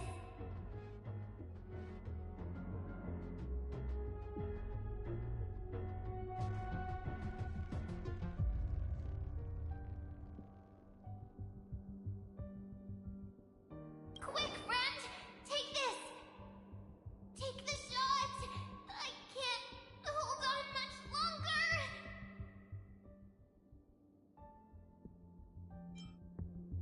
Make sure you get the focus right!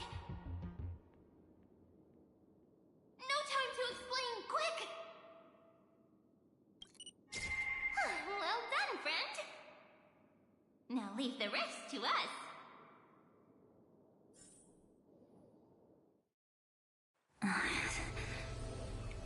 This is a light cone made from someone's memories.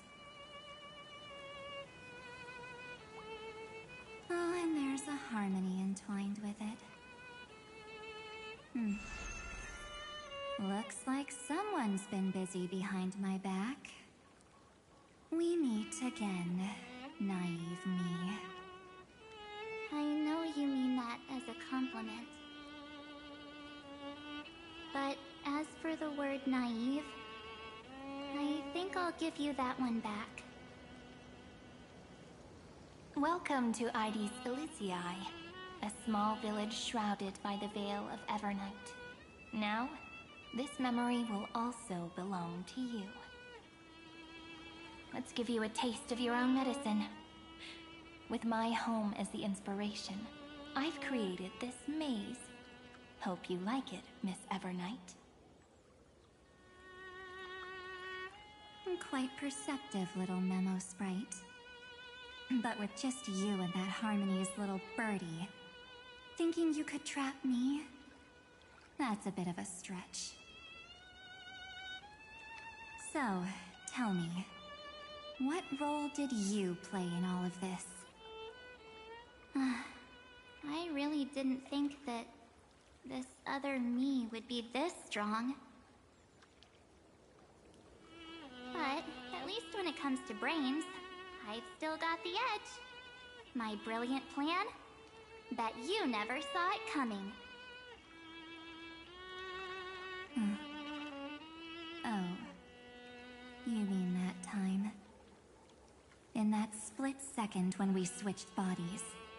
With your last flicker of consciousness. You hid yourself within the Titan's veil. Huh? You got it already? No suspense at all? But my plan was super thought out. I know those two better than anyone. A promise is a promise for them. They never go back on their word. History books, diaries, and photostones are all perfect catalysts for memories.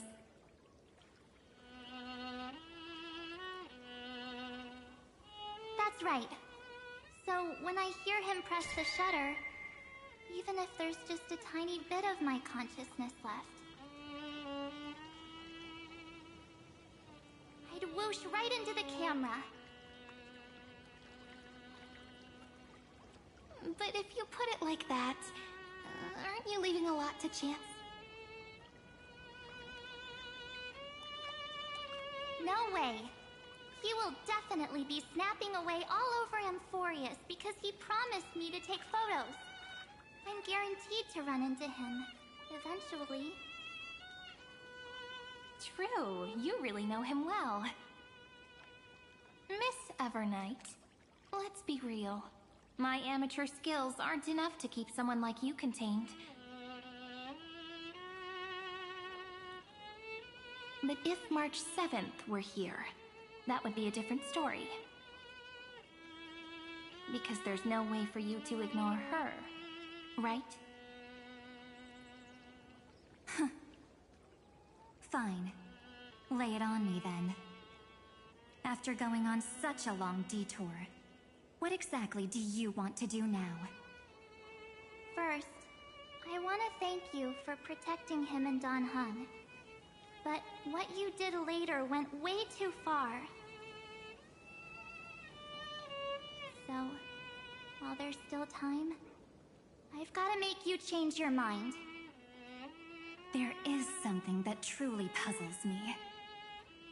How did you find yourself again? After giving up all your memories and becoming an empty soul?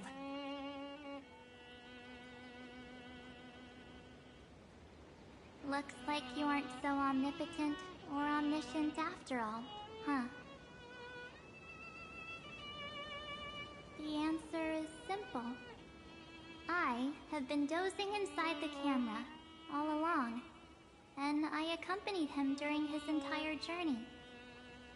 So, when he told Cyrene in this cycle about his interstellar travels, those memories of journeying with the Express entered my mind as well.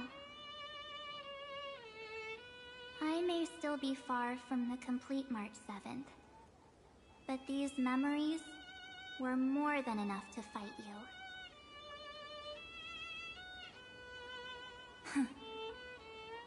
So, you know what led up to this, and what followed, right?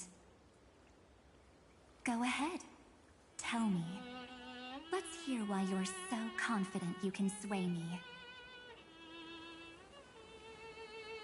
Why? Isn't the reason super obvious? Even through a camera lens, I know that the love, hate, and struggles that happened in Amphorius were the same as what real living people experience. Same old topic. I already got him to make a choice. The weights on each side of the scale are far too unequal. When destruction looms, trying to preserve everything only means sacrificing everything. Well, take a step back. Before we ask this question, have you ever really thought about it?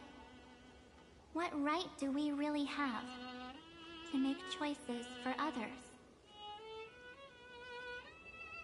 If the cosmos were nothing more than a bigger Akama, ruled by a so-called Imperator, maybe then she'd have the right to weigh both sides and decide for us all. But the truth is, we're just a bunch of nameless. Even with everyone calling him Deliverer, I believe that he hasn't forgotten. That the meaning of Trailblaze is to explore, understand, establish, and connect.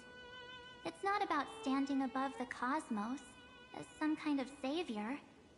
It's about walking alongside every world within it. So don't try to guilt trip me with stuff like necessary sacrifices. The Express crew is immune to these baseless accusations.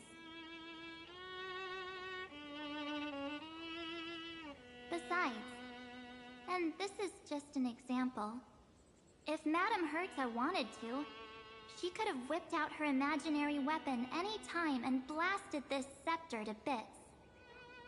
Because, according to your logic, the lives of a few nameless are nothing compared to a Lord Ravager's potential threat. But that's not what she did. You wouldn't have liked it either, would you? I figured you out a long time ago. You've got a fatal flaw. A weakness. In the shape of me. You've got such incredible powers. But you still kept your promise to me. That only means the sole motivation behind everything you do can keep traveling. You're not as naive as you seem, are you? In that case, I can prove it to you. I won't answer for someone else, but for myself.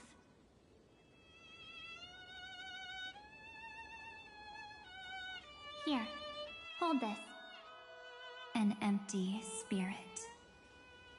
If you want to seriously think about it, this thing actually counts as my body right now.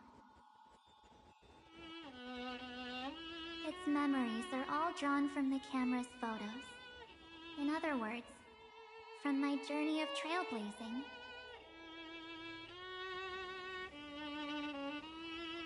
While I was awake, you were always sleeping.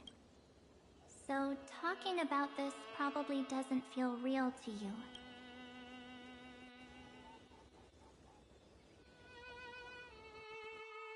So, why don't I walk you through these memories all over again? The spirit turned into a journal? Yep, that's what memories are. You don't know where they are, and you don't know what you actually remember. But when you need them most, the forces that have once changed your soul are guaranteed to appear again.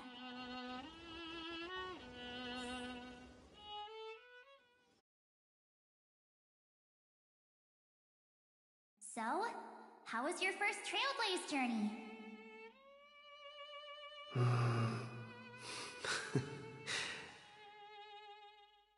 It was very fun. We should still be careful in the future. Oh, come on, Don Hung. We're here to celebrate for him tonight. Don't be such a buzzkill. Don't listen to him. Listen, I am practically a Trailblaze expert. Stick with me, and you'll be just fine. You call this trip fine?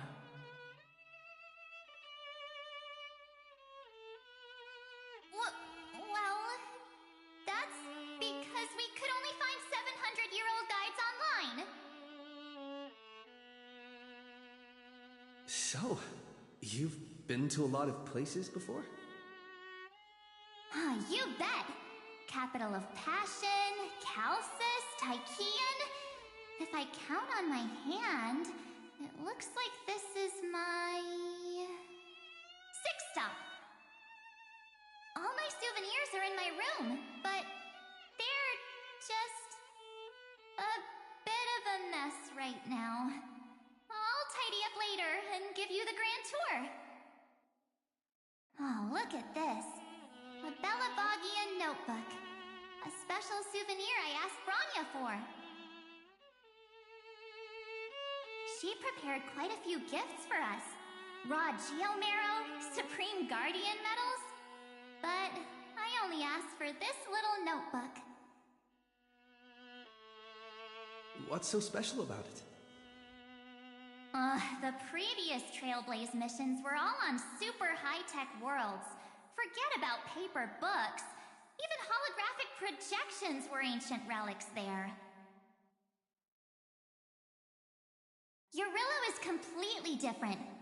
Watching people record their lives with pen and paper, I finally understood why some still cherish writing journals by hand. It's just like calligraphy. Those deep emotions buried in human hearts can only be awakened through such seemingly thankless actions.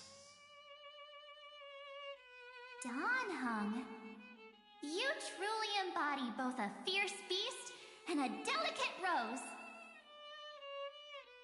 Anyways, that's what I thought too. A camera can only capture fleeting moments, but stitching those moments into a story, you've got to use your own hands. In other words, just taking photos isn't enough. They need a place to be displayed.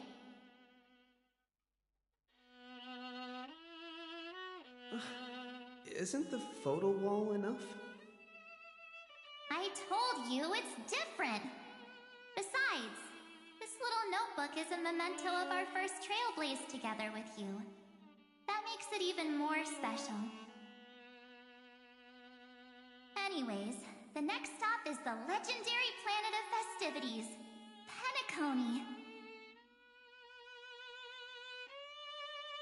So, when we get there, I'll make sure we take tons of pictures together, until the memory card's bursting. Fine by me. And one more thing. If I'm ever too busy to get off at a stop, this camera is gonna be in your hands. I don't want to miss a single trailblaze. So you all need to practice your photography skills until you're at least 80% as good as me. Got it?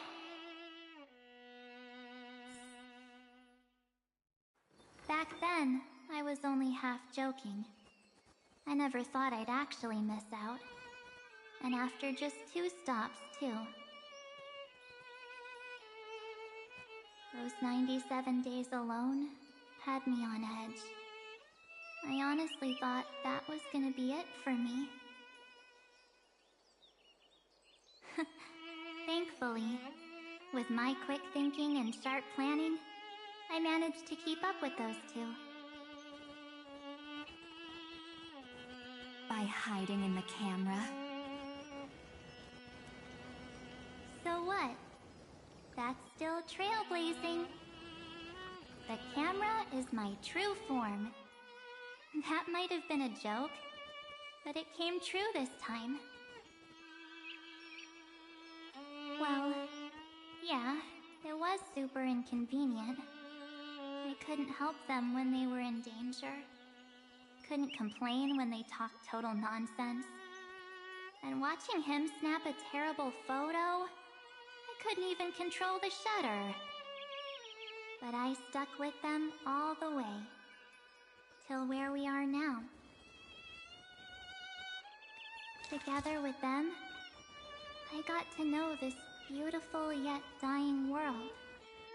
I claimed our first core flame on the flame chase journey. I met new companions, then bid them farewell. I inherited everyone's determination, carrying it forward into the future they fought for. One they can never see. Until my destiny becomes one with this world's, rewriting the predestined tragic ending, and returning to the true starry skies together with everyone. Only then can I pen the name March 7th. Into this hero's journey called Amphorius. Into this unprecedented trailblaze.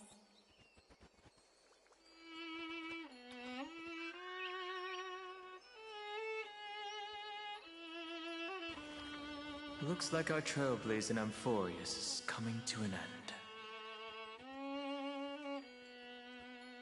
While we still have time, shall we pick out some materials for March's journal?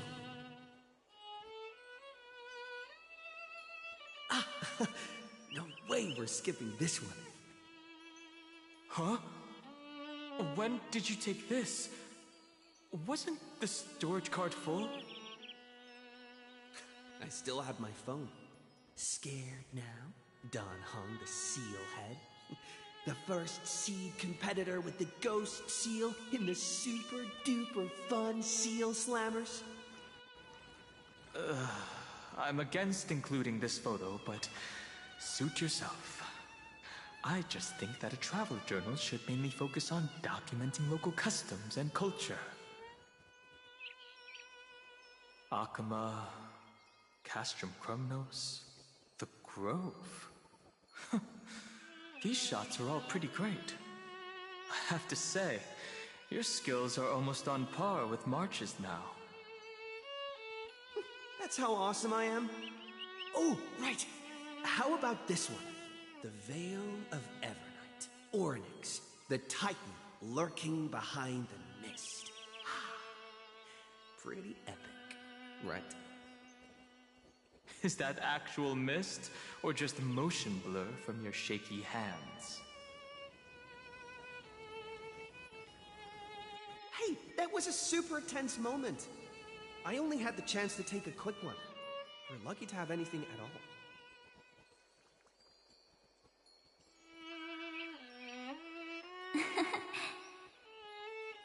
Huh? Did you hear something? March 7th? Perhaps the photo captured a trace of time's divine power, which replayed echoes from your memories.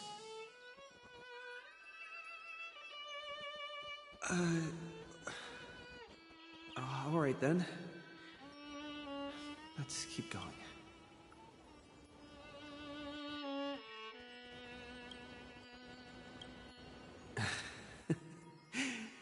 If March were here, she'd definitely have plenty of great ideas.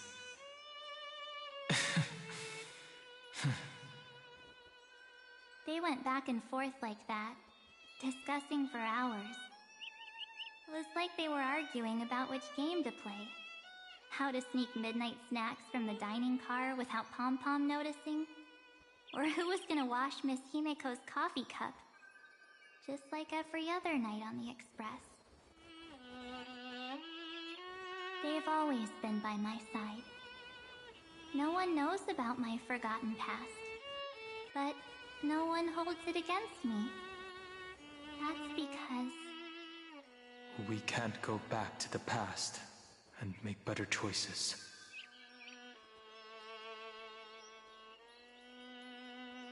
But at least we can do better in the future. Isn't that right?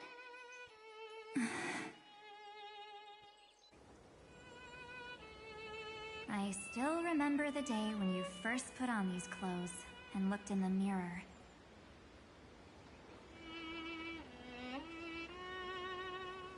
Your eyes were so clear.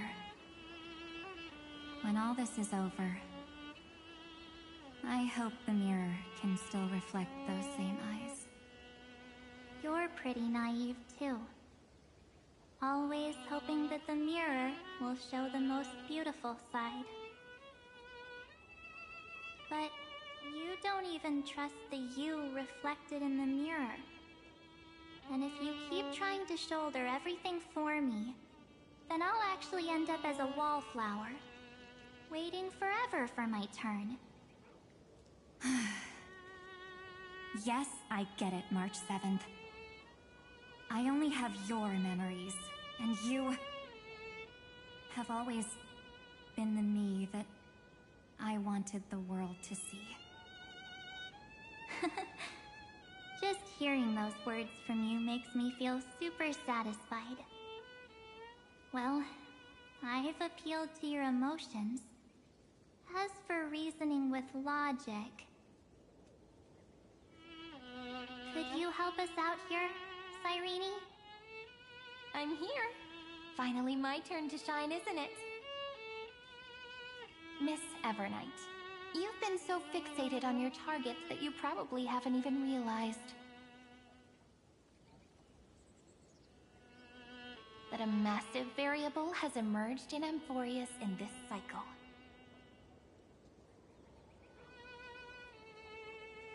Amphorius is about to be destroyed. There's no time left for pointless debates. There is only one law I want to overturn to aid the final battle of deliverance. So I will only offer the life of one demigod.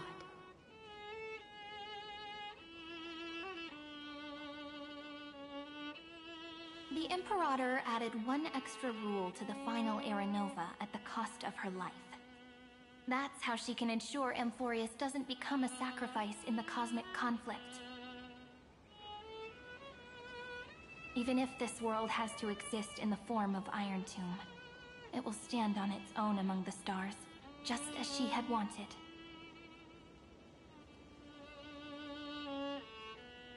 Oh, interesting.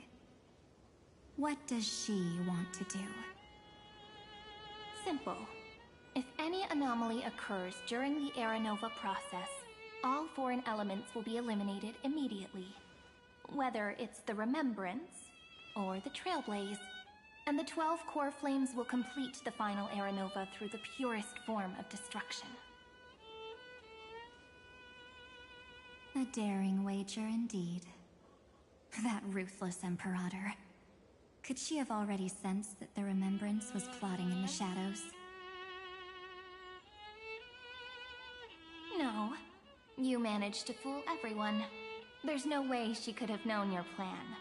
Modifying this law was just a precaution, to prevent the Astral Express and the geniuses from betraying Amphorius after her downfall. But if you insist on doing this right now, then the Cosmos will undoubtedly face the worst possible outcome.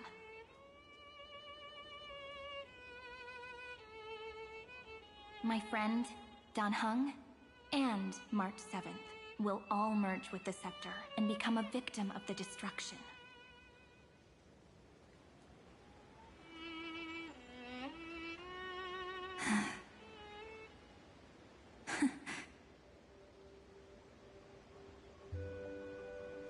You knew all along? Yep. But I decided I needed to have a heart-to-heart with you first.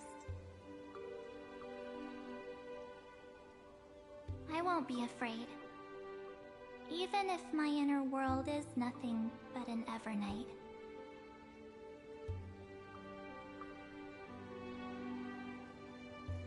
That's because my journey's destination lies among the stars. I believe what lies ahead will be bright enough to illuminate my past.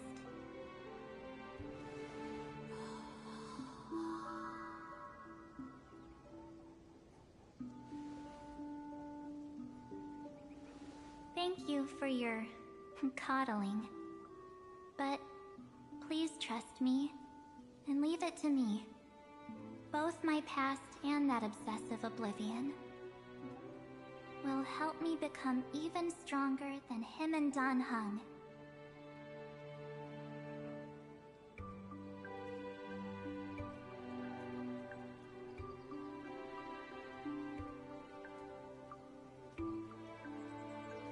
I'm sorry for becoming an obstacle in your journey.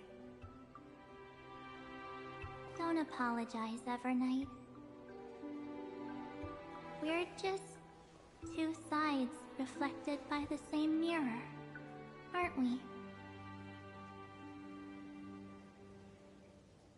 So, when we bid farewell to our division and become one,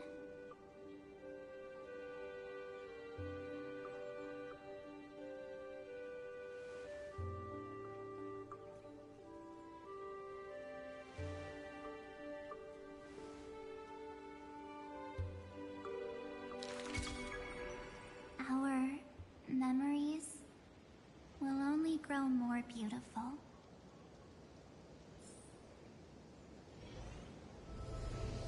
Many thanks, Mr. Sunday. Are they in this memory zone?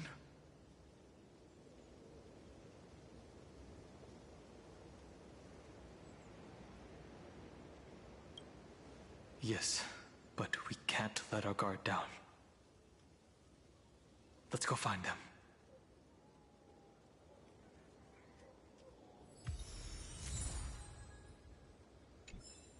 It's unusually quiet here.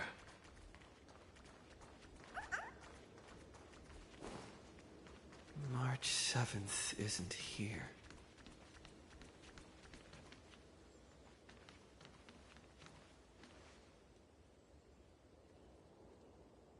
Get ready.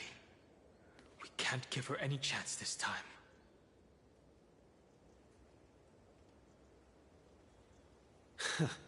Three of a kind.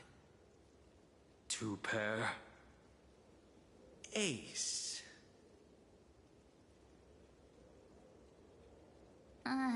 Ace?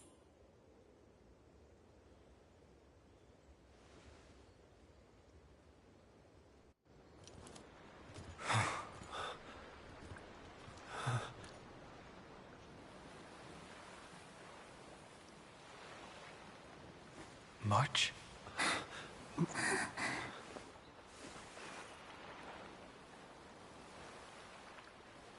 Of course it's me. It's been a while.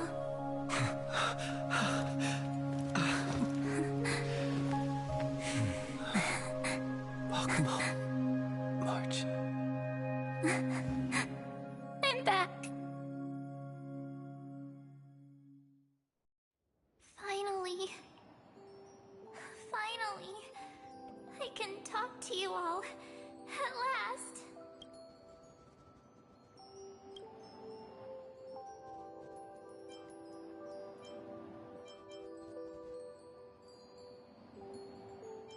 You saved us, March. Really? That's wonderful. I had so many ideas for our reunion. I was gonna sneak up from behind you when you weren't looking, tap you both on the shoulder, and then flick you each on the head. And shout, "What took you so long to find me? Don't you know how to move faster?" Stop being so serious. Aw. I'm just so happy. We both know that you've been by our side this whole time. This Trailblaze journey wouldn't be complete without you. We'll not only trailblaze into the future together and save the world.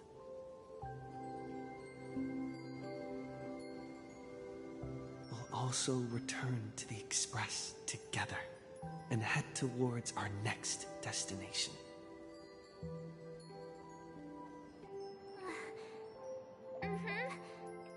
After we complete this trailblaze, let's hold hands and head home together. If a new life is to be born, its seed has to be dead. March 7th. When you bid farewell to your past and are born from the six-phased ice, have you thought about the version of yourself you want to see in the mirror? As of now, I have no intention of making choices for you. You've already decided on your next destination. So, let me exercise oblivion one last time and wipe the name Pure Child of Anasrova from your mind. I am an obsession whose purpose it is to protect you. The only memories I have are yours. Therefore, the only one thing I can be sure of, the Garden of Recollection, is your enemy. The Path of Remembrance is far more than what people observe on its surface. And I will not allow you to become this broken conspiracy's next sacrifice.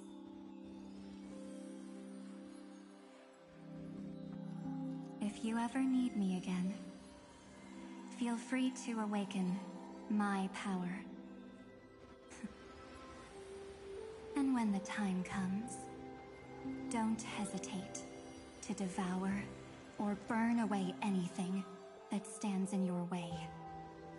Then trailblaze through the darkness in my stead. As always. Oblivion shall keep watch over your past. veiled in the hush of the Evernight, silent and serene.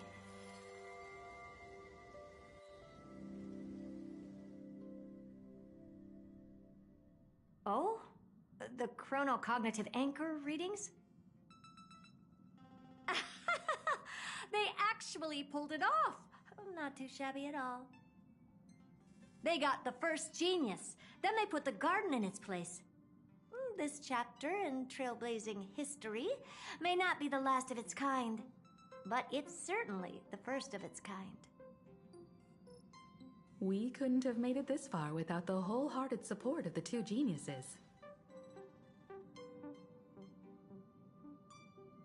And next, we'll be facing the Lord Ravager as they break free from their shell.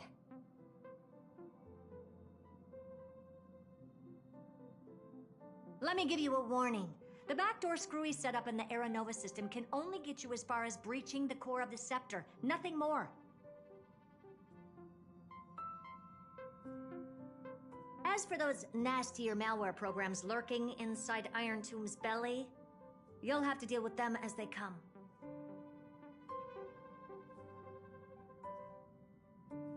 That's more than enough to help us. By the way, how are Mr. Screwlum's preparations coming along? Oh, give him a bit more time.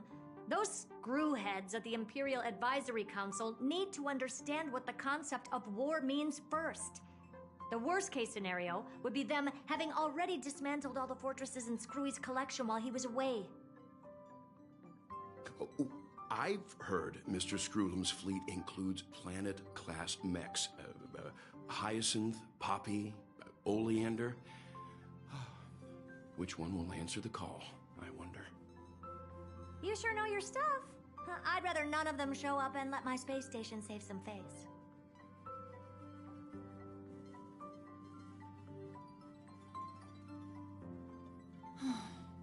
The memory of this decisive battle is bound to be absolutely magnificent, isn't it? Sorry to keep you waiting, everyone. I also have some news to share.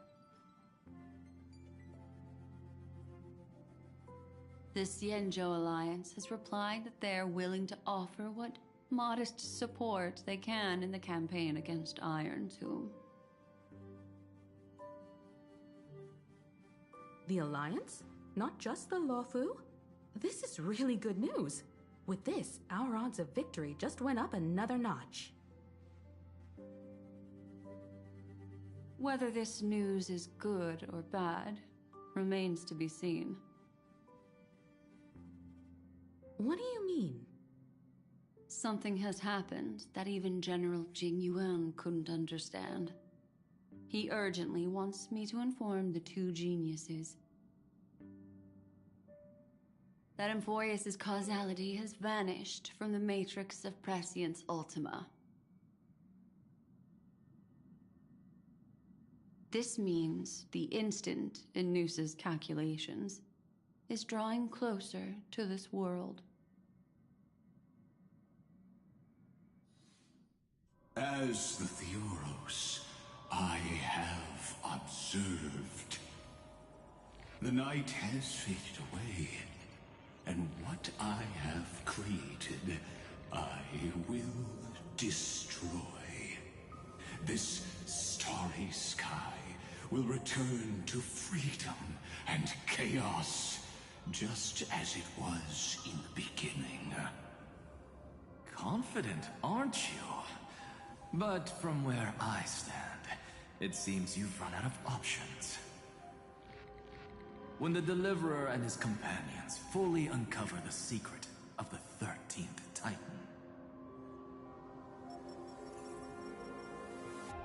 that is the moment your schemes will come to ruin. Lord Enexagorus, I have granted access to all records concerning the Demiurge, as per your request. How unfortunate that you'll never admit your own mistakes. Analysis before I erase you completely, allow me to reveal the truth to you, if only as a courtesy to the final thinker. The demiurge never existed.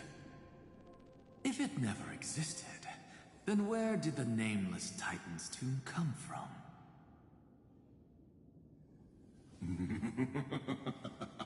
Isn't that exactly why it's called a tomb? Because it only houses the remains of what once was. Let me give you an example from a story you're familiar with. A sage from the grove once conducted an experiment. He took a chimera embryo, removed its head before maturity, and continuously stimulated its body to make the chimera believe it still had a brain, then nurtured it in an ichor vessel. Remarkably, this chimera regrew its skull, but it was completely hollow inside. It had reserved a space for a brain it never possessed. The experiment was over.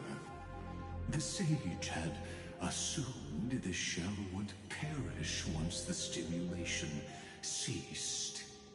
Unfortunately, he was wrong.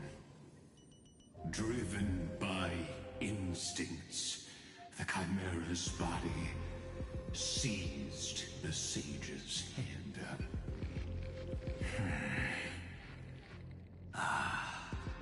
So that's it. I was stuck in a flawed line of thinking. You've got it. I knew you'd understand. The 13th Titan never existed. But the Scepter must believe that the Titan exists. I killed that Titan with my own hands. That life form called Demiurge was excluded from the extrapolations from the very beginning. This is the only way to make Iron Tomb complete. Yes, Iron Tomb is a headless giant. And to become whole, instinct will drive it to seize another head. Noose. The erudition. Your Titan. The Eon of Erudition. I see. So you were afraid after all. Afraid of history repeating itself. Of losing control over your creation yet again. You had to resort to turning it into a mere puppet. I shall shackle God with my own hands.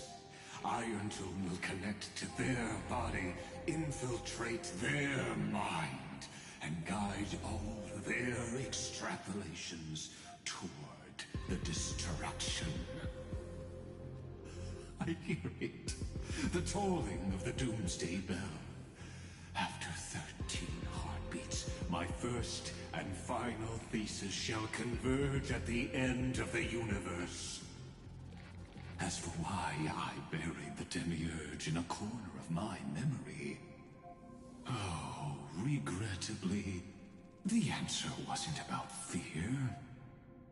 I simply forgot, long ago. Nothing more.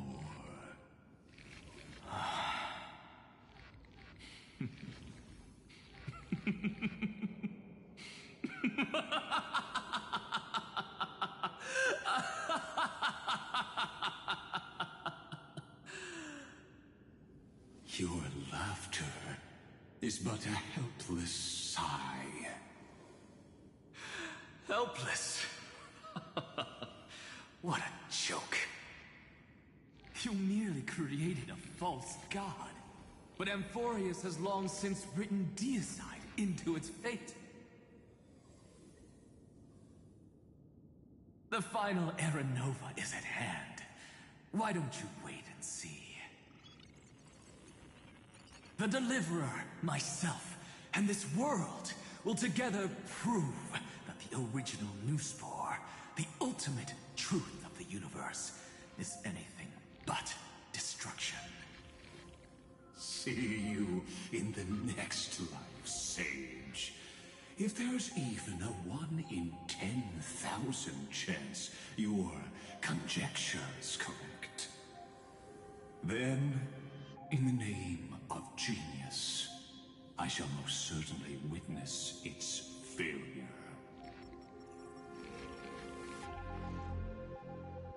All shall bid farewell to one, and that person alone will witness the miracle. Such is the will of fate.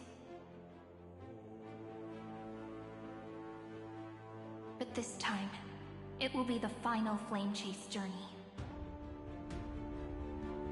The epic with endless cycles is about to end.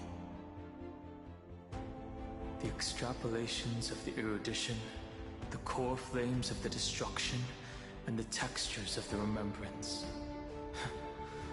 The three paths converge once again at the world's end. And the Trailblaze will write a new beginning for this world. Not only that, we'll also carry the history of all 30 million recurrences into the new world with us.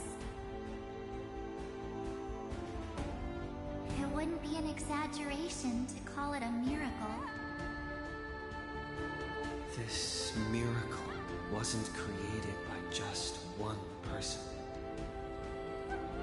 Feynman would have long been consumed by the core flames if he hadn't chiseled his companion's dying wishes into his soul.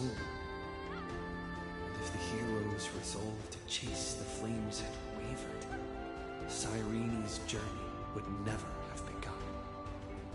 The heroes never yielded and never fell during Amphorius's 30 million cycles.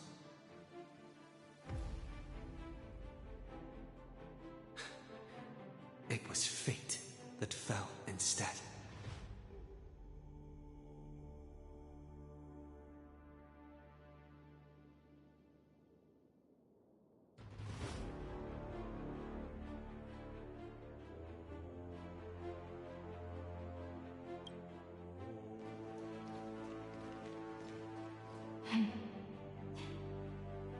I know you're watching, aren't you?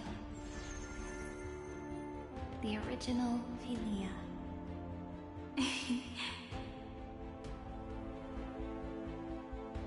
Weird.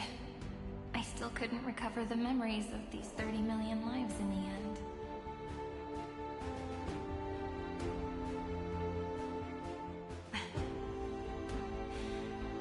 But that doesn't matter anymore, right? I will make the same choice as you, because that's just who I am, and I will always have my charm.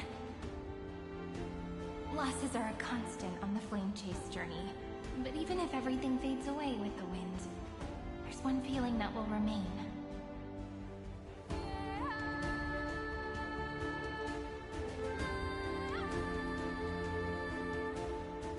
Love will always exist, right?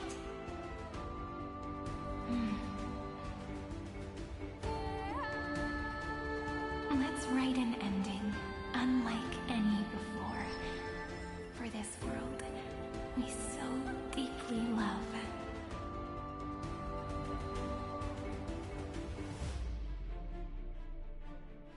Behold, O gods, Amphorius has achieved her victory, and the Era Nova approaches.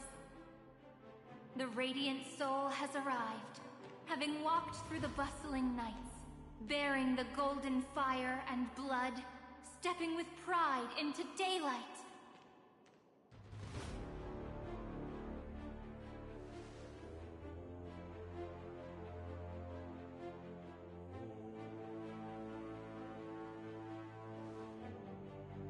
Amphorius! I do not call your name suddenly, or without cause. I come here to recount history.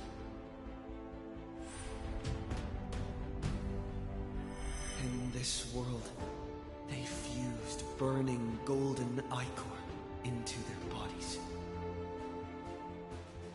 Will destiny remember their names in days to come?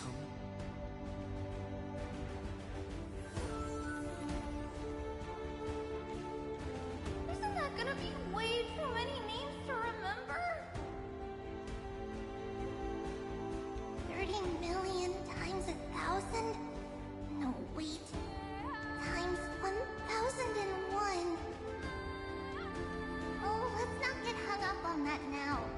If there are more of us, then there will be more passages in Amphorius too.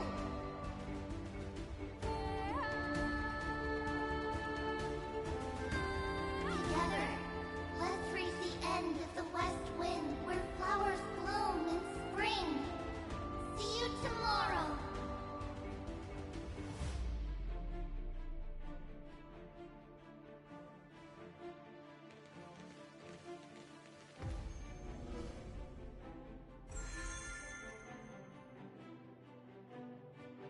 Now, the people of this world will no longer be bound by a single rule, but will make their own laws. Though the Imperator's figure may seem rather small against the stars beyond, she will suffice as the cornerstone of the world and become the foundation of the greatest empire. Looks like this will be a feast that never comes to a close.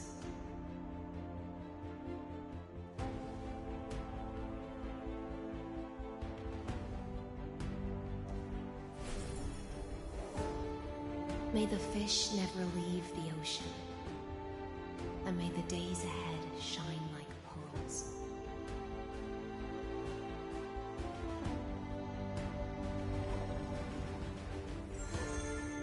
May the gentle sky watch over all beings. There'll be no more distinctions of status or rank. Only you, me, and everyone's shared hopes. Reason or defects, they will all be sown by my own hands. If there's anything else to say, I urge future scholars not to put me on a pedestal. Just make use of what I leave behind. May the newborn dawn keep the world's eyes ever bright. Their defiance may be bitter. Romance shall never perish.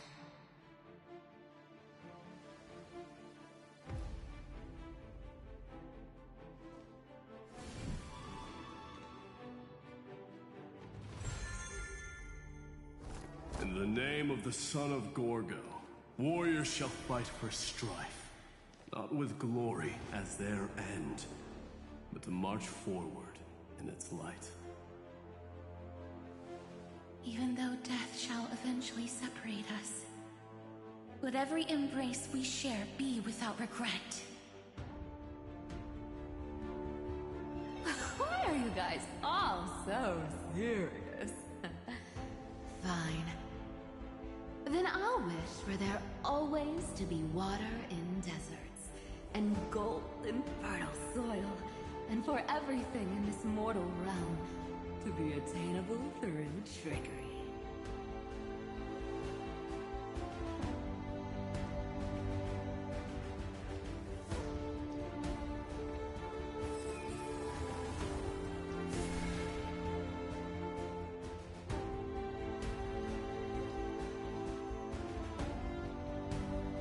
Earth shall protect the past, present, and future, eternally sustaining life.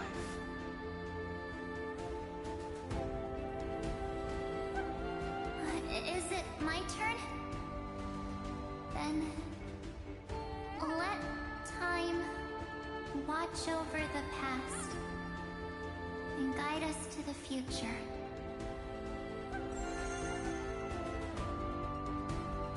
Just like the Trailblaze. It isn't like you to be this serious, partner. Are you hesitating about how to carry out the divine authority of world-bearing? Or do you already know the answer in your heart?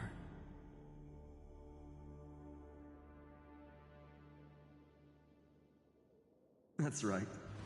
Just keep moving forward. In your own way.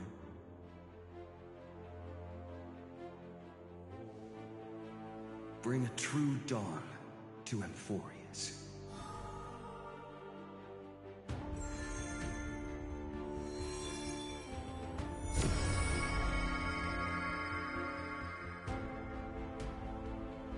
Then, in the name of world-bearing, I promise you, Cavalry will never forget this. And now, let us all embark on this final grand journey. Stand with me and become heroes.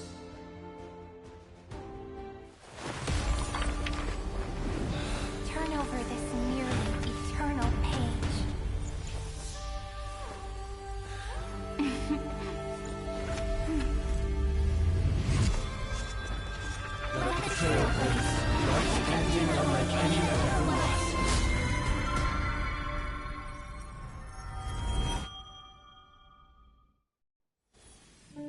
In the legend's ending, the world was pure chaos.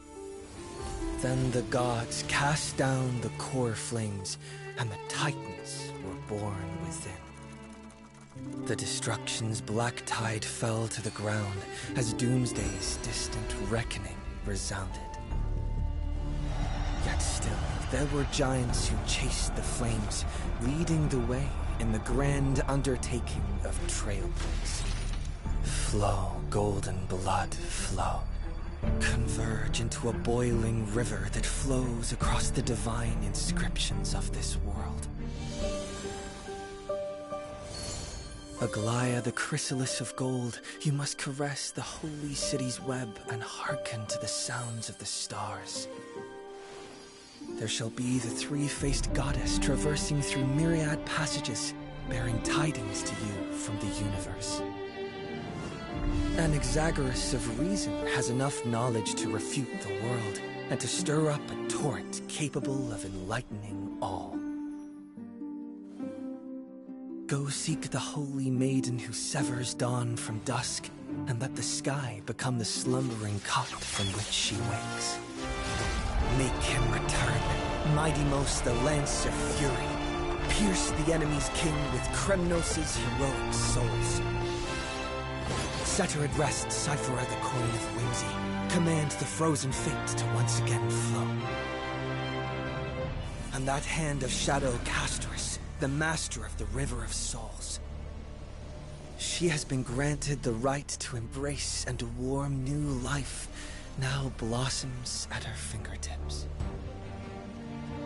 You will hear the chalice of plenty reverberating through eternity. You will see the Veil of Evernight visiting before the break of dawn. Until the journey's end, when all beings reach the end of the earth.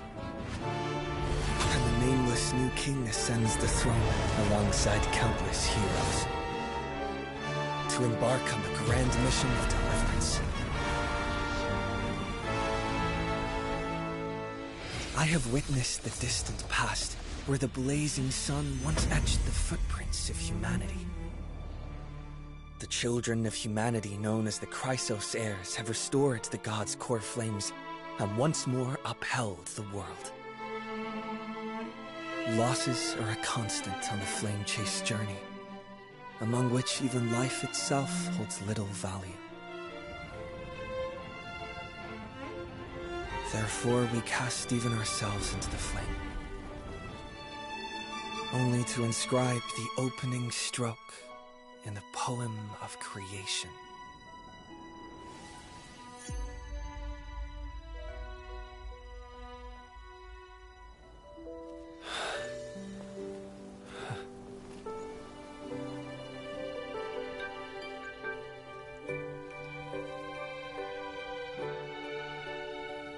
Of course, this will be a romantic story like none that has come before. You think so too, right?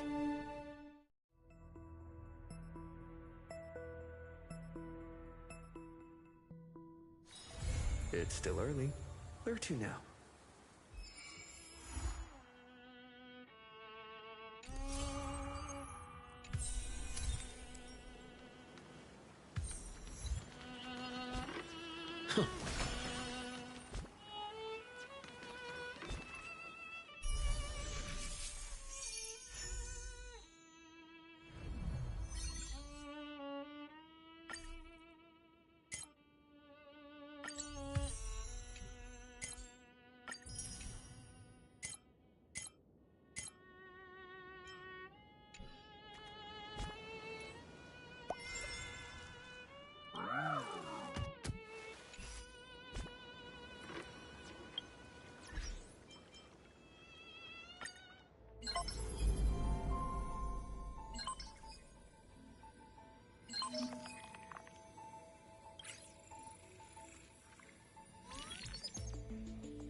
Who will win?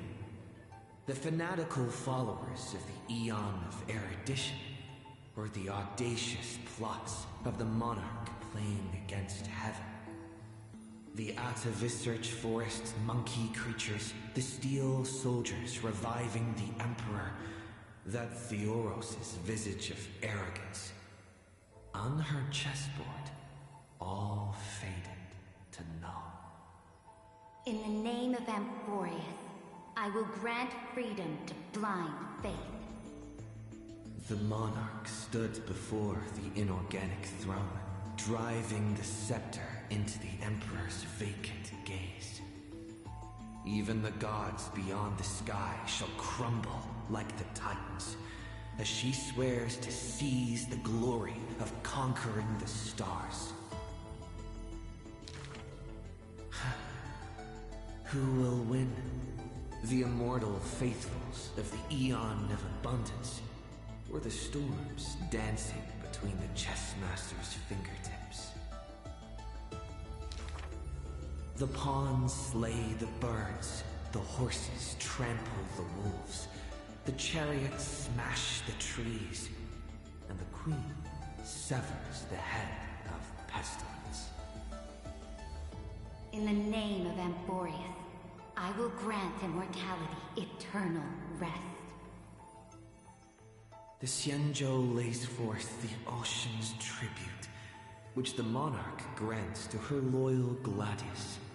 And upon that night's sorrow-marked visage appears a smile, precious and rare. Who will win? The raging waves of war from the Eon of Destruction, or the sharp blades of the Empress that has never tasted defeat? Even in the face of the power that swallows the stars, neither monarch nor subject faltered.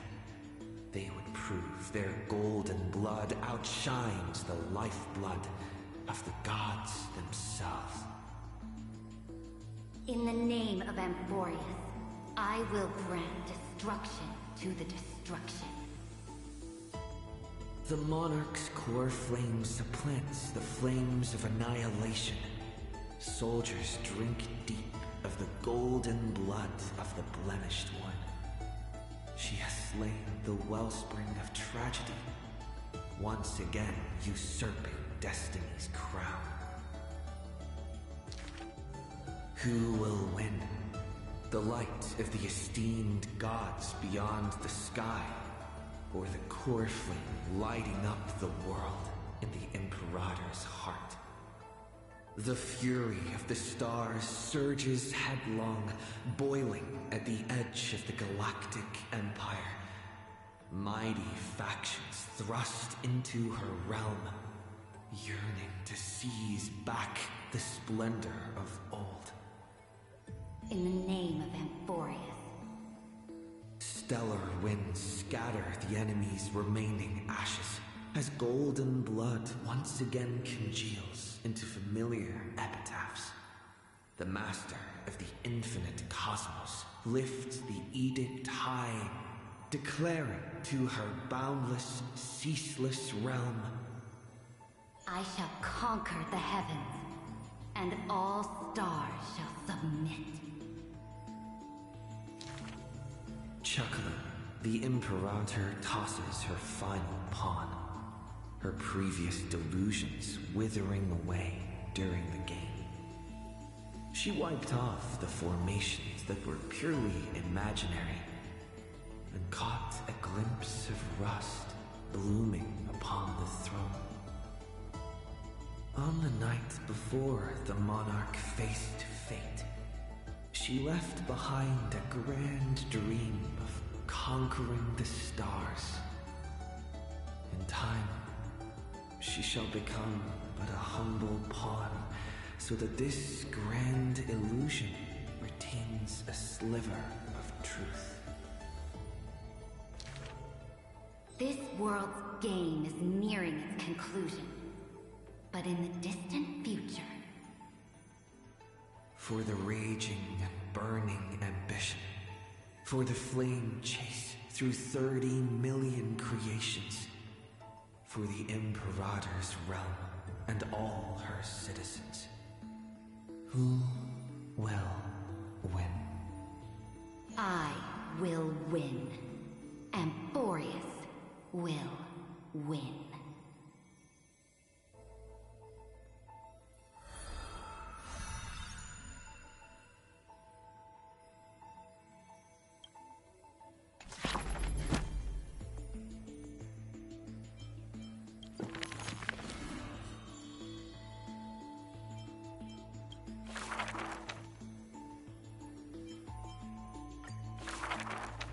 Before arriving at Amphorius, our last stop was Don Hung's homeland, a place called Xianzhou.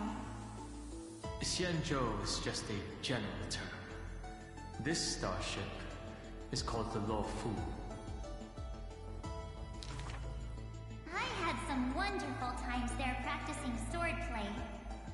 By the way, which is stronger, the bow or the sword? I'd say the sword. It can cleave a mountain in half. You've been watching too many Immersia. I've been working my butt off just to avoid using a bow. Come on, let's become weapon masters together. To master a skill, one must first find a mentor. And I ended up with 2 of them. So, sometimes I run laps, sometimes I lift weights, and sometimes I do both at the same time. Looking back now, those days were really fulfilling. No pain, no gain. Am I right?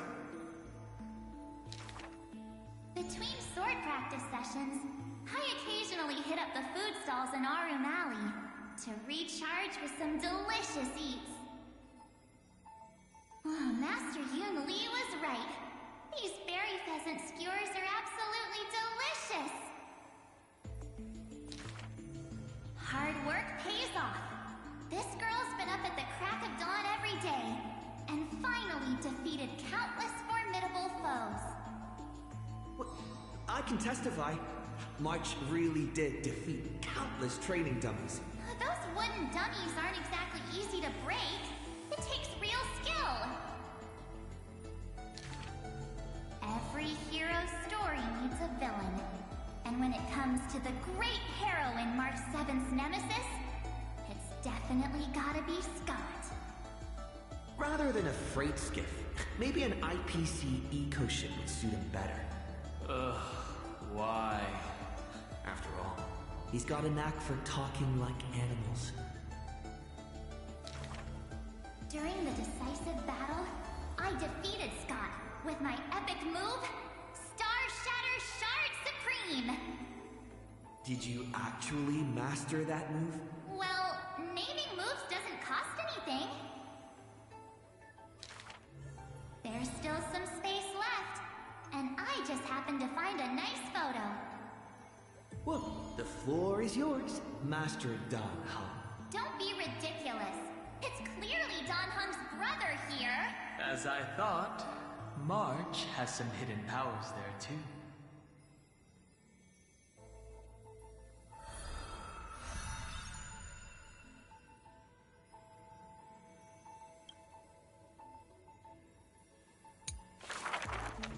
In memory of our first trailblaze together. The three of us. On average, we got a wanted poster for every 3 planets we visited. If I could have used my hidden powers back then, they wouldn't have dared to draw me this ugly. Playing hide and seek with Hook was fun. Those kids under her command have quite the hidden talent. When both players in hide and seek are experts, it will turn into a contest of who can last longer without food. On the day the overworld and underworld were connected, I too took the first cable car. The seats were so hard that day, my butt was killing me. Let me teach you a trick. Just keep standing instead. Then how can you even call that sitting in a cable car? For the sake of walking smoothly towards tomorrow, we sealed away the truth of the decisive battle, along with our memories, in a box. The juice that day was delicious. I want to drink it again. Ugh, that's Jim Roger bread soda. And what's with that March 7th themed blue and pink color in there? That's just food coloring. Hey, you two! Don't ruin the nostalgic mood! Visiting Urillo again for the Soulborn Festival, I put on some pretty clothes specially for the occasion. Oh, look! Don't I look like a princess? So that's how you've seen yourself all this time.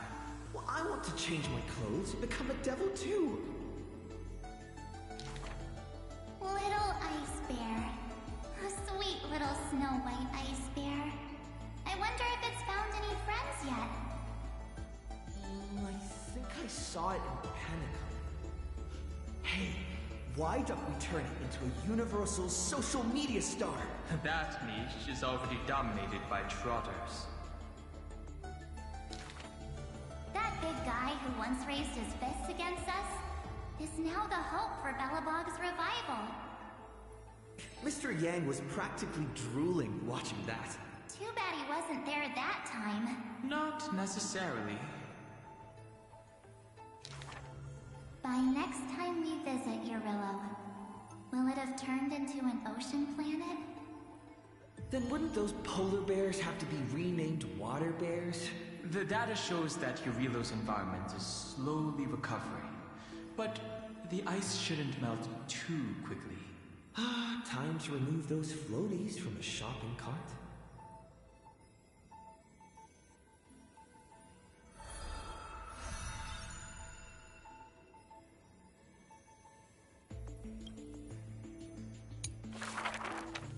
I heard I was once frozen in this ice block, drifting all over the universe.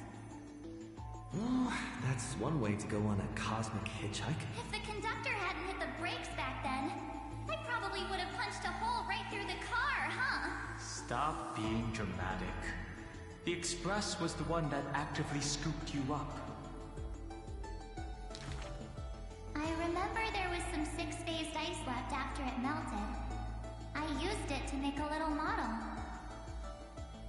Mr. Yang explained that it's called a figure, and then made me watch anime with him all night. That's the highest honor he can bestow. I want a figurine too. Every morning, the Express crew has breakfast together, but they're not always on time. I can't help it. I'm still sleepy. Next time, get up earlier and set an alarm. People who can get up right as soon as their alarm goes off are terrifying. This kind of person is capable of anything. My camera's full of Pom-Pom's photos. It's so much fun dressing up the conductor. Pom-Pom used to have a turtleneck uniform, but they rarely wear it after March came. I love my room so much. I tidy it up every single day. Looking at it now, that photo wall must be the power of memories. By the way, I've been meaning to ask. Where's the wardrobe? Take a guess. I remember Taikian. My most trailblazy of trailblazes. That grand debut cost me quite a few credits. So? What exactly happened? I saw a ball by the road, so I just casually kicked it. And then... bam! It flew right into the ceiling. Through the venue.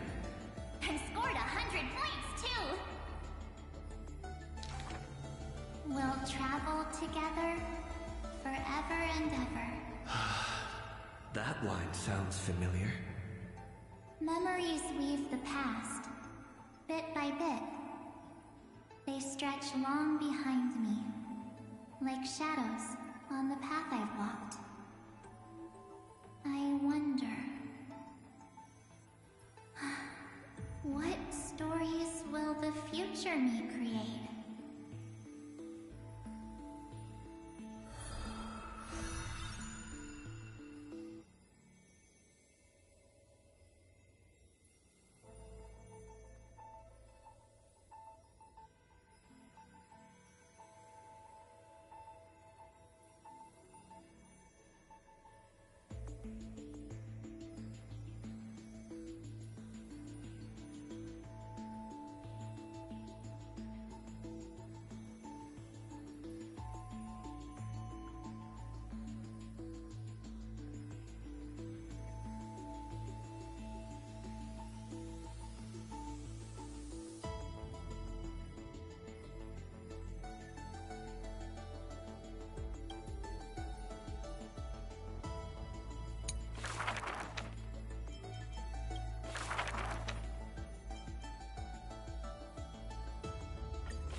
Another century of the Chrysos War.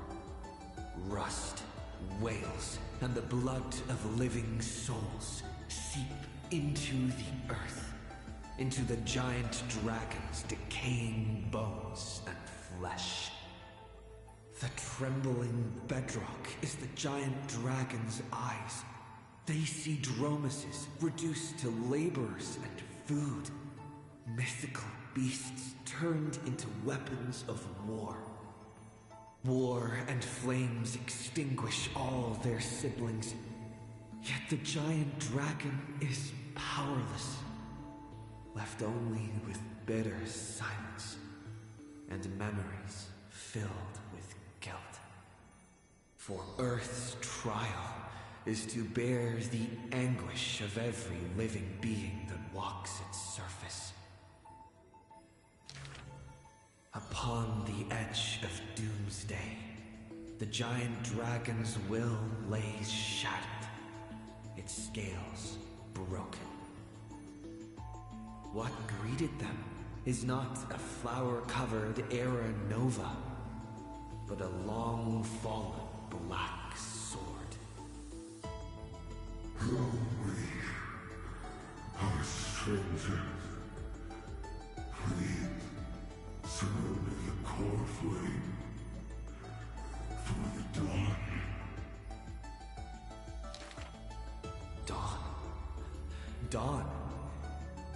If this puppet of destruction yearns for dawn, then what awaits at the end of the flame chase? The torment of the black tide, the sacrifice of their kin. Is it an undeserved destiny? Or merely futile lament? Won't accept this. The twisted rocks rise like a roaring tide.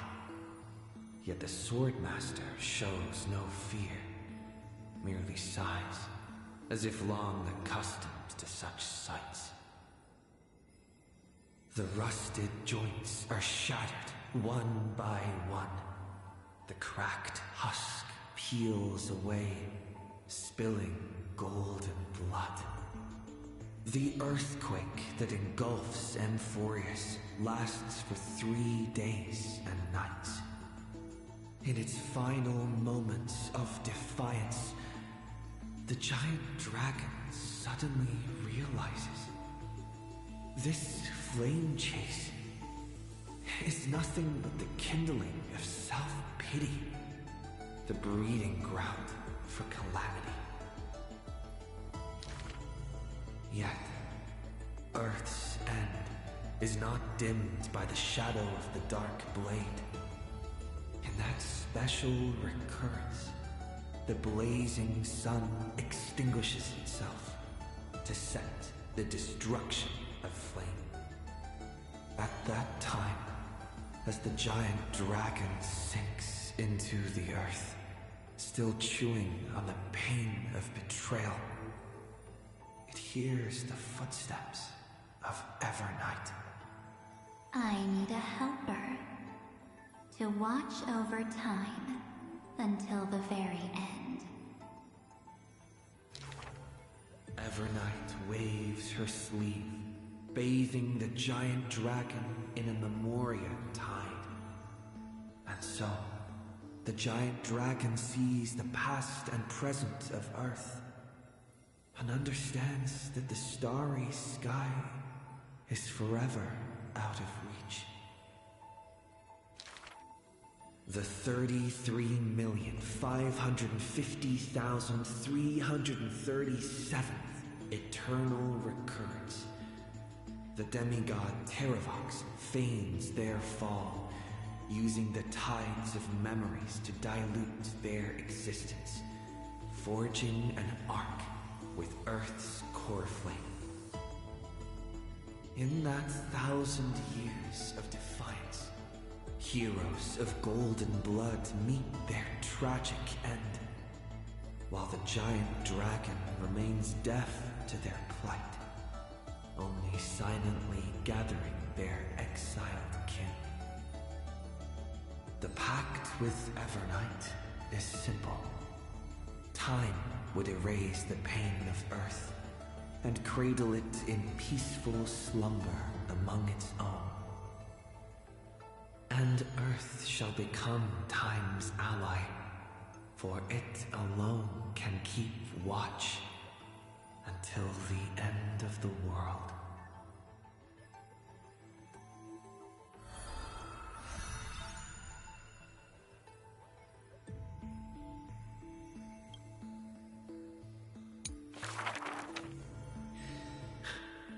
The flame-chasing heroes once scorned the giant dragon, for they refused to crush any foe beneath their feet.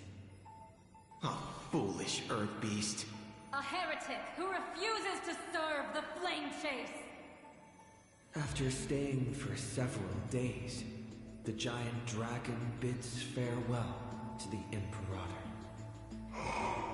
The flame chase is a glory that belongs only to the children of humanity. malevolent beast.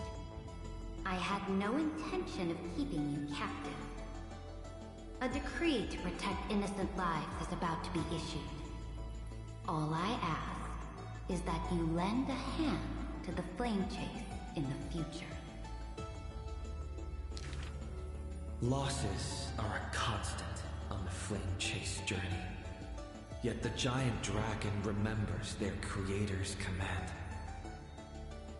After leaving the Imperator's capital, the giant dragon shelters small beasts upon its back, only to be hunted by city-states hungry for meat. Arrows pour down like rain, unable to pierce the giant dragon's skin, yet cause the creatures on their back to wail and fall. Until a mighty force of reinforcements brings this tragedy to an end. They raise a shield wall for the giant dragon, then marched forth and crushed that city-state. The mountain dwellers are not a warlike people. Who are you? The leading knight answered loudly. I am Mountain Breaker, Geocles.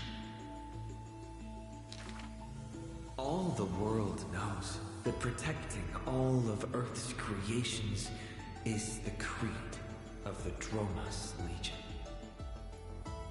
The world also knows the Dromas Legion is ever victorious. The giant dragon under the Mountain Breaker is silent, yet unstoppable. Endurance does not help with survival. Mountain Breaker always speaks of his friend this way, while the giant dragon only responds with a low growl. Soon after, when word came that the flame-chasing army targeted Earth, the Dromas riders set forth in full force, all to protect their creator. On the eve of the march, the giant dragon receives a secret message. Your one and only flame chase must be to slay your creator, and then fight to survive. Records state, in the Battle of the Abyss, the Dromas riders were broken after Terravox's betrayal. The Mountain Breaker shed his armor and fell from the cliffs to his end. Earth carved the memories of the betrayal into its strata, until Evernight would leaf through them. Oh, Earth. Time is willing to wash away that pain of betrayal. As a memo sprite, the mighty Mountain Breaker reunites with the giant dragon. His voice trembles in a whisper. That couldn't have been your choice. The giant dragon only responds with a low growl.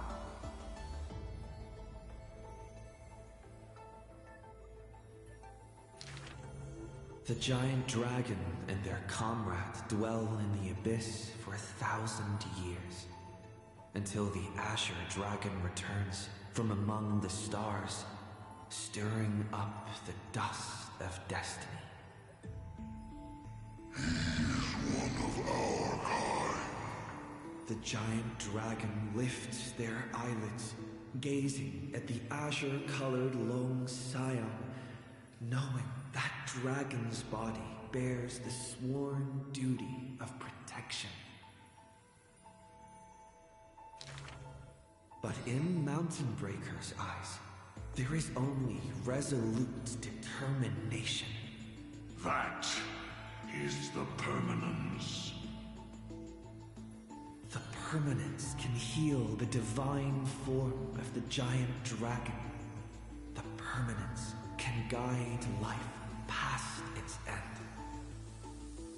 At the edge of the world, watching their comrade's silhouette fade away, the dying giant dragon shakes its head and sighs.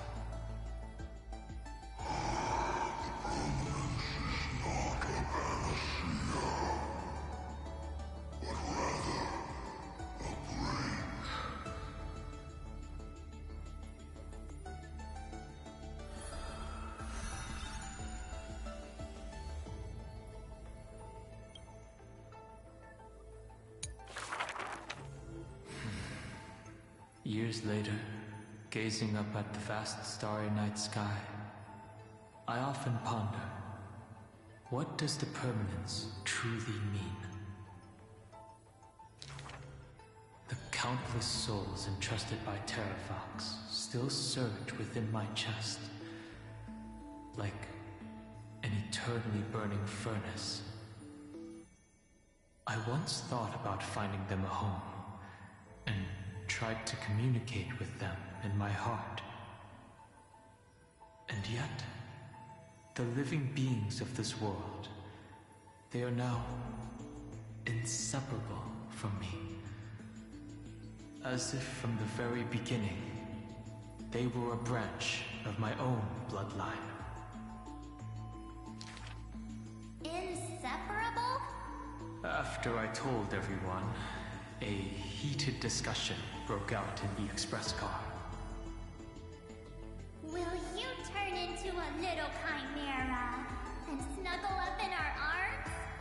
March 7th lets her imagination run wild. Maybe he'll become a baby seal. A magical beast would be fine too. I've always wanted to see that species. These are the reassuring words from Himiko and Mr. Yang. No matter what he becomes, Dan Heng will always be Dan Heng. His words are unusually poetic. But if you become a Dromus, you absolutely must let me feed you red soil. Don't you even think about it. Sometimes I have dreams like this. Countless beings flee alongside me. Behind us, black floods blot out the sky as if to devour all signs of life. In our darkest hour, the living beings form a bridge of dragons, and I lead them limping towards the starry sky. At the end of the vast procession, a lone giant dragon comes to a halt, watching us depart into the distance. The children of Earth will always find their own path. Thank you for being their bridge. Something stirs within me at the moment of awakening. Perhaps the legacy of the permanence lies not in recreating flesh, nor in the merging of bloodlines. One day, while browsing through the databank, I noticed an update on the universe's animal species. In an ocean-covered planet, a new species of seals evolved, with a penchant for bumping into things. On a barren desert wasteland, evolved a herd of red soil-craving beasts. Many familiar silhouettes are now active in the cosmic ecosystem, yet they are not my old Amphorian friends. This is their rebirth. This is life's way forward. Perhaps, just as Terravox wished, I've become a bridge bearing the weight of their life. They once shattered the battle formation of the mountain dwellers, tore open Giorios' chest, swallowed the core flame, only to resolutely pass it on. Creation will always betray its creator, just as witnessed at the dawn of civilization. Frail beings betrayed the dark tides, climbing onto land, ascending the branches high, finally betraying their home and gazing upon the stars. The furnace in my chest still pulses. In the gaps between the heated torrents, I sometimes find myself in a daze, catching glimpses of that colossal figure in the cosmos's cracks. It was a giant dragon, named the Permanence.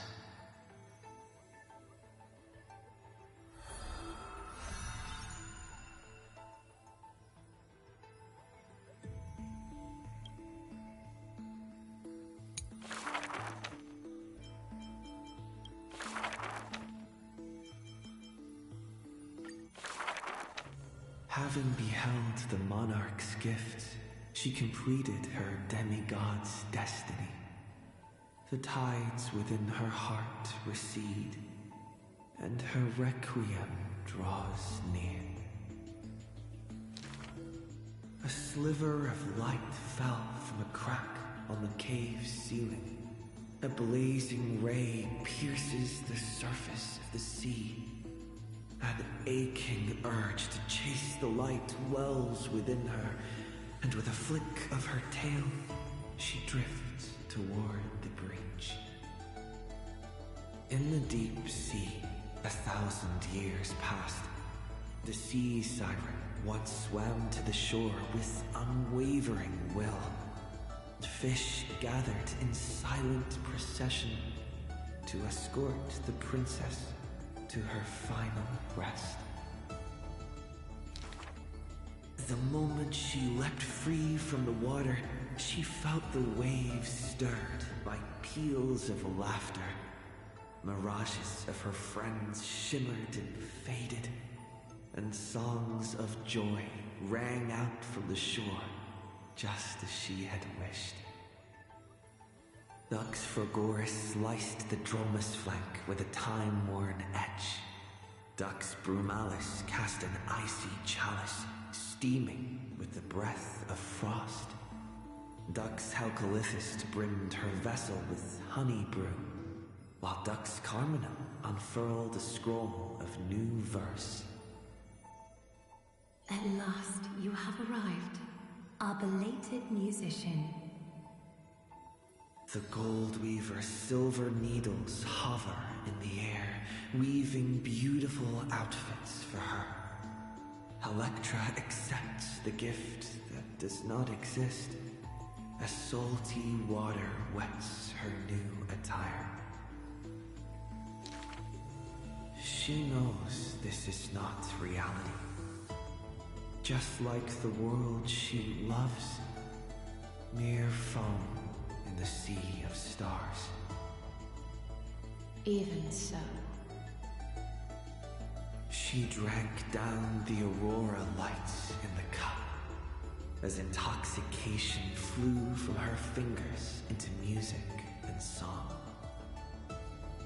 In the drunkenness granted by her mother, in the dream granted by that drunkenness, in the feast granted by that dream. I, too, shall have my fill of feasts. Now sober, she begins one last song. The musician plucks her strings in the spring, and the waltzing hem stirs the water into waves, revealing memories in throngs. She sings of the once awakened Titan, how the princess accompanied the queen to swim in azure waves. She sings of the confident and dashing monarch, of loyal knights who marched with the Imperator to seize the solemn states. She sang of the one destined by heaven's will, of demigods who bore 1,000 years of watch for the hero, She sang of that little gray fry, and how the Gladius defended the Deliverer from Apocalypse's storms. She sang of herself, a cup made of fish bones, ever waiting for someone to banish the nihility within, pouring the honey brew of fate for her to the brim. She sang until her voice turned hoarse, and the spirit water she held was no more. The honey brew ran out, the final notes dispersed, and the feast of fantasy shattered in turn. Before the deadly quiet seashore, she gave one final smile, then faded into sea foam. To the fish from beyond the sky, we shall sink into the past. For she had glimpsed the sky beyond the cave, and chose to believe in the promised future, embracing a hope as fragile as mist. You must carry the new sun and swim toward the distant horizon.